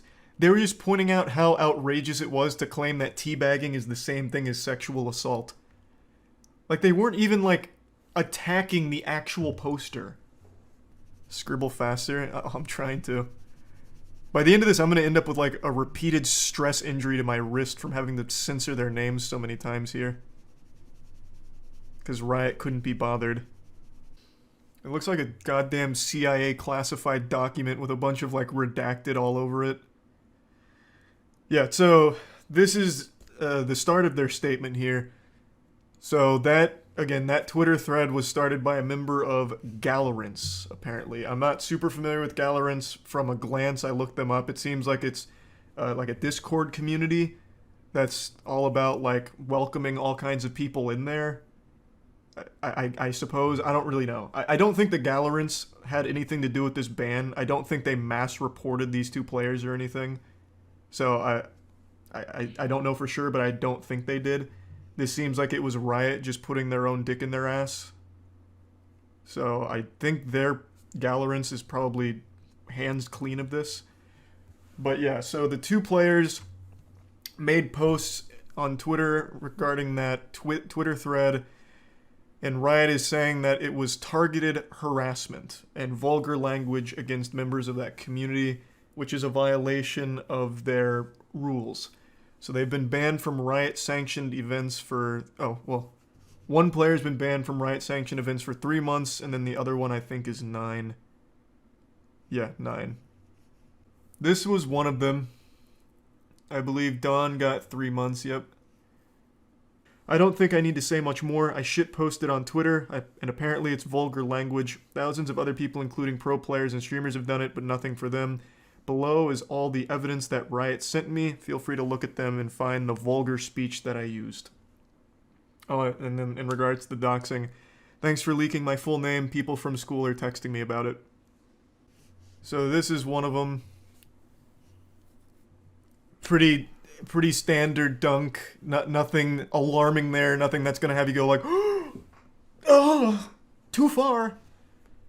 And then again, this one's just, it's not that deep. I don't know why Kurapika's here, but that's kind of epic.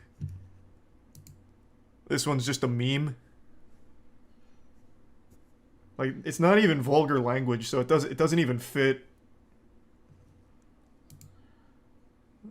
And this one, I guess, could be construed as like a threat. I suppose. I don't really know. So even if you really want to play hardball, like you can't say naughty things to other members of the Valorant esports community. Like, they really didn't. They didn't even say anything vulgar. It was just like general tweets. Like, hey, this is stupid. This is dumb. I want to quickly just come in here like a jump scare and let you all know that I actually talked to both Don and Rizora, the two people who were banned here, to get a deeper insight on things. I asked them if they like actually did target or harass the girl who initially posted the thread, like if they went in her Discord and started insulting her or shit-talking her in her Discord or anything like that. And Don confirmed everything that they were punished for was the Twitter posts. Don had never gone into the Discord or even mentioned the girl or anything like that, never attacked her, harassed her, anything like that. And Rizora also said something similar. However, Rizora did make like videos about it as well as talking in the Discord about it, getting into like arguments in the Discord. So Rizora was a little more direct with the community, whereas Don only made Twitter posts. So there, in both cases here, I don't think there's any argument for any like actual harassment or targeted attacks. It seems like both of them were just attacking the point that she was making with teabagging is sexual assault, which is a terrible point to make and deserves to be insulted and criticized, because that kind of thinking is not okay, and it is a complete slap in the face to actual sexual assault victims. So I don't think there's any case to be made that Rizora and Don were like maliciously attacking or ruthlessly harassing the original poster of that Twitter thread. Why is there like no one talking about this? That's what I was surprised about. I thought this would be big news. Like, there's an actual war on teabagging going on right now in gaming. It's fucking wild. And I'll address this right now, since people keep bringing it up. Yes, I really ate my own words here. I'll come here and publicly eat shit and say I was wrong. There was a case of someone getting teabagged in a real-life sport this week. Paddy the Batty, Pimblett, teabagged his opponent after choking him out in the octagon. So, yes, teabagging does happen in real sports too. And you know what happened to Paddy the Batty? The guy that got teabagged was laughing, Paddy was laughing, the commentators were laughing, and the whole world found it to be entertaining. It's just fucking video games where virtual teabagging is apparently the devil. You said this week you knew he was going to shoot for a single leg. Looked like you'd done your homework. See, like that's, again, I like it. It's good. I like where his heart's at, but the technique is not great. That is amateurish technique at absolute best. Rookie shit. Only 2 pumps, and for some reason has his hands straight up. Like, that's just not even proper teabagging technique. But I do love that he pioneered it into the real world of sports. And I fucking love Patty the Batty. I think that guy's amazing. Probably tired. Yeah, I mean, again, heart was in the right place. We just got to work on that technique for the next one. But back on topic. Point is, teabagging is not a big deal, no matter how desperately gaming companies as well as delusional gamers want to pretend it is. It is certainly not grounds for a fucking ban. And these two didn't even teabag or anything. They're just talking about how stupid it is to compare it to sexual assault. Splitgate's crowd cheers when you teabag. Oh my god. To the member of the Gallerants that made that thread, I pray they never find Splitgate because they would absolutely melt down. They would think that is an actual hell on earth situation. There's an entire game mode in Splitgate where you teabag your opponent to confirm. They would never be the same. But I think this next section is really great to highlight where Riot's head's at, because this is where they protect the identity of the initial poster and then immediately dox the other two. This is where they give like the timeline of events. Beginning June 24th, a player identified as Player A to protect their identity engaged community members on Gallerant's Discord server. June 27th, the discussion evolved into an argument spanning multiple Twitter posts. I'll throw the guess out here. I know Riot got investigated for, gender discrimination stuff at the office. Like, they had a huge workplace culture problem at Riot where, we even talked about it on the podcast, there were stories where, like, one of the higher-ups at Riot used to go cubicle to cubicle and fart in the employees' faces. Like, they treated it like it was a crazy fucking frat house. And I believe it was like a $100 million lawsuit or something. I mean, I'm on the internet right now, I can double check. I don't know what the verdict was on it, but it became kind of a big deal. And I think what's happening now... Oh, the verdict's in. They've agreed to pay the $100 million in settlement. Okay. Makes even more sense then. So I think what's happened here is they're trying super, super, super hard to overcorrect for things. So they're going really fucking hard in the paint here. Like, any minor issue on Twitter or anywhere, any of their leagues, they're trying to like make a grand statement like, we are not sexist, we are safe, and it's backfiring because it's the exact opposite. That's a good theory. Yeah, I mean it's just a game theory at the end of the day, but I think the timing makes sense since they agreed 2 days ago to pay this out, and neither Dawn nor Razora even knew that this ban was coming. Seems like they may have just like jumped the gun and tried really hard to look good quickly. To be fair, is either get cooked by the person who started the thread for doing nothing, or do something and get cooked by the community. They chose the wrong side. I don't think so. The person who started the thread hasn't said shit since. At the end of the day, it was her opinion, which she's welcome to have. I think it's a terrible take, as did most people. But she publicly posted it on Twitter for everyone to opine on. And I don't think she made a big stink about it. So Riot not doing anything wouldn't have been a problem. Plus, Riot didn't hit everyone that dunked on it. Don mentioned 2 other pro players in the scene that didn't have any repercussions. Just Don and Razora. I actually got to talk to both the players on stream who gave me a deeper perspective on exactly what happened. So Dawn is the player that received a 3-month ban for this, and she talked about how her posts were what triggered Riot Games into taking action. But after Riot Games looked at the posts, they contacted Dawn saying that there were no problems, she was in the clear, and then today, out of nowhere, they just decided to ban her. She had no warning, had no idea it was coming, and was even told that it wasn't coming, and that she was cleared. It wasn't a big deal. So I don't know what exactly happened there. And then the other player is named Razora, and she received a ban from Riot for 9 months. For similar reasons to Dawn, however, Razora also made YouTube videos, like talking about how dumb it is, the whole statement on teabagging being sexual assault. So Rizora made more content around the statements than Dawn did, and as such received a longer ban. So Rizora went a little harder on the statement than Dawn, and Riot punished her harder. It's such a fucked up scenario that shouldn't have happened under any circumstance. Neither Dawn nor Rizora knew this ban was coming. They received no warning from Riot Games. They found out when the rest of the world found out, and were shocked to see that their full names had now just been put out there by this company. So this whole thing was just a complete fuck up from Riot. There shouldn't have been bans in the first place. The players should be allowed to express their opinions on Twitter, regardless of what it's about. They shouldn't be like hall monitoring their pro scene to make sure that everything is squeaky clean and fine and everyone's playing nice. And for some reason, it was only Dawn and Rizora that got banned for this, even though there were other pro players that were dunking on it as well. So it's very weird that they targeted just 2 people here out of the entire crowd of people that were talking about it.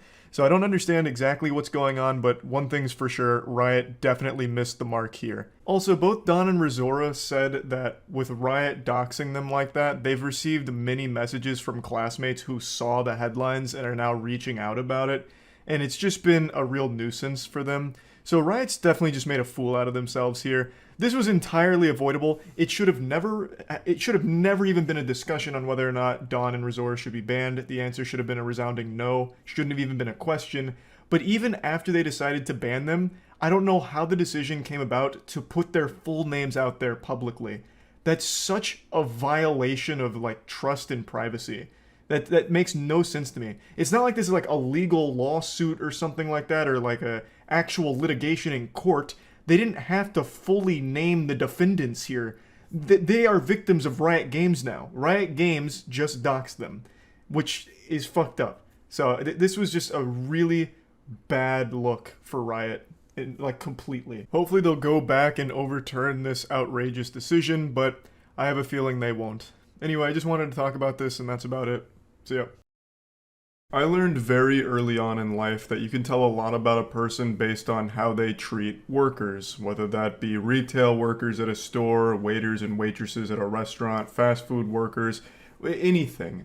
It's like a little cheat code into the human psyche. You can tell if someone's an insufferable douchebag based on how they interact with employees out in the world. If someone's being mean and disrespectful to someone that's just trying to do their job, then chances are they're a worthless asshole. And I don't need to be a licensed psychologist in order to diagnose them with terminal douchebag personality syndrome. But by far the most infuriating are the stupid douchebags, the troglodyte imbeciles that will get mad at the employees for decisions the company made, as if the employees had any say-so in whatever the fuck you're complaining about. You saw it all the time during the early pandemic when companies asked that the customers wear a mask, so the employees were forced to enforce the rule, and would face so much backlash from the customers as if they were the ones that made it. Like, they're just trying not to get fired. So you have all these inbred weirdos losing their mind like, how dare you muzzle me, you goddamn communist, telling me how to live my life. I will beat your ass in the parking lot, bend over so I can suck a fart out of your butt. As if the employee that you're yelling at and threatening to beat up had anything to do with the actual thing you're complaining about. They had no say-so. They were just a fucking employee of the company doing their job.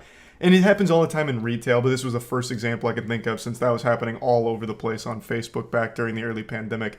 Just being rude, mean, and nasty to workers who are just doing their job is by far the easiest way to identify a piece of shit. And I'd love to show you a perfect example of this. This is a customer who's melting down at a fast food worker who quite literally did nothing wrong at all.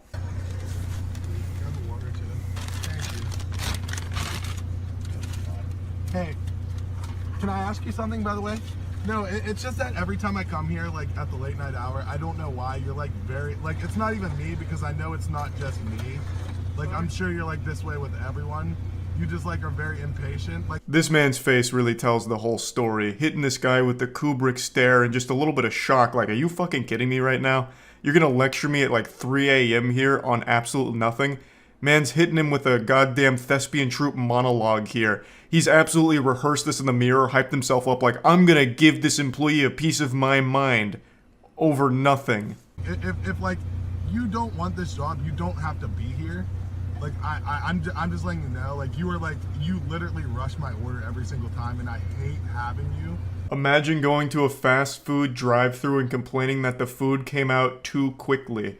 That's the whole definition of fast food, is that it arrives in a timely manner to you. What are you there for then if you wanted slower prepared food? Go to a moderate speed restaurant. Or you can go to IHOP and never get your food, because by the time you get your food, you will have died by old age. Like, I don't understand what the complaint even is. He's mad that this guy rushed his order. That is the whole goddamn point of fast food, that it is prepared quickly for you. You are arguing a non-issue to a guy who is very clearly not interested and doesn't deserve it. This guy is just doing his job at the late night hour to serve your absolute incompetent, disrespectful, entitled ass, and you have the audacity to shit on him for it. And I mean, I'm sure my word means nothing to you, but I'm just telling you, you have the choice to have a different profession. This isn't a profession. I'm sure you're just very incompetent and you have to work here. But I'm not being ignorant either. Yeah, definitely not being ignorant at all.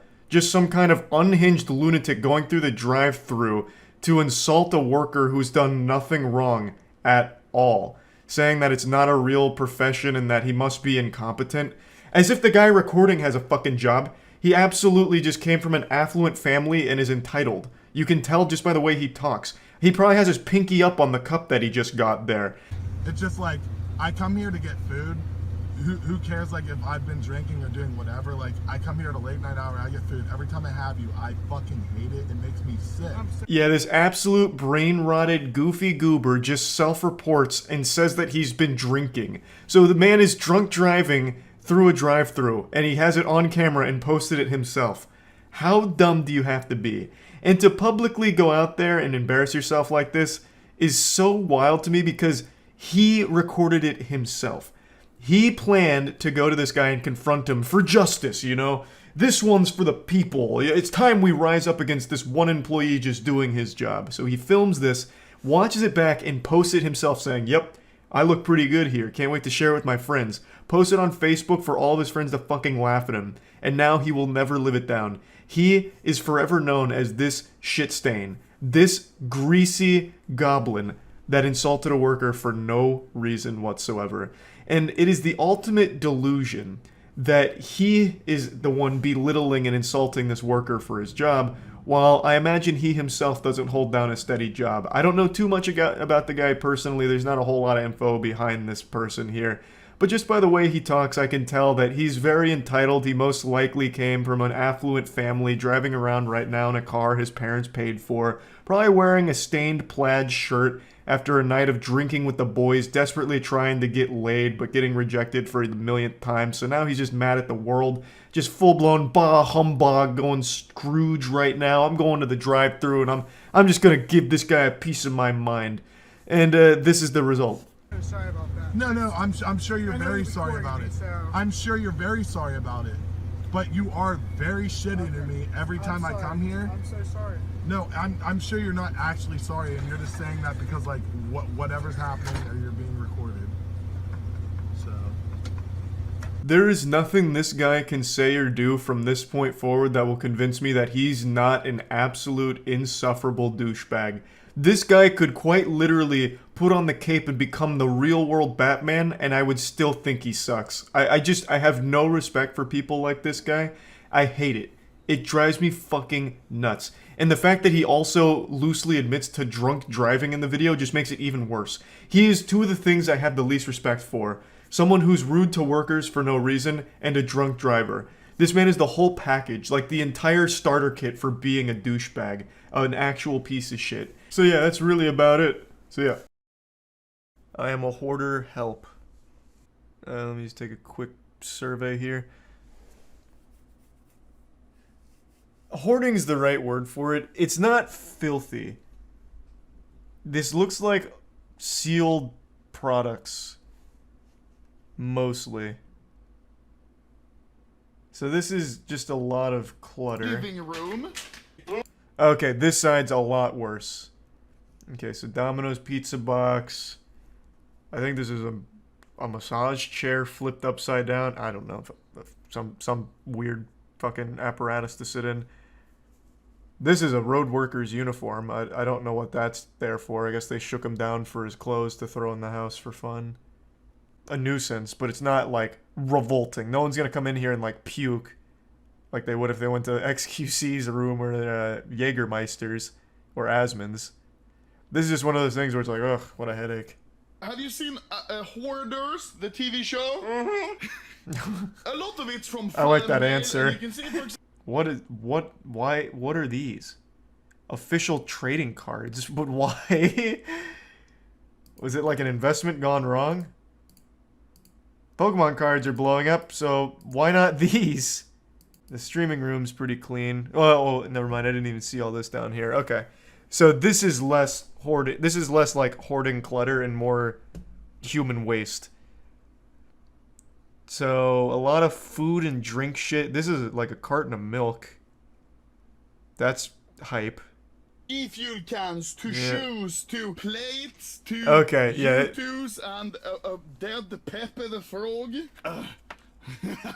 So his spot is pretty There's gross. just a lot of trash in here, Papa. Yeah. We'd get these boxes, and then we just store shit in them. Why? Yeah. Why? Why would you do that though? Yeah, I love I loved Olive Garden, so I'll get takeout and I'll keep the box. Just in case I ever need it. That's such a weird thought process. Like, it's nice to have boxes, I guess, but why tiny Hard Rock boxes? Just get yourself, like, an actual box. Wow. This is just Lego. So what the fuck? Alright, this closet's fucking awesome. Alright. It's not just Lego, by the way. You have Connects right here. So don't disrespect Connects. I used to love Connects. So, what? But why? He doesn't build them. He just collects the Lego boxes. I guess just for fun? Like, just to hoard all the Legos so kids can't have them? Just as a fuck you? I don't know why, Papa, do you shit a lot? This is your toilet. Look how many shit What the fuck is that? Why is there a fucking milkshake here as well? Then, moving further... Alright, so his dad is definitely the grosser one here. The man just piles up toilet paper rolls and a milkshake. You can't even use this sink. Alright, so this one's pretty gross. Alright, now we're getting somewhere. This is yucky. There's old blood all over it because I cut my finger. I think you can see one blood in here as well. Yeah, here on the wall you can see some of the blood. Didn't even bother to wipe it? Like once? Yeah, you see? It's blood. Fucking crime scene. Yeah, it's Oh my god. There. So this is where he opens all of the CSGO trading cards. Man just wakes up after a wet dream. He's like, fuck, let me see if I can pull a simple card. Spends 2 hours just throwing the wrappers off to the side. So this is like a Halloween department store. He's got a cool mask. Some suitcases. I don't even know what this is. Sealed board games? What is this? Settlers of Catan or something? What is this over here? Oh, you can't even see it. That's so much fucking milk. These are all milk, right? I can't read it. It's kind of blurry, but I'm pretty sure this is all fucking milk. Oh my god, that's so rancid. Oh my lord. At least, if there's any compliments I can pay to the other battle stations, at the very least, it was sodas.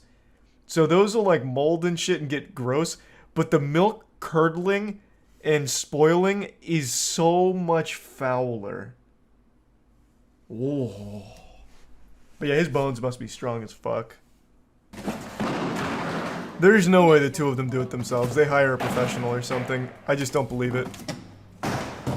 This is too much for just two men. We see some progress. I'm not sure if you look more like a German gimp or if you look like an executioner from the 1600s. We're still sorting the things half an hour later. It is going decently. I think Papa's gonna fall asleep soon. Papa, I can't believe they're actually gonna try and two-man this. You can have a beer. This is a fan. That's so admirable. We appreciate it. Yes. Maybe we're gonna get rid of it, probably. They're not even cleaning. They're just kind of playing. They're just hanging out. No. Here's the progress so far.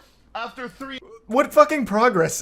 All they've done is move a couple of boxes and play with the fucking latex suit and giraffe costume. There is no progress here. And then they kicked back for a brewski. But I respect it. I like that. I like that grind. He's a little sick now because apparently he is allergic to dust. I got pink eyes from all your shit. Yes. It actually does look like he has pink eye. He probably doesn't, but for some reason, to me, it does look like he's got it. It's probably from putting on all the shit, and he ate like a 15-year-old expired gummy out of nowhere.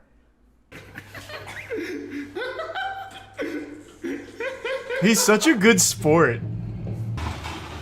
Bro, I would absolutely not help. Finally, we have a use for my hoard trash. Life hack 101. Again, like, it just... Maybe it's just me, but it doesn't seem like they've made progress. All they've done is they moved the trash a little further inland. Like, they're parting the sea like Moses here. They're not actually moving anything and getting anything out.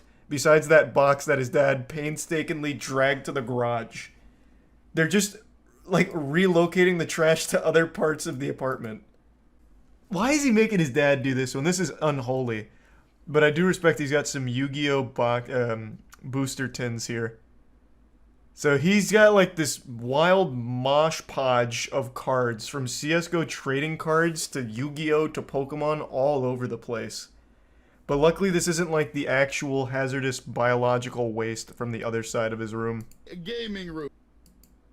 Is he doing like whippets or something when he's streaming? Why is there just like aerosol cans here? Or maybe it's not aerosol and it's just blurry and I can't tell. A lot of milk, Papa. Yeah, here it is. So much milk. Look how deep my foot goes. It expired the 25th of May. So I want you to open this one and have a smell. Don't. You're better than this, Pop Anomaly. Oh, God.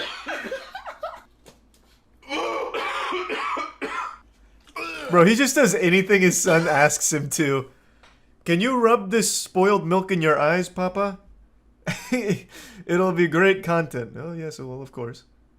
It's a fermented one. This one is from May. Finely aged milk, then.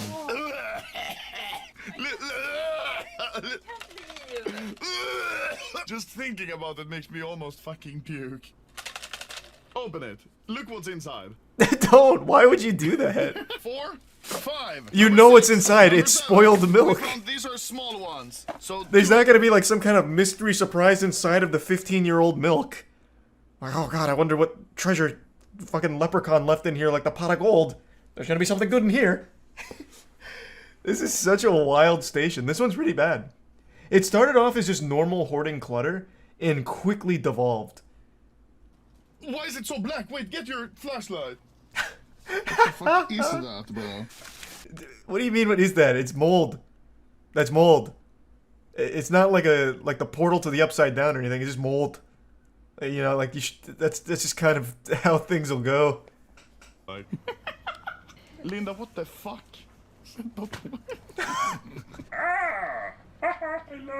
So many goodies. It's like a flea market.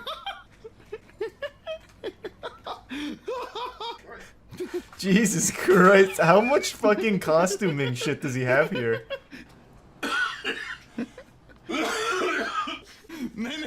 you play hockey? Oh, I want to see like an overview of the room real quick while we're still here.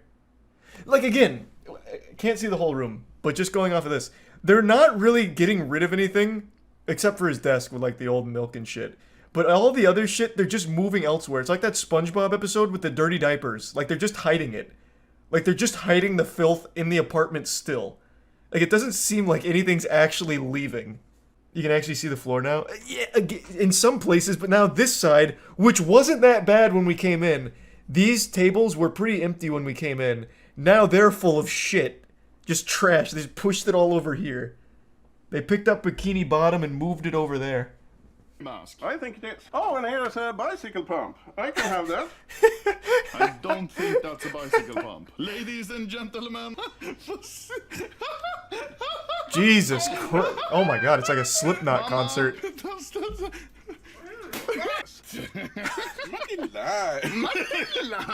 Alright, that shirt is hype.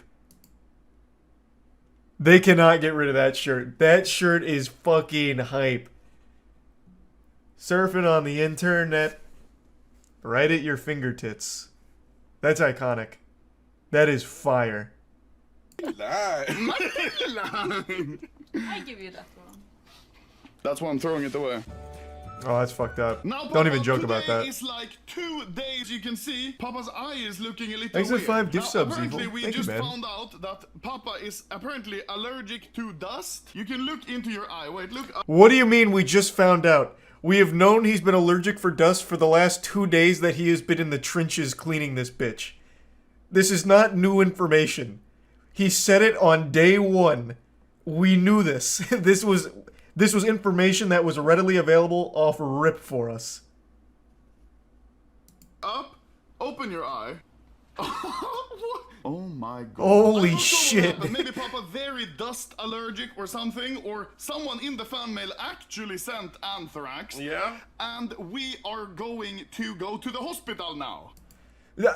You know what? I think chat's right. I think what happened here is after putting on the fucking latex BDSM kit for the 12th time, maybe some of the old goo and gunk that was left in there has penetrated his eyes and fucked him up. Like, that wasn't cleaned beforehand. And this man went in there like 8 times into those things. He was trying on every mask and hat like he was in like a Dillard's. And we are going to make the final touches to the... What do you mean? This is exactly what I'm saying. Look at this fucking living room. All of the mess that was there when we started is still there. It is just in a different corner. The fucking treadmill is still erected in the middle of this room for no reason. There's still boxes of fucking trash everywhere. The only thing is, instead of being on the left side, it is now all on the right side. Yeah! You can already see that there's a living room that's supposed to be here. And this just took like 5 days. So now we just... Hey, only 500 more and the apartment might be fully clean. Huge carpet. Yes? After literally like 3 weeks, I think we are finally... Oh, done. that's... So go on, follow along. They hired a I'm gonna do the professional. house tour when I Yeah, first I moved knew in. they This would. shit looks amazing. Yeah, I Papa. knew that. Look at how clean everything is. I think it's smart. There was no way they were doing it themselves. Oh, Papa, fridge, you can see. I had G Fuel in my Yeah, fridge. absolutely So, had let's a do the professional. bedroom, Papa. But they did a great job. Didn't really focus on the floor that much, which was the actual major problem spot. They just kind of like We blasted by it. We have a floor which we can... But yeah, they clearly cleaned it up. There's no cans or milk left here. handle. Jesus, that's a 6-monitor setup. What in tarnation? What could you possibly be doing that requires 6 monitors? Is he like the architect from The Matrix? Good lord. Opening 6 cases at once. True. Does Anomaly still do those massive case openings? I haven't seen him do it in a while. Different room in here. Like... Wow. Wow. Yeah, it is a whole different room in here. Look here. Insane. Not a single piece of trash. It's... You want to know what the dead giveaway is that a pro did this? It's not even like the actual degree of cleanliness that they were able to accomplish here. It's the bed. The bed is what tells me a pro did this. Because when we came in here initially, he was sleeping on a bare mattress with the cover not even on it. Right? But now this has what looks to be like a comforter as well. They absolutely had a pro come in here. They set it up with like a good bed and everything. So yeah, this is straight up paid actor shit. But they were never going to clean this place by themselves. It's also the cleaning equipment in the room. Oh, was there cleaning equipment? I didn't even see it. Of cleaning. A great job. We did. The funny thing is, we didn't actually do much of the cleaning at all. It's only Linda that did all the cleaning. Oh, okay, We that take makes even all more the sense credit then. for it. Yes, because we're men. Yes. Okay, that makes so much sense. I thought a professional, but it makes even more sense that he wouldn't have even bothered spending the money on the professional. That money spent on a professional is better spent on the CSGO cases, I guess. I feel so bad for Linda. That's so rough. That was... What a massive undertaking. Holy shit. I have no doubt that probably did take 3 fucking weeks. God, that was a pretty... That was actually a wild adventure. I did not expect that to be that dirty. Because it started off kind of innocent with just clutter, and then it quickly devolved into absolute sin. But they got it together. Linda saved the day. I'm pretty sure his shit is messy again. So yeah, that seems to be a common theme.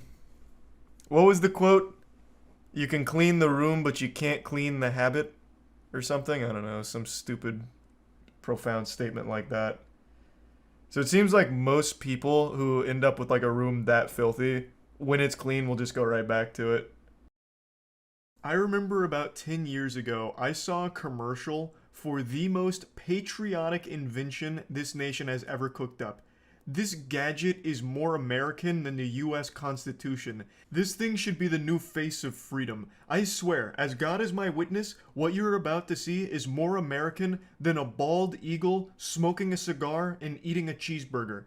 It's called the Backup. Over 100 million Americans keep guns in their homes for protection. The Second Amendment to the Constitution guarantees all Americans the right to keep and bear arms, but these arms must be accessible. That's right, baby. It's a shotgun gun rack attachment for beds.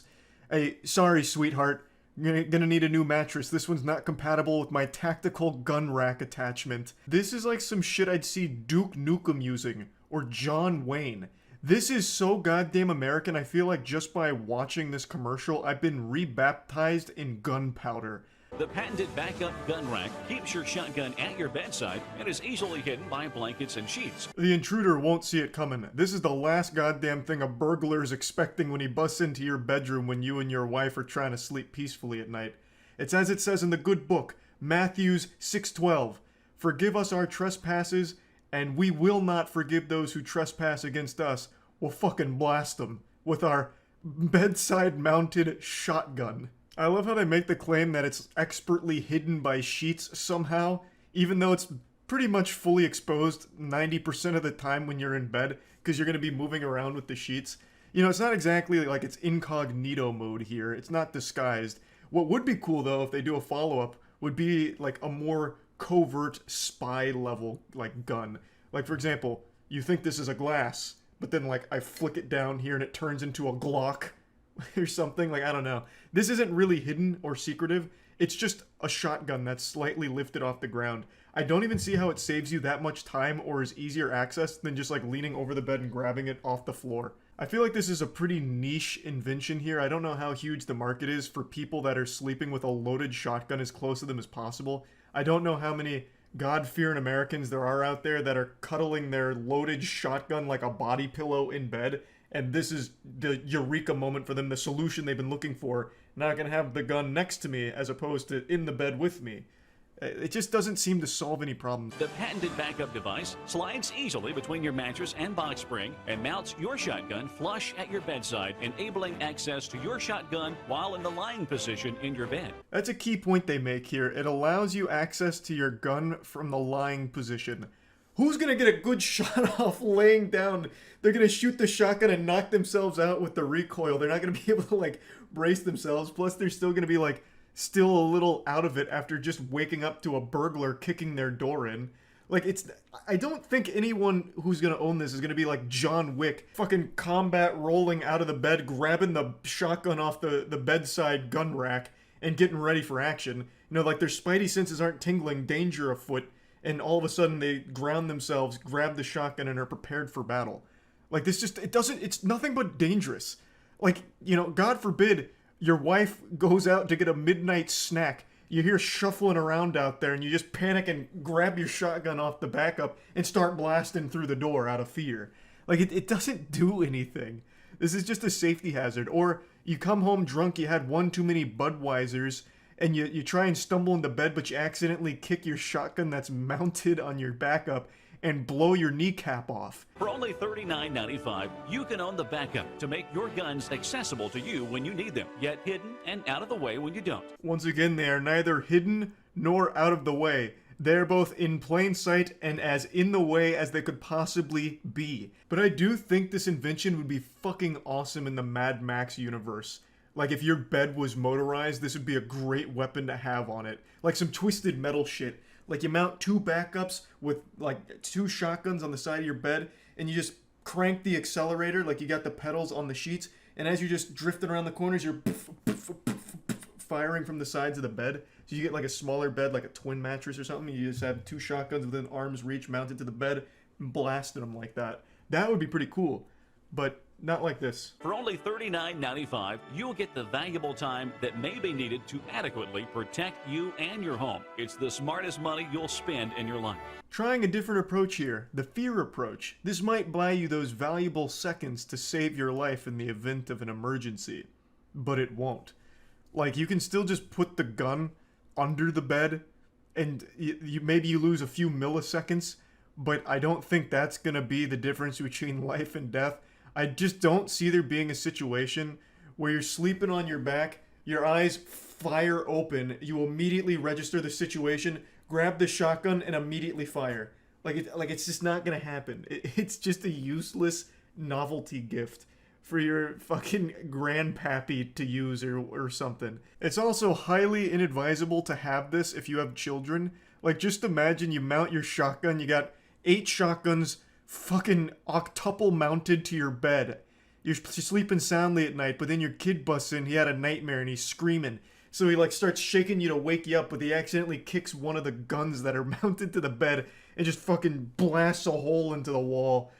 That kid's never sleeping again. Like, this shit's gonna go so hard. Like, it's just a bad, stupid idea, which is why it got discontinued. But for a glorious year or so that this was on the market, we had something special.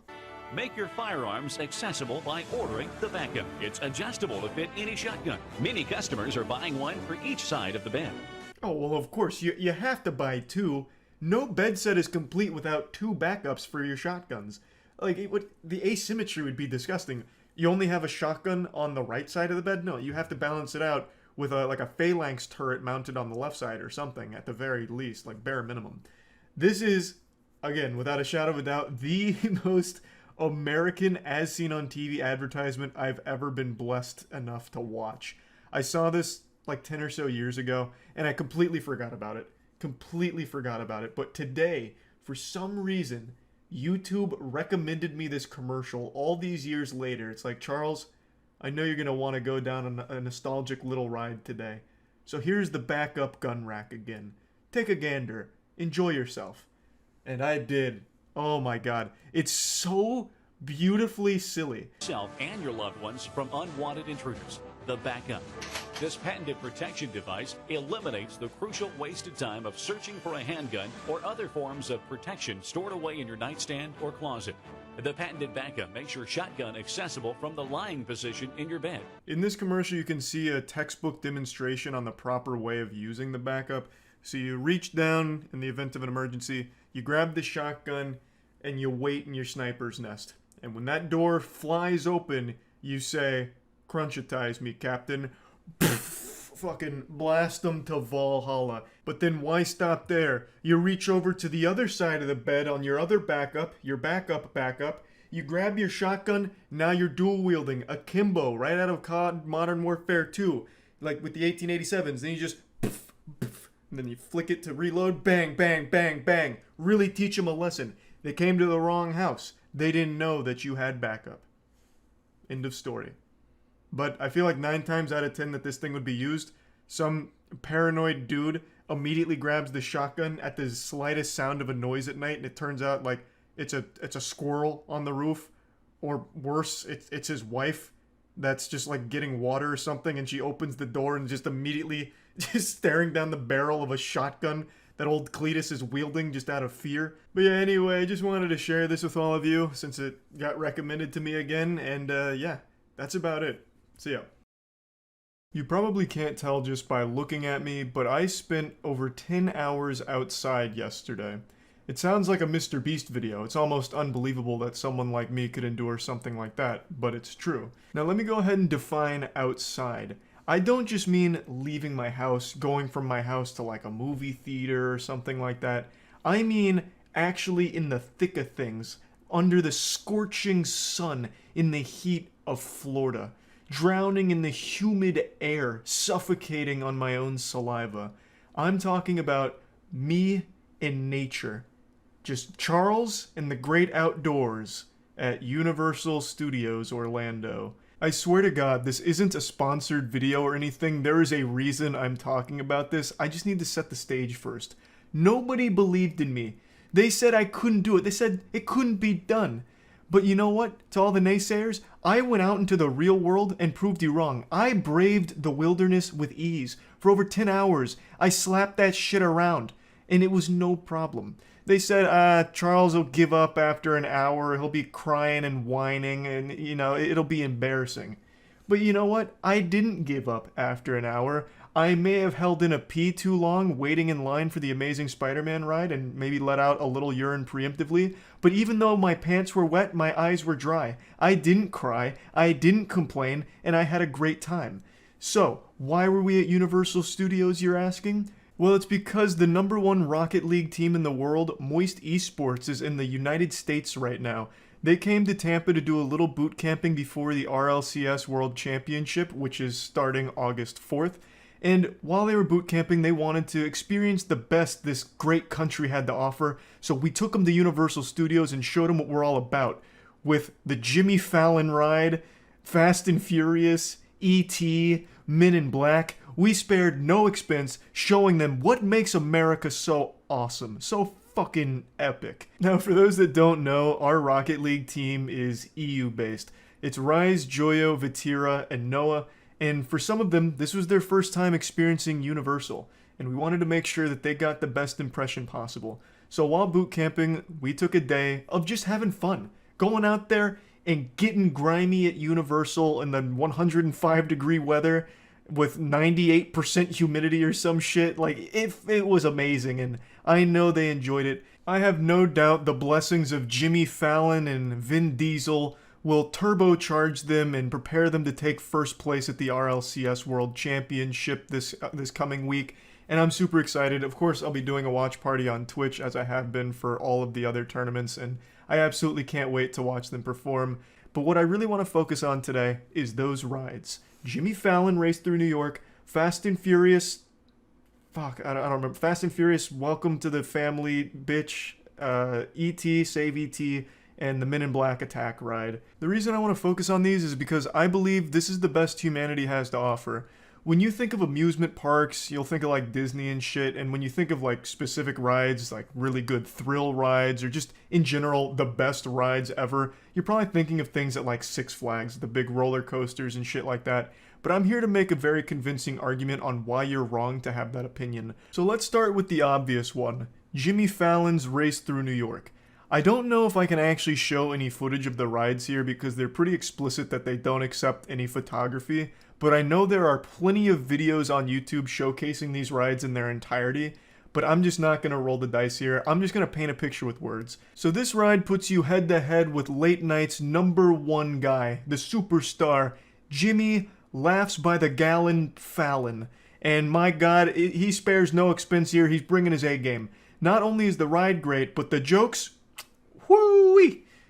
I mean, you're going to be having thrills and you're going to be having cramps in the side of your belly from how hard you'll be laughing. The whole experience here is something that cannot be understated. You go into the NBC studio, you're seeing all kinds of cool NBC lore, and then Jimmy Fallon calls you up. It's your time on the late night big stage, baby. You get to see some highlights from the Jimmy Fallon show, such as the time he smacked an egg on the top of his head. I mean, who could forget? And then Jimmy Fallon talks to you. You sit down in these really beautifully comfortable chairs, which are just made out of metal, and they're at like a terrible angle, so you end up sinking straight down and hitting your tailbone on a jagged piece of metal because it's constructed so well. And then you strap in, and you're in for the time of your life. It's a giant dome, it's a big screen, and Jimmy Fallon's talking to you.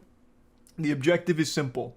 We, since we're a team, we are going to be racing against Jimmy Fallon through New York City for the sake of beating him. And if we beat him, that's good for the ratings and it makes us happy. If he beats us, we suck. That's about it.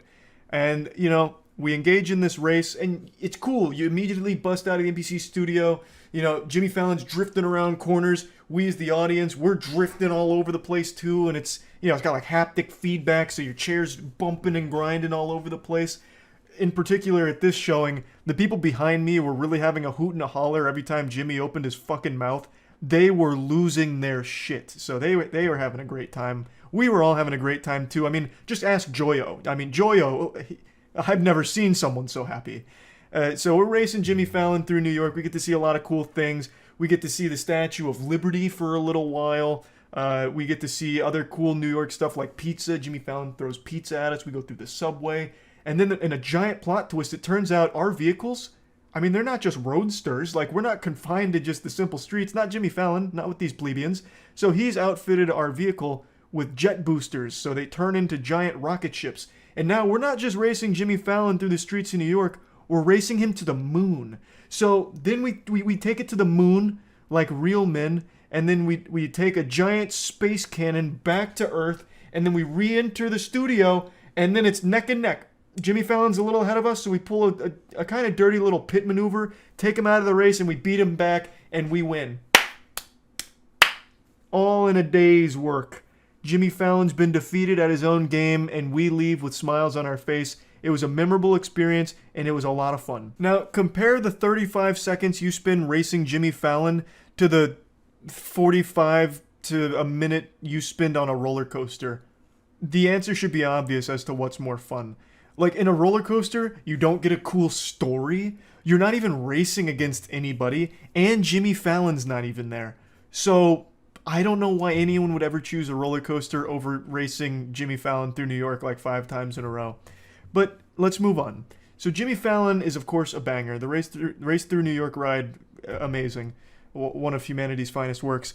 But we're only just getting started because Universal also has the Fast and Furious ride, and my God, if you ever need to feel like a man, just go on there. By the time you get out, have a fucking full beard and a hairy chest.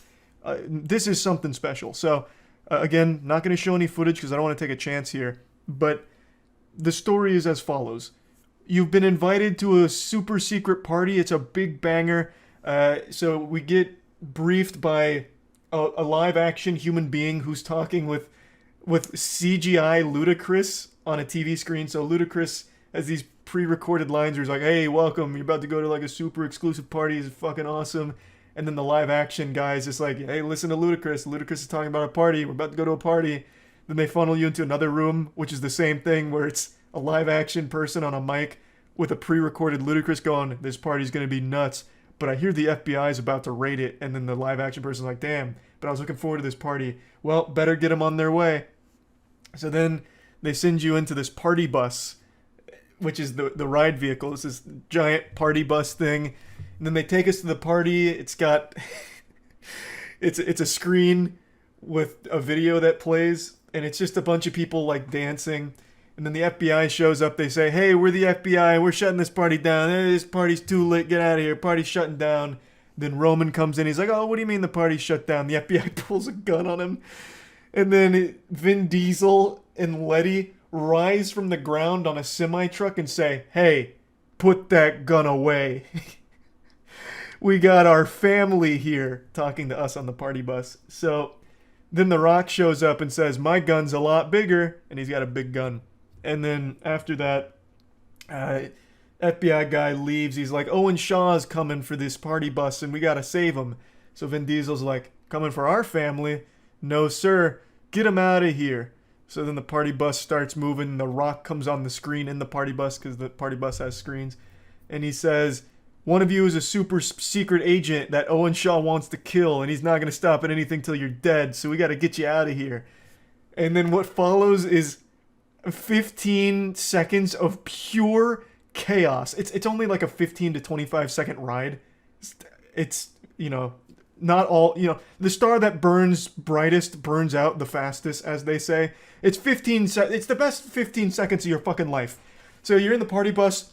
Then all of a sudden on two sides, there's now two screens, and it's playing a video where Owen Shaw's got like a fucking wrecking machine that's drifting all around the interstate that's chasing us. Vin Diesel grabs onto a fucking helicopter and throws it to the ground.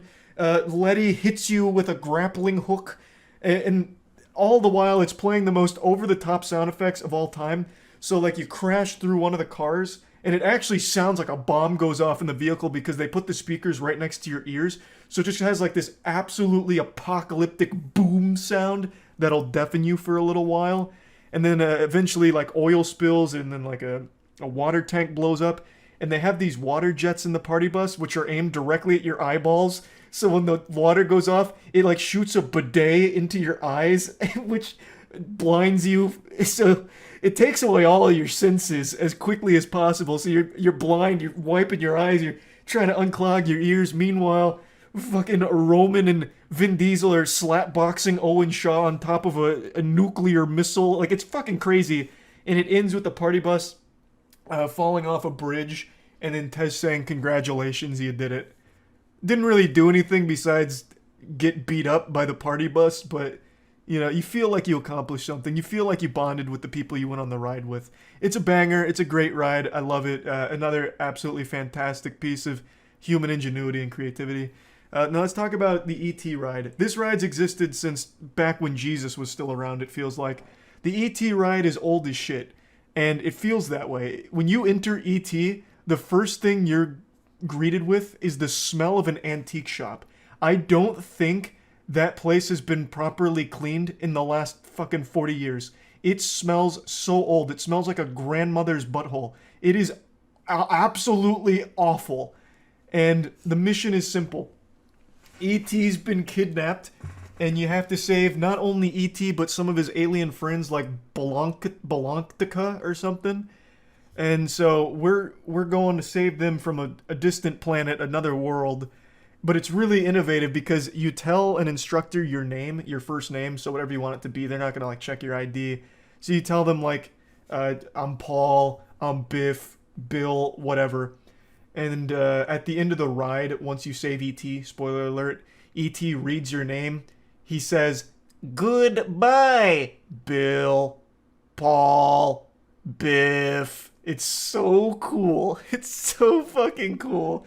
This was so ahead of its time back in the 1800s. But the ride, let's get to the ride. You get on these bikes. The ride is meant to look like bikes. And it takes you on a journey through E.T., basically. So you have like little wax figurines of people that are supposed to be like cops. You have lights that are going off that are supposed to be like police cars that are trying to stop you, like, "Hey, don't go save E.T., that's bad." And then an iconic moment is when the vehicle, like your ride, goes over the city, because you're about to go into space, like going over the moon, like with a bicycle. You're over the city, but since this is so old, they didn't have like a screen to project the city. So what they did is they took tiny pieces of cardboard and put it underneath you, so it looks like buildings that are very small. So they put little cardboard building boxes and lights in it to make it look like a little city. It is adorable. It's like something a kid would make. And then you end up leaving this atmosphere. You're now on a distant planet with horrifying alien animatronics that start singing things. And I forget what the song was, but it almost sounded like a curse. Like in Courage the Cowardly Dog, you remember, "It's Doc Gerbil's world. It's Doc Gerbil's world." It's that, but E.T. themed. So you're going through that world, seeing all these aliens, and then out of nowhere it just says, "You saved E.T." One of the aliens is like, "Thanks for saving E.T. He's going home now." And that's it. And then that's when he says, "Goodbye, Charles, Joyo, Matt." It's iconic. I can't believe they haven't torn that down for anything else. I am so happy they haven't torn that ride down. That ride needs to exist for as long as humans exist, as a testament to what we're capable of building. It's so wild that thing still exists. But anyway, moving on to the next ride. Men in Black. This ride is unironically good. I've of course been kidding about the other rides being fun, but in all honesty, the Men in Black ride is still probably the best ride in Universal and Islands of Adventure by extension. It's just so fun. It's a score attack ride. You sit in a car. They have a little gun with like a little light on it, RFID or some shit, little laser beam. And the goal is simple. It takes you through the streets, and there's aliens that are hanging all over the place, moving around, and they're actually pretty well designed. Some of them are just like standard, like almost shooting range targets, with little targets on you to shoot that are alien themed. But then some of them are just fully sculpted animatronic aliens that'll shoot back. And if they shoot your car spins around. So you're shooting them and it's keeping track of your score. Eventually you can start shooting the other cars, and if you hit them, they spin around. So if you have good aim, you can spin them around like 50 fucking times and make them all dizzy and puke and shit. And then by the end of the ride, I'm gonna go ahead and reveal a huge secret here. You fight a giant alien, and Jay comes on and he says, "Push the red button." And there's a tiny little red button that almost nobody knows about, where it's underneath your gun holster. If you press it when he tells you to, you get a free 100,000 points. And you'll win every time thanks to that. So I was able to get 195,000 points, the highest out of our entire group. But it's just a fun ride, like an actually fun one that I think most people know of. Like if you've been to Universal, I'm sure you've been on the ride and had a great time with it. What? You want to go on the Men in Black ride, I know. But you can't hold a gun. I know, it's not fair. You're telling me. I know, hey, it's not my fault. Blame evolution. But anyway, I just wanted to briefly talk about this experience because I spent 10 hours outside and it was no problem. I didn't even get sunburnt. I was putting on so much sunscreen, it was like another layer of skin. So I wanted to talk about, you know, the whole experience here and the best 4 rides ever made. If you've never been to Universal, I'd recommend checking them out if you ever find yourself there.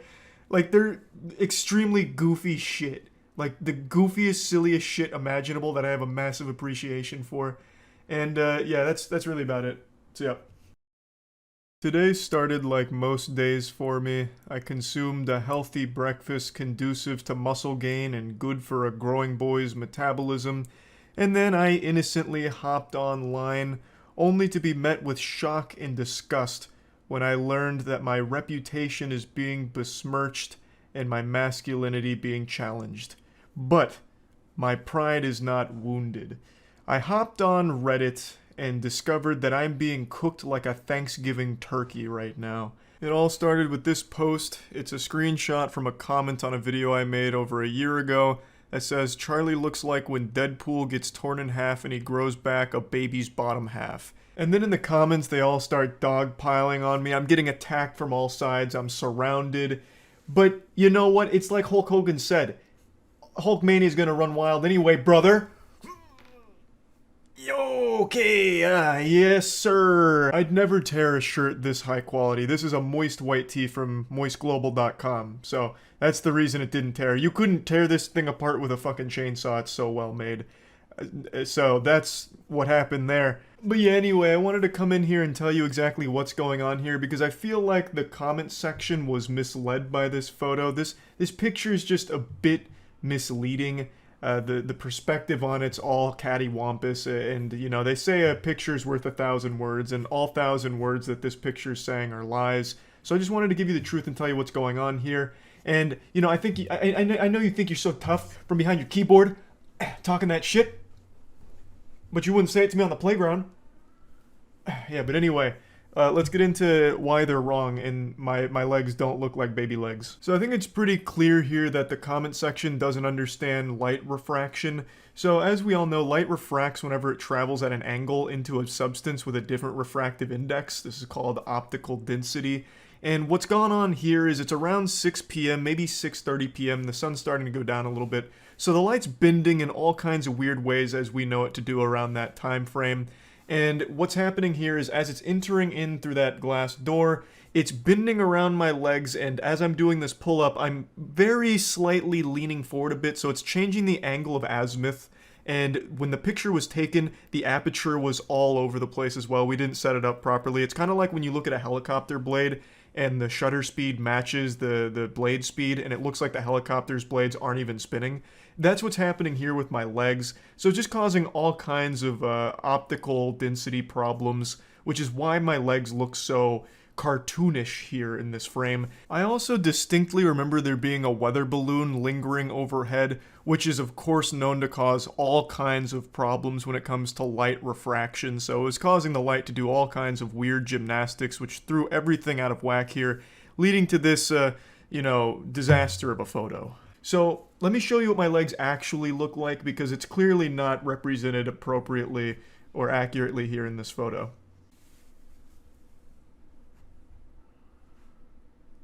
I'm giving you OnlyFans content for free right now, but look at these fucking thighs. I can crush 15 watermelons in between these tree trunks. And let's not forget about the calves. Take a peek at these sledgehammers. My god, looking like two fucking pristine filet mignons.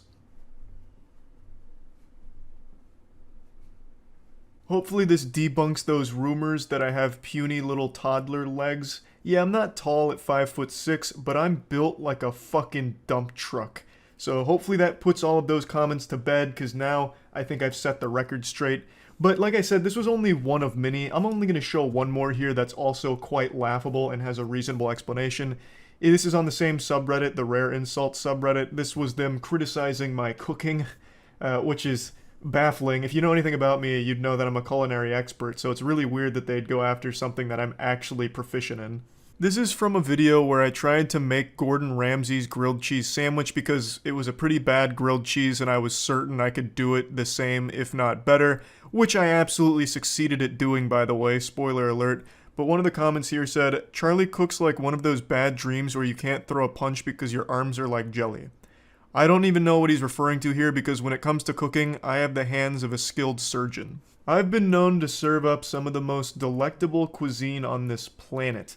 I cook with efficiency, speed, precision, and violence, and it makes my flavors really pop. So I'm not exactly sure where the disconnect here is. They didn't try my grilled cheese, so they couldn't possibly tell you if it was good or bad, but I can. I can tell you that it was scrumptious. Probably one of the best grilled cheese sandwiches that's ever graced this planet, if I had to wager a guess. I exceeded Gordon Ramsay's rudimentary recipe. I was able to make it something truly special and unique, and for some reason I was still insulted in the comment section for it. Yeah, anyway, I just wanted to tackle some of these insults today. There was quite a few more, but these two were the ones that really jumped out at me as being very misguided and perhaps just misinformed, so hopefully I've been able to put these accusations to rest about my cooking being bad or my legs being baby-like. So anyway, that's about it. So yeah. What's the best Goofy movie of all time? For the millionth time, it's Moonfall. There is no movie... I will just say there is no movie more entertaining than Moonfall. There is no movie that will keep you talking for as long as Moonfall will. There's nothing even close. He's a tier 1 good man. Should I watch Moonfall tonight? Yeah. I'd say don't watch it alone. Watch it with a friend. You guys will be spitballing theories back and forth on what the fuck you just watched. When's the watch party? Hey man, they still haven't updated watch parties. Like I said, I'll do it the second they actually make watch parties like an actually good feature on Twitch. But it is highly neglected. Have you heard of a movie called ZYZZYX Road that grossed $5? Yep. That's infamous. Everyone knows that. Oh, I guess maybe not. Chat doesn't know that. There's a movie called ZYZZYX Road. I forgot who's in it, but it had one big name. Oh yeah, Katherine Heigl. It came out 2006 and it made $30. $5 per theater that it was shown at. $1.2 million budget.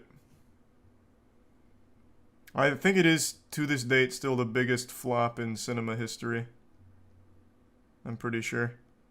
Wasn't the producer trying to make it flop? That just sounds like cope. That just sounds like a villain, like, it was all part of my plan. In fact, I wanted to lose over $1 million on this movie.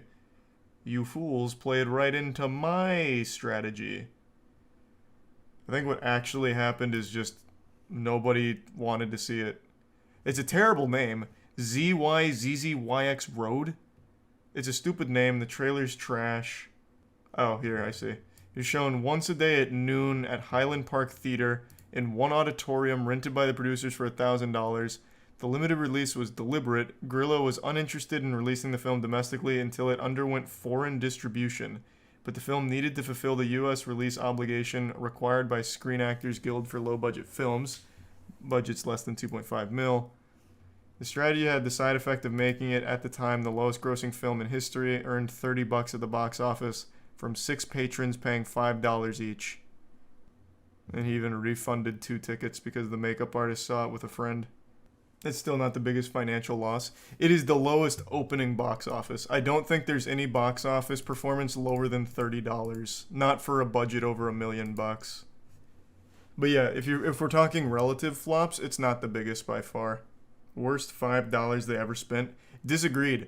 All 6 of these people are now part of history. Remember that Kevin Spacey movie that only made $600 in its opening weekend, Billionaire Boys Club? True. Here, let's just look up the biggest flops. Waterworld's notorious. Here, let's do the estimated loss. Wait, estimated loss for one of these movies was $88. The production budget was $46 and it made $8. So how did they lose 88?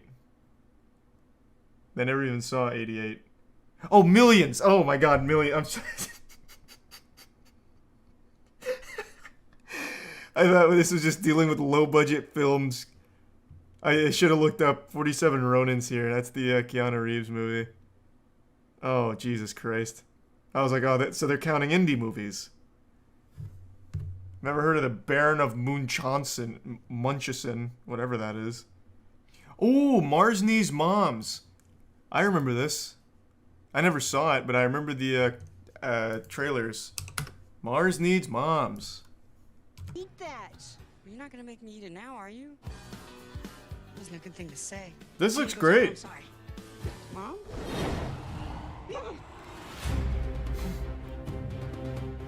Let her go!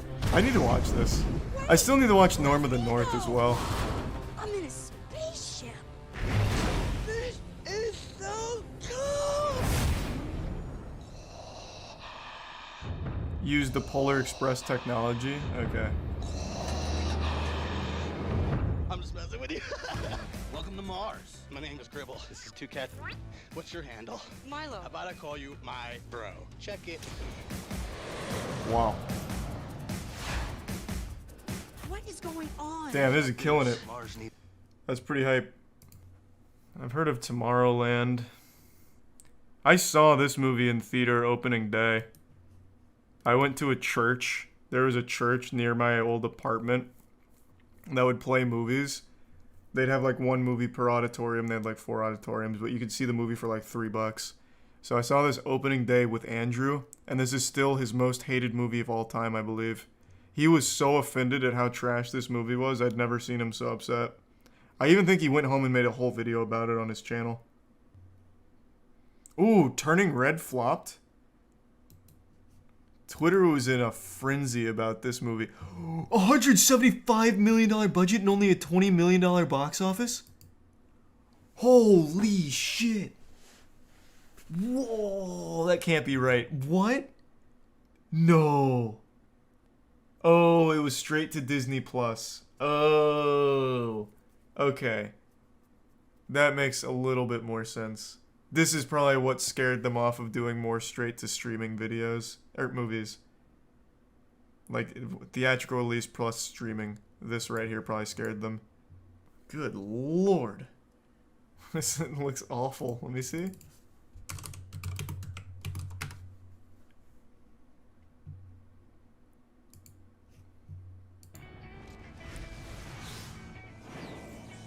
This is actually a great movie.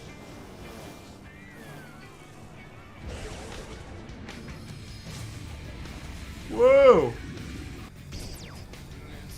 That's Matt Damon? No. Why did this flop? That actually looks good. I'd probably like that now. In the year 3028. Holy Jesus Christ. A masterpiece that destroyed Fox Animation Studios. Rough. This is a new video too. He also must have been going through the biggest flops of all time and caught Titan AE caught his attention. Mulan, yeah, that deserved the flop. This movie was so bad.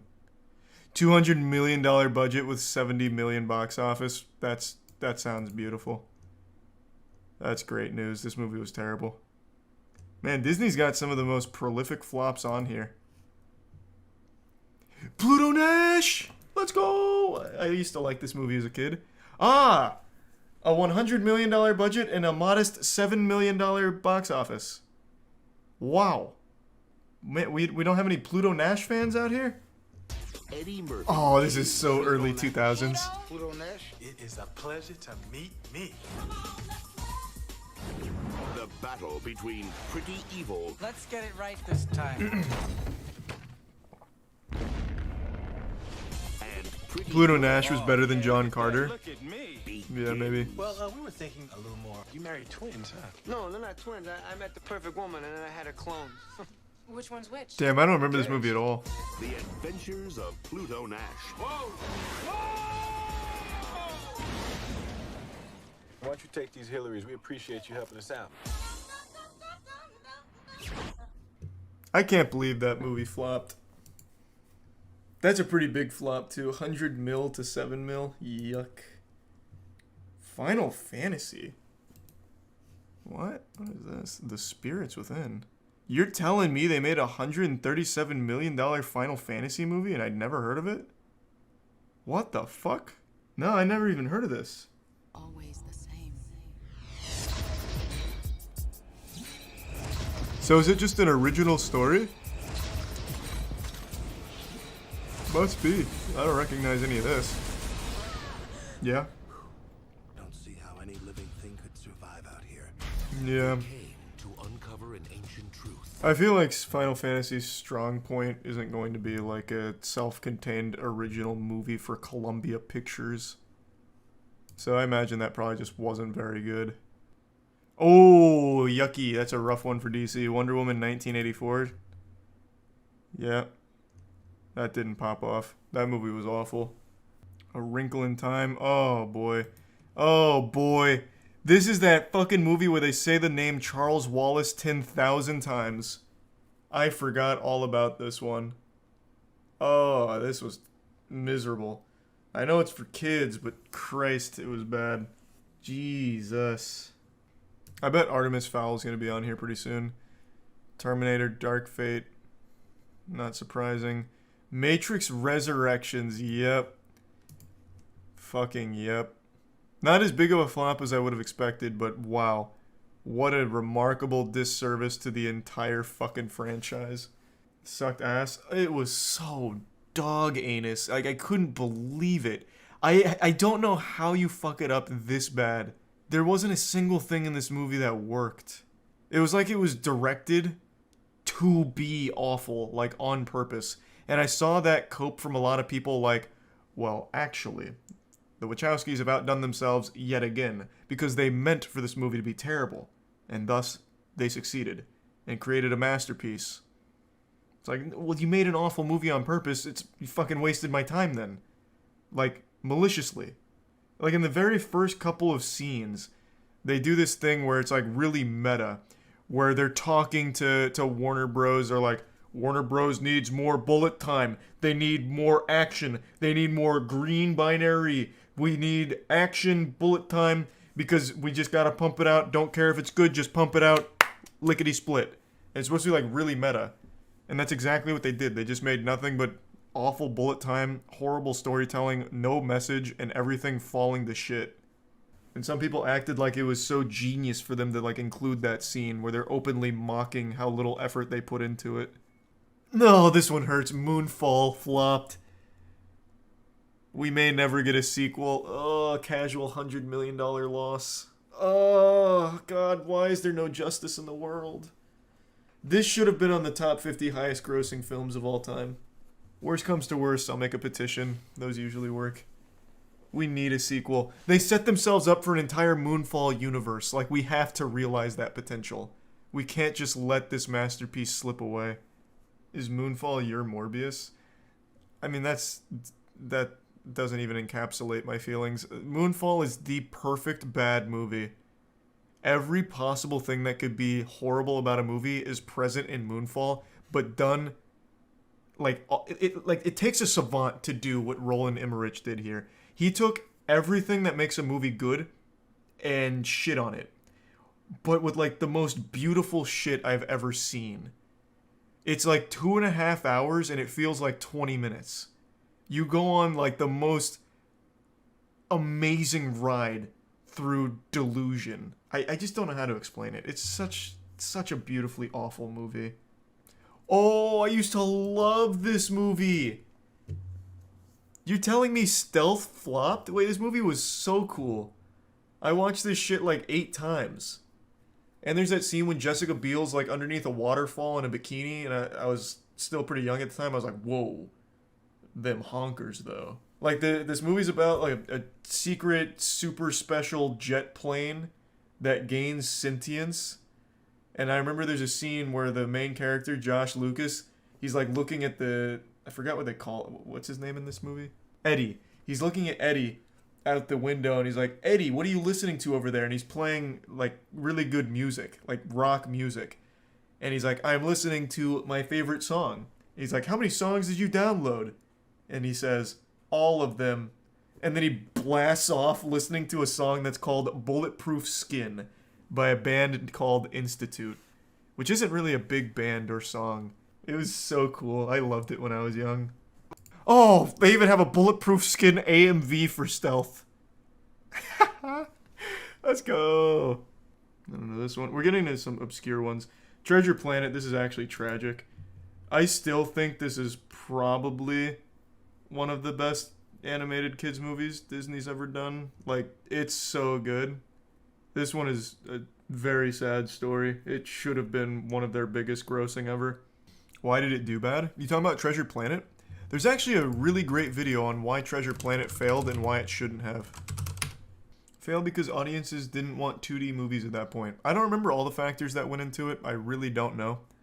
But this movie is an absolute masterpiece. Oh, this is the newest Fantastic Four. I never saw this, but I heard it was a beautiful stinker. Is this like a fun bad movie or just really not worth watching at all? The entire chat is just saying it's boring and just bad. 47 Ronin's sad because it's Keanu Reeves in this movie, from what I understand, was actually good. But I still haven't seen it. It's a cool concept. Like, I think it's a really interesting idea for a movie. I just haven't seen it myself yet. Chaos. Oh! Tiana was watching this and she said she fucking hated it. Yeah, this movie, the Tom Holland one, what a beautiful flop. $100 million budget, $27 million box office. I think it was only streaming. But yeah, this is that movie where men have like stink on them. And there's like no women on their planet. So then there's like a woman that gets introduced to the planet and she has no stink or something.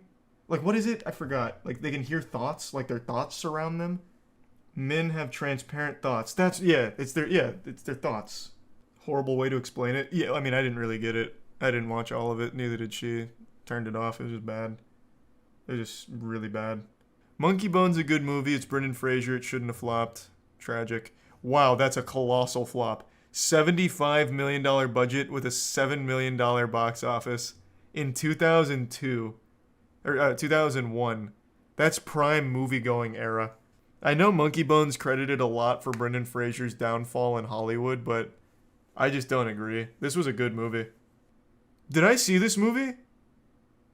Does anyone know? Did I make a moist meter on this? I don't know if I saw this. I have to look this up. I genuinely don't know if I saw this, but I feel like it's something I absolutely would have seen. Oh, that is such a dangerous search. Holy fuck, I did not think that through. I have so many porn deepfakes. Oh my god, that was close. I'll do Xander Cage. Wow. Yikes. We're fine, though. No. It looks like I never saw this movie. This is kind of cool. It's a 2002 action thriller directed by that name, under the pseudonym of Chaos. Oh, I need to watch it. A voice crack. I need to watch a trailer. A former FBI agent named Jeremiah X. Sworn enemy. Antonio Banderas at his best. Can you believe this is what trailers used to look like? This was normal. I need you to find her. Of course you do. Wow. Look how far we've come.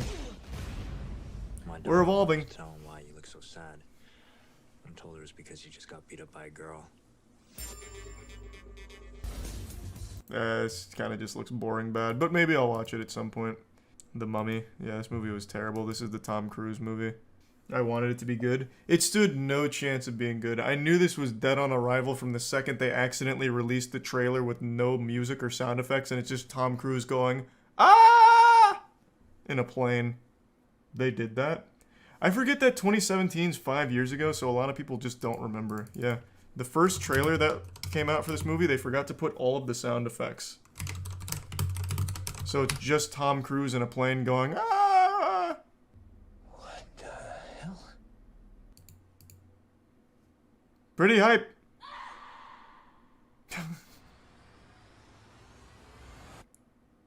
When does he start screaming? Oh, there we go.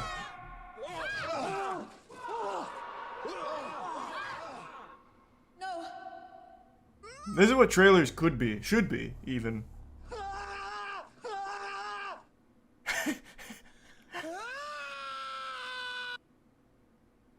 Man, Tom Cruise really puts it all on the line for this one. And this was the first little bit of The Mummy we saw. So you could see why my expectations were so high going into it. I saw this in theaters with Andrew. This is another really enjoyable bad movie. I can't believe it made $150 million in the box office. I think they're lying. I genuinely, there's no part of me, there's no universe. Like there's not a single dimension where this movie made more than $50. Again, it was just me and Andrew in the theater watching this, and no one has ever talked about it since. It is a really fun bad movie. I saw this in theaters when I was a kid. Hated it. Absolutely hated it. Glad to see it flop. This was terrible. This had Tim Allen doing his absolute best to try and stay awake on screen and failing. Even when I was a kid, I was like, man, this guy sucks. I liked Home Improvement. I loved Tim the Toolman Taylor, but I was like, damn, this guy does not want to be here. It's bad. It's really bad. Let's do like any random zoom scene. That's not gonna work anymore.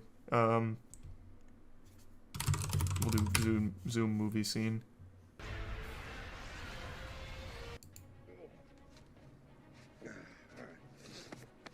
Just like riding a bike. The story is he hated being a hero or some shit.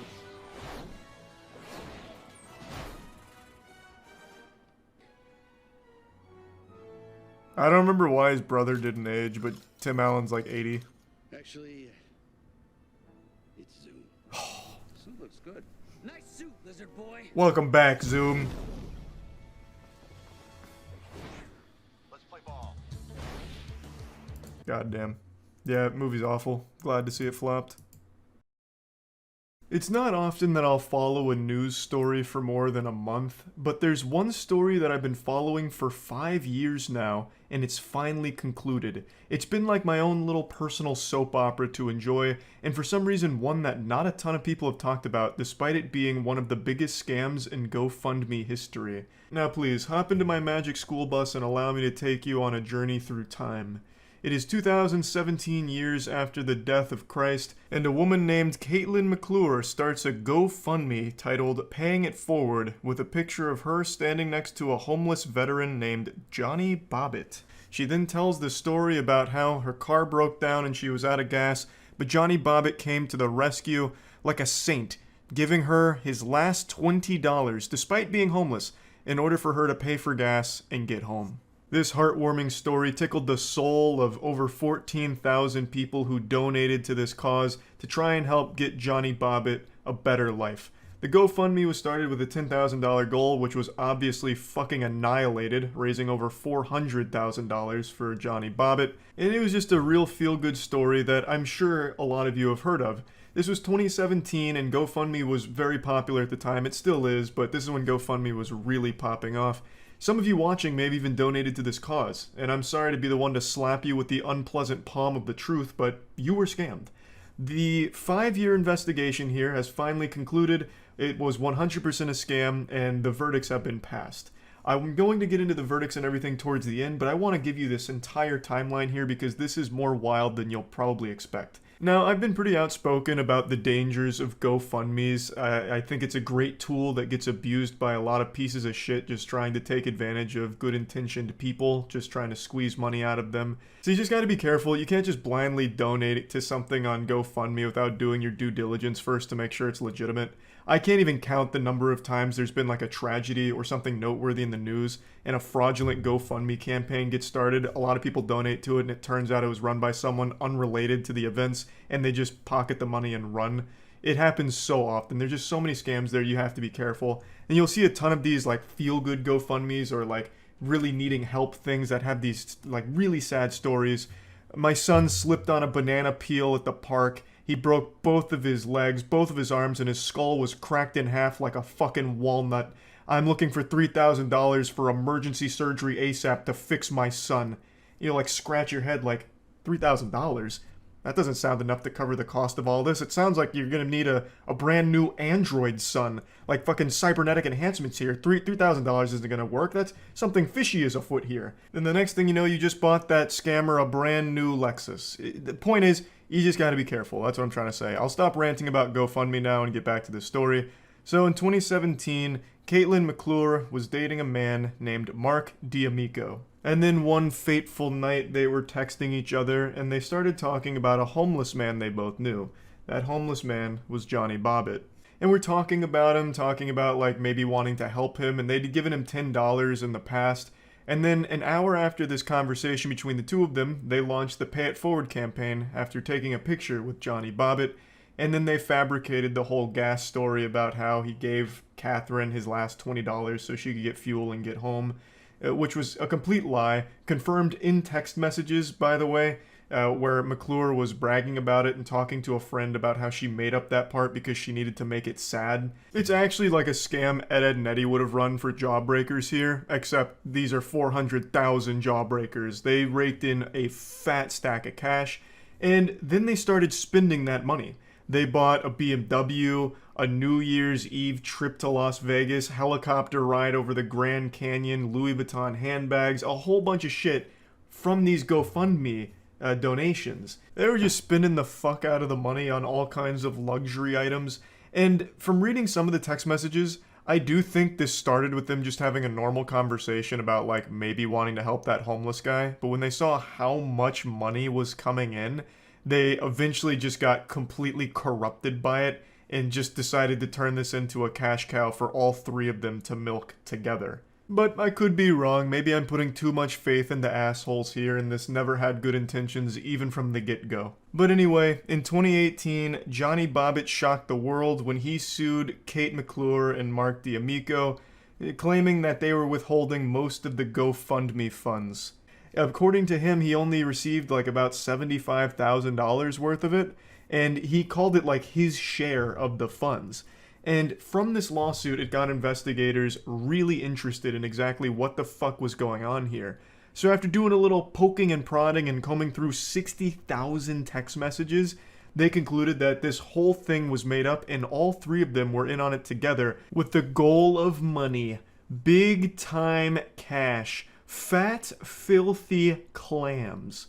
They all came together and agreed to keep up this story. So Bobbitt was in on it as well. This wasn't them just taking advantage of a homeless veteran. This was them cutting him into their scheme here. And it's been 5 years, and they've been going through the trial and all of that. Kate McClure was sentenced to a year in prison for her role in all of this, maintaining that Mark was the real mastermind here, the puppet master pulling the strings of this giant scam. Now, I'm no super sleuth, nor was I a detective on this case, but if you ask me, that's a load of baloney. I don't think Mark was forcing you to buy Louis Vuitton bags or flex your BMW or anything like this. I think you were very, very enthusiastic about this whole thing, especially when reading the text messages. I think getting a year for your role in this is really light sentencing. Johnny Bobbitt received ordered a recovery program, and if he fails to stay clean, he could face up to 5 years in jail. And today, the big guy Mark D'Amico himself received a 5-year prison sentence for his role in this giant scam. Unfortunately, Mark didn't have a smile on his face today. He just didn't look very happy. But you know who was happy? Me. I was so pleased to see this. I absolutely love when a shit stain gets actual punishment for what they've done. Scamming people who are trying to help other people is one of the lowest things you can do. So I'm actually, I'm of the belief that he got off really easily here. All three of them did, if you ask me. I think this was deplorable. and I think there's absolutely no fucking excuse for it. So I think 5 years, 1 year, and a potential 5 years is really lenient, all things considered. But that's just me. I'm sure a lot of you are also curious as to whether or not the donors got their money back, and the answer is yes. In 2018, GoFundMe stepped up and refunded all 14,000 donors, gave back all 400 grand from this campaign. So good on them for making that right. Overall, I am happy with the series finale here. I followed this show for 5 years, and I now feel the way I did when Breaking Bad concluded. A great ending overall, but you know, it's going to be a little sad not to be able to follow this anymore, but I'm happy with the way it all wrapped up. So, yeah, I just wanted to talk about this a bit because it's not a story I see talked about that often, surprisingly. Even though it's a pretty big deal, a $400,000 scam, that's not like pennies. You know, that's a lot. So I just thought it was worth at least mentioning since it finished today. That's about it. See ya. I've seen thousands of movies, but there's only one line that I still think about often. And it's not what you're expecting. It's not like a cool line, you know, are you not entertained? I am your father. I came here to kick ass and chew bubblegum and I'm all out of bubblegum. Nothing like that. This line is actually from 50 Shades of Grey, and it stands the test of time as the worst piece of dialogue I've ever heard make it into the final cut of a film. I don't know how many of you have actually tried reading 50 Shades of Grey, but it's written as if it's fan fiction from a different planet. It's not hot or even like sexual half the time, it's just like goofy and silly. It's more of a comedy than it is an erotic novel. That's actually where I learned the term sodden panties, which has been deeply woven into my vernacular since. Back when I was undercover as an erotic poet named Genghis Swan, I read so much god-awful sexual schlock fantasy, yet none of it was as poorly written as 50 Shades of Grey. There's an author named Chuck Tingle who makes books that are like Dr. Bigfoot Attorney at Lard took my butthole, or the reptiles from the 9th dimension sucked my butt dry, and those are better written than 50 Shades of Grey. I'm not exaggerating, and I know it's low-hanging fruit to pick apart 50 Shades of Grey writing, but I need to set the stage here. When 50 Shades of Grey went from the book to the big screen, I was a little worried they would have cleaned up the writing, but they didn't. It is still so unbelievably poorly written for the films. I was so happy. I was elated. So let me go ahead and show you my favorite line in cinema history. An actual masterpiece of disaster when it comes to writing. Are you gonna make love to me now?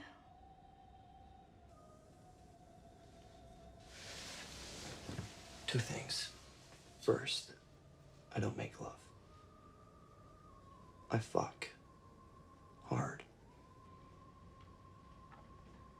And the second thing? Come.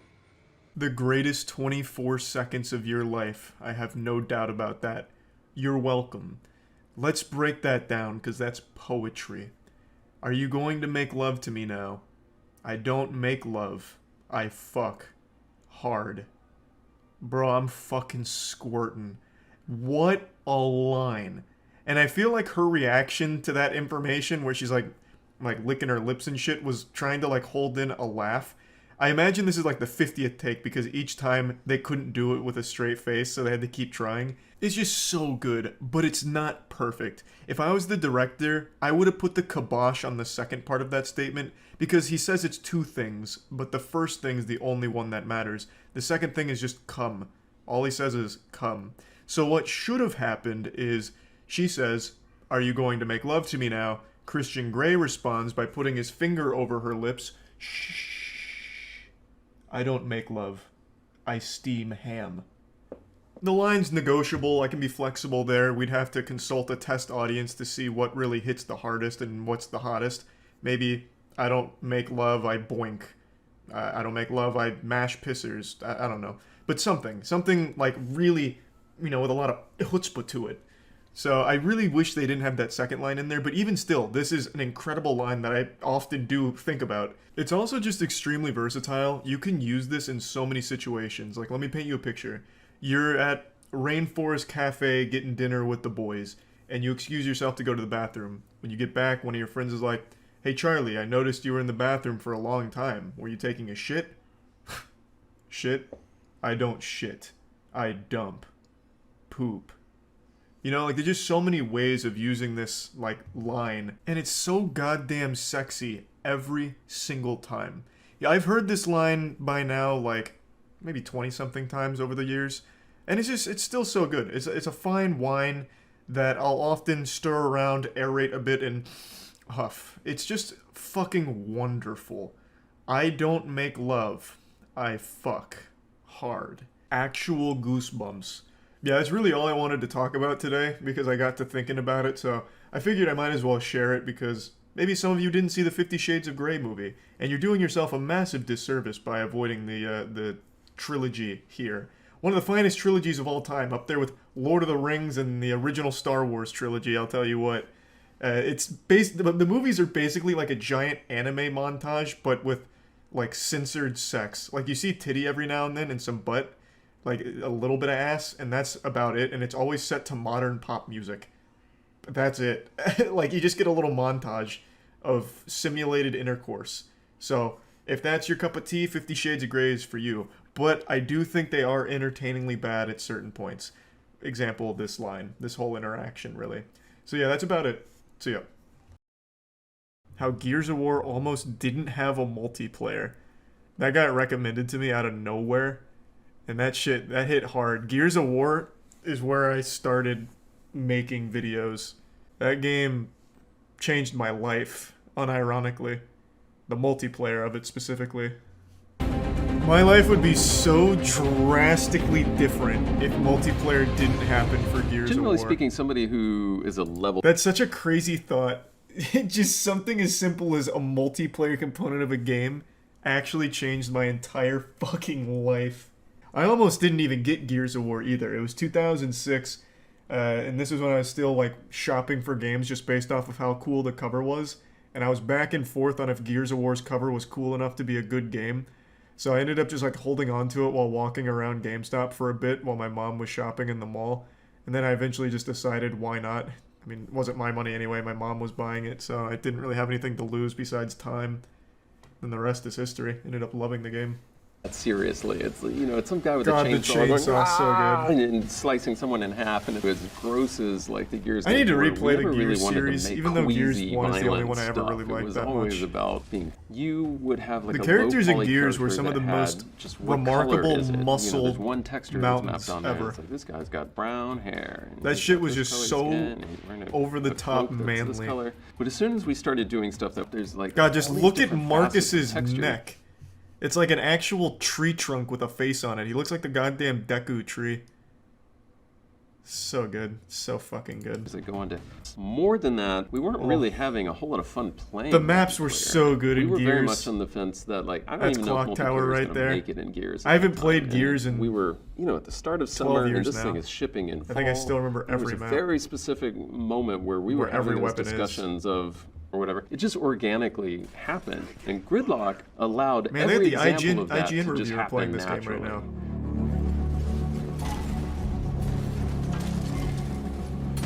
We had just finished. Well, the who is playtest, playing and this? Everybody was super excited about it. You're hurting my feelings. And it was a very shotgun from that open distance. discussion in that room with the people who were playtesting that. As God, to is the whether, guy who couldn't complete the is Cuphead this tutorial? enough What is going on? There was a fair amount of freedom, kind of like how Unreal Tournament had maps from all different. What the fuck am I looking at?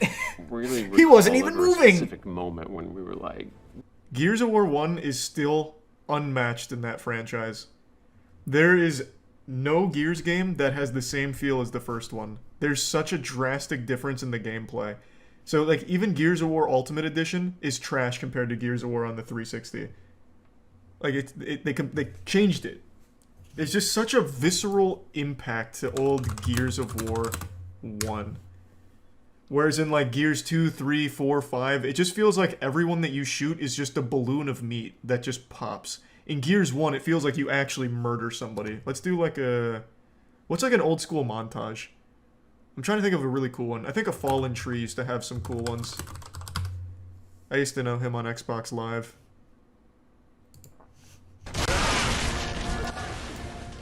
Okay, I'm not trying to get DMCA'd. but you need to hear the sound, because the sound design in Gears is also what made it so special. The headshot sound in Gears 1 is still one of the most satisfying things in gaming. It just has this beautiful little... There's a little pop, and then like blood flying out. It's so good. So much better than the other Gears games. I remember Dreams No Evil had some bangers. Mercs used to be a pro Gears of War player. I don't know how many people knew that, but yeah. I remember hearing about Nick Merckx when I was younger, because if I remember correctly, he had a Game Battles account where he was kind of nuts. This game just, it bred champions is what it did. Oh, MLG. Quality's top tier. All we had back then were Dazzle Platinum capture cards, and then eventually Half Hog, which was worse. That's going to be now a 4-on-3 situation. We do have right now in the lead Maze going back towards C2. But you see how no one uses the Lancer? Because the pistol was better. You could pop heads from a distance, whereas the Lancer, you could only down them. Man. If you got the accuracy going in and I've been feeling real nostalgic recently. What he just did there is called a weapon slide. So typically when you pick up a weapon in Gears, you stand still to pick it up. But if you hit the pickup plus cover, so X plus A, you slide your thumb X to A, you'll pick up the weapon while sliding to cover so you don't get punished. And that's huge. Every kill matters. There are so many glitches in Gears that also just increased everything and made it even fucking wilder, like Kung Fu Flip, Crab Walk. It was so good. Is there any Gears of War gamer rage? Bro, that whole community was nothing but gamer rage. It was amazing. I remember there was a guy in the community called It's Milkbone, and he was like the #1 1v1 sniper battler, and he had a YouTube channel with just a picture of him and his girlfriend on it, and the community was so mean to him. He wasn't even like a bad looking guy or anything, he was like a skater or something, but all the comments were like, I can't believe that girl's with you. She must just use your face to wipe her ass with it and shit like that for no reason. For no reason at all. This shit went so wild. Oh, I used to be friends with Demon Punisher. Yeah. Did he... I don't really remember his montages too well, though. I remember this guy because when I was like 14, he was like 19, and he told a story to us where he had sex with his girlfriend at a church, and I thought for sure me hearing that was going to send me to hell. Here, this was Sony Vegas 7, so the community, what we did is we'd pirate Sony Vegas 7. Allegedly, would pirate Sony Vegas 7. And what you would do here is you'd crop out the guy for no reason and then add the TV noise sound effect to him and just move him around a little bit. And this was considered good editing. So I had to learn this technique. And it took me hours. It took me hours just to do some shit like this. And I used to put it in my montages randomly, and I was so fucking proud of it. A lot of these editing techniques you'll see here are shared across the entire Gears community because we all communicated with each other and did the same shit when it came to...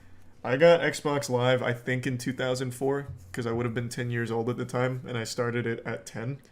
And I will never forget one fucking guy when I was playing Tom Clancy's Ghost Recon 2, Summit Strike, I think, when that came out. One guy got so fucking mad at me, or it might have even been Halo 2, actually, I don't recall now. But he said, like, he called me out, my name was Fast Fighter. He said, Fast Fighter, your mom's gonna get it hardcore tonight for you being a little dickhead. And I didn't know, like, what that meant. So I thought he was going to, like, assassinate my mom. So I left the game and, like, with tears in my eyes, told my mom what happened. And I was, like, really worried for her safety. So I was just so fearful of this fucking dude from Ghost Recon coming and beating my mom's ass because I was beating him in the game. Oh, what a fucking wild time, man. So innocent. So innocent. Did you have a cool YouTube intro for your montage videos? Yeah, actually. Some of my montages still exist, but not all of them. I had like 1,000 videos I deleted, but some of them still exist. So like my Torque Bow Ricochet montages still exist. You can see some of my old intro in here. I used to only use Christian music as well because I was afraid if I used regular rock. No, I used to be though, like very much so. Like I said, I got baptized twice because I was worried the Lord might have missed the first one. Like he was just busy that day. So I had my parents get me another baptism when I was like 11. What made you stop being religious? I was fucking miserable. I was always afraid of everything. In two of the stories I told, like, in two of the non-religious. Bro, my parents were never religious. I fucking forced them to go to church and shit against their will. Like, they hated it. I was the one trying to convert them aggressively. How the hell did that happen? One of my neighborhood friends was the son of a pastor, so when we'd hang out, he'd always be talking about religion and shit. And it stuck. So then I got like real like wild with it. I'm still holding on to hope that somewhere, someday, an old YouTube employee from 2009 or 2010 for some reason has a backup of everything that existed on the site as of that moment, so that way I can finally have all my old videos back. Or one old subscriber for some reason downloaded every single one of my videos just to have them. I'm just praying for that miracle to happen someday. I want to show those so badly. I even made some Gears of War skits once. So I had some of that too. Ugh, I want it so bad. My first montage has me, because I used to use a camcorder, it has me when I was 11. At least I would have been 11 for Gears of War. And some guy had called me a loser. So when I ended up killing him for my montage, I said, like, take that, loser, or I'm not a loser now, or something like that. And it was like the crux of the montage. It was so cool. I'm sure you can tell just by looking at me, but I am giddy with excitement. I feel like a little kid on Christmas Eve who just wandered downstairs and caught Santa Claus leaving Robux under the tree. I feel like I'm 8 years old again, and I just watched Spider-Man for the first time, because I have incredible news to share with all of you that will no doubt change your lives. If you were a virgin before watching this video, you won't be after it. Or at least you won't be for long. Moist fucking Esports, a name that commands respect and elicits fear. Moist Esports is an org that we started back in August, so we haven't been around very long. We're just a little baby crawling around looking for a titty to suckle some milk out of.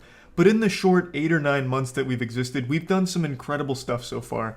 I'm extremely proud of all of our players in Moist Esports who have been winning majors and just doing incredible things, and today I have by far our biggest announcement yet, our biggest leap in the esports scene. And it reminds me of a very powerful and profound quote from an old Redditor. He said, "In this moment I am euphoric, not because of any dog shit esports org's blessings, but because I am enlightened by Moist Esports." Humans have always asked, where do we come from? But the question we should be asking is, where will we go? Will we colonize Mars? Will we explore beyond our solar system? Moist Esports has a bigger dream.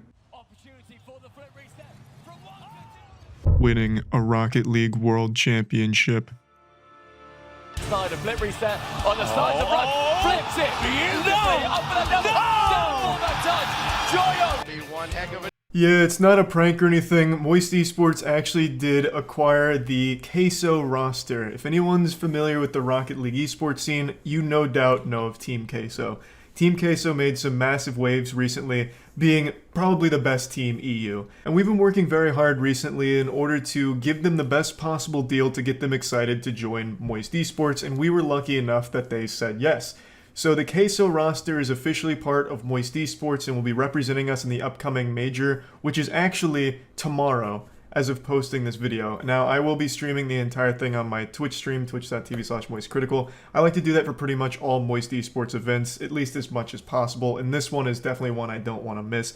We're extremely honored that the Queso guys chose us, and we hope all of you are as excited about it as we are, and hope that you'll get just as fucking wild and wacky as we do when we're watching them play. Rocket League is a game that all of us have really enjoyed watching at a professional level for a long time, so being able to join the scene really means a lot to us, and to join with a team of Queso's caliber is a dream come true. That is absolutely unreal, and we are so unbelievably fucking excited about it. Not only are they good players, but Joyo, Rise, and Vatira are also just really good people. Like, they're extremely entertaining as well. Recently, I got the privilege of playing Rocket League with Rise and experiencing his wrath firsthand.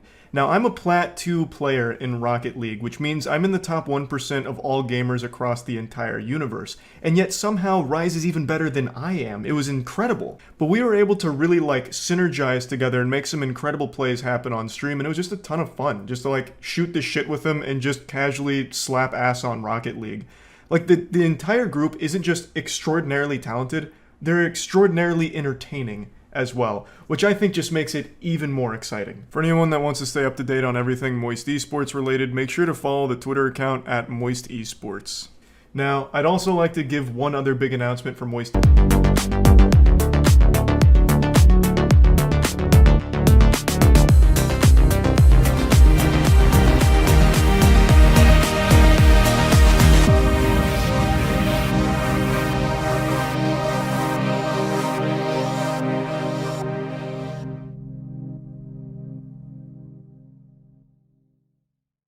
I know a lot of people, when they see like a merch drop announcement, it's not exactly something super hype. You're not like pumping your fist like, oh my god, it's fucking game time. But for us, it is always a big deal because we put a lot of work into these things and hope that you guys like them. This is our second merch line ever and our first one for the Moist Esports brand. So this is directly going to support the whole Moist Esports project, all the players and the whole team going forward, basically. And we really put a lot of work into this line in particular because we want it to be something that people would actually want to wear and cheer for the team with. Now, unfortunately, the headbands aren't ready yet. That'll be about a month out from right now. There was a bit of a hiccup with the distribution of the headbands, so that'll be later down the line, but everything else is available right now. At moistglobal.com, you'll find the entire Moist Esports line. You can click the link in the description below to go there quicker. And it's something that we are extremely excited about too. The jerseys in particular, we're really happy with how they came out. I think they look fucking great. I think they absolutely slap. And then of course the Moist Esports hat. I always like to wear hats, so I think the hat looks great. So yeah, again, that's moistglobal.com if you're at all interested in getting the merch. I also thought it'd be kind of fun just to go over a bit of the history of Moist Esports, since it seems a lot of people still don't really know too much about it and it's shrouded in mystery. We started Moist Esports in August because one person in particular reached out to me. His name is Cola.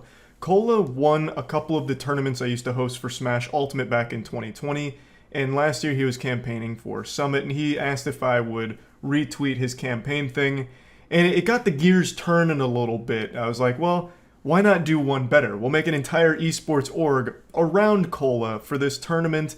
And then one thing led to another, and we really fell in love with the entire area. And it's somewhere we always wanted to be eventually anyway. We all like the esports scene.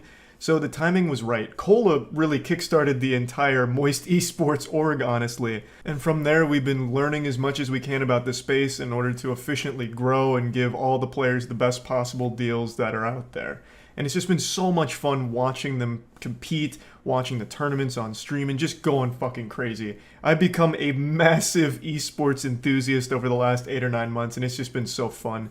And now with the ex-Queso roster officially on Moist Esports, I know it's just going to get better and better, and I cannot wait to watch them play this weekend, and hopefully you'll all join us there to watch as well. I know a lot of people thought Moist Esports was like a joke thing and not something serious, but that is entirely wrong, insultingly wrong.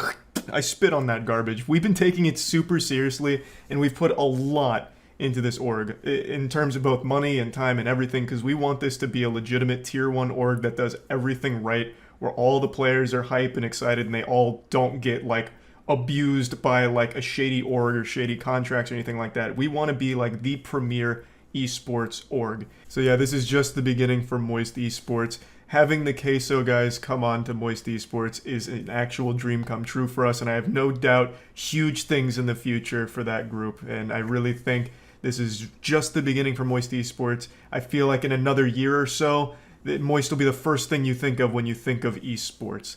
I can't wait to share some other massive announcements with all of you pretty soon. But yeah, for now, that's it. See ya.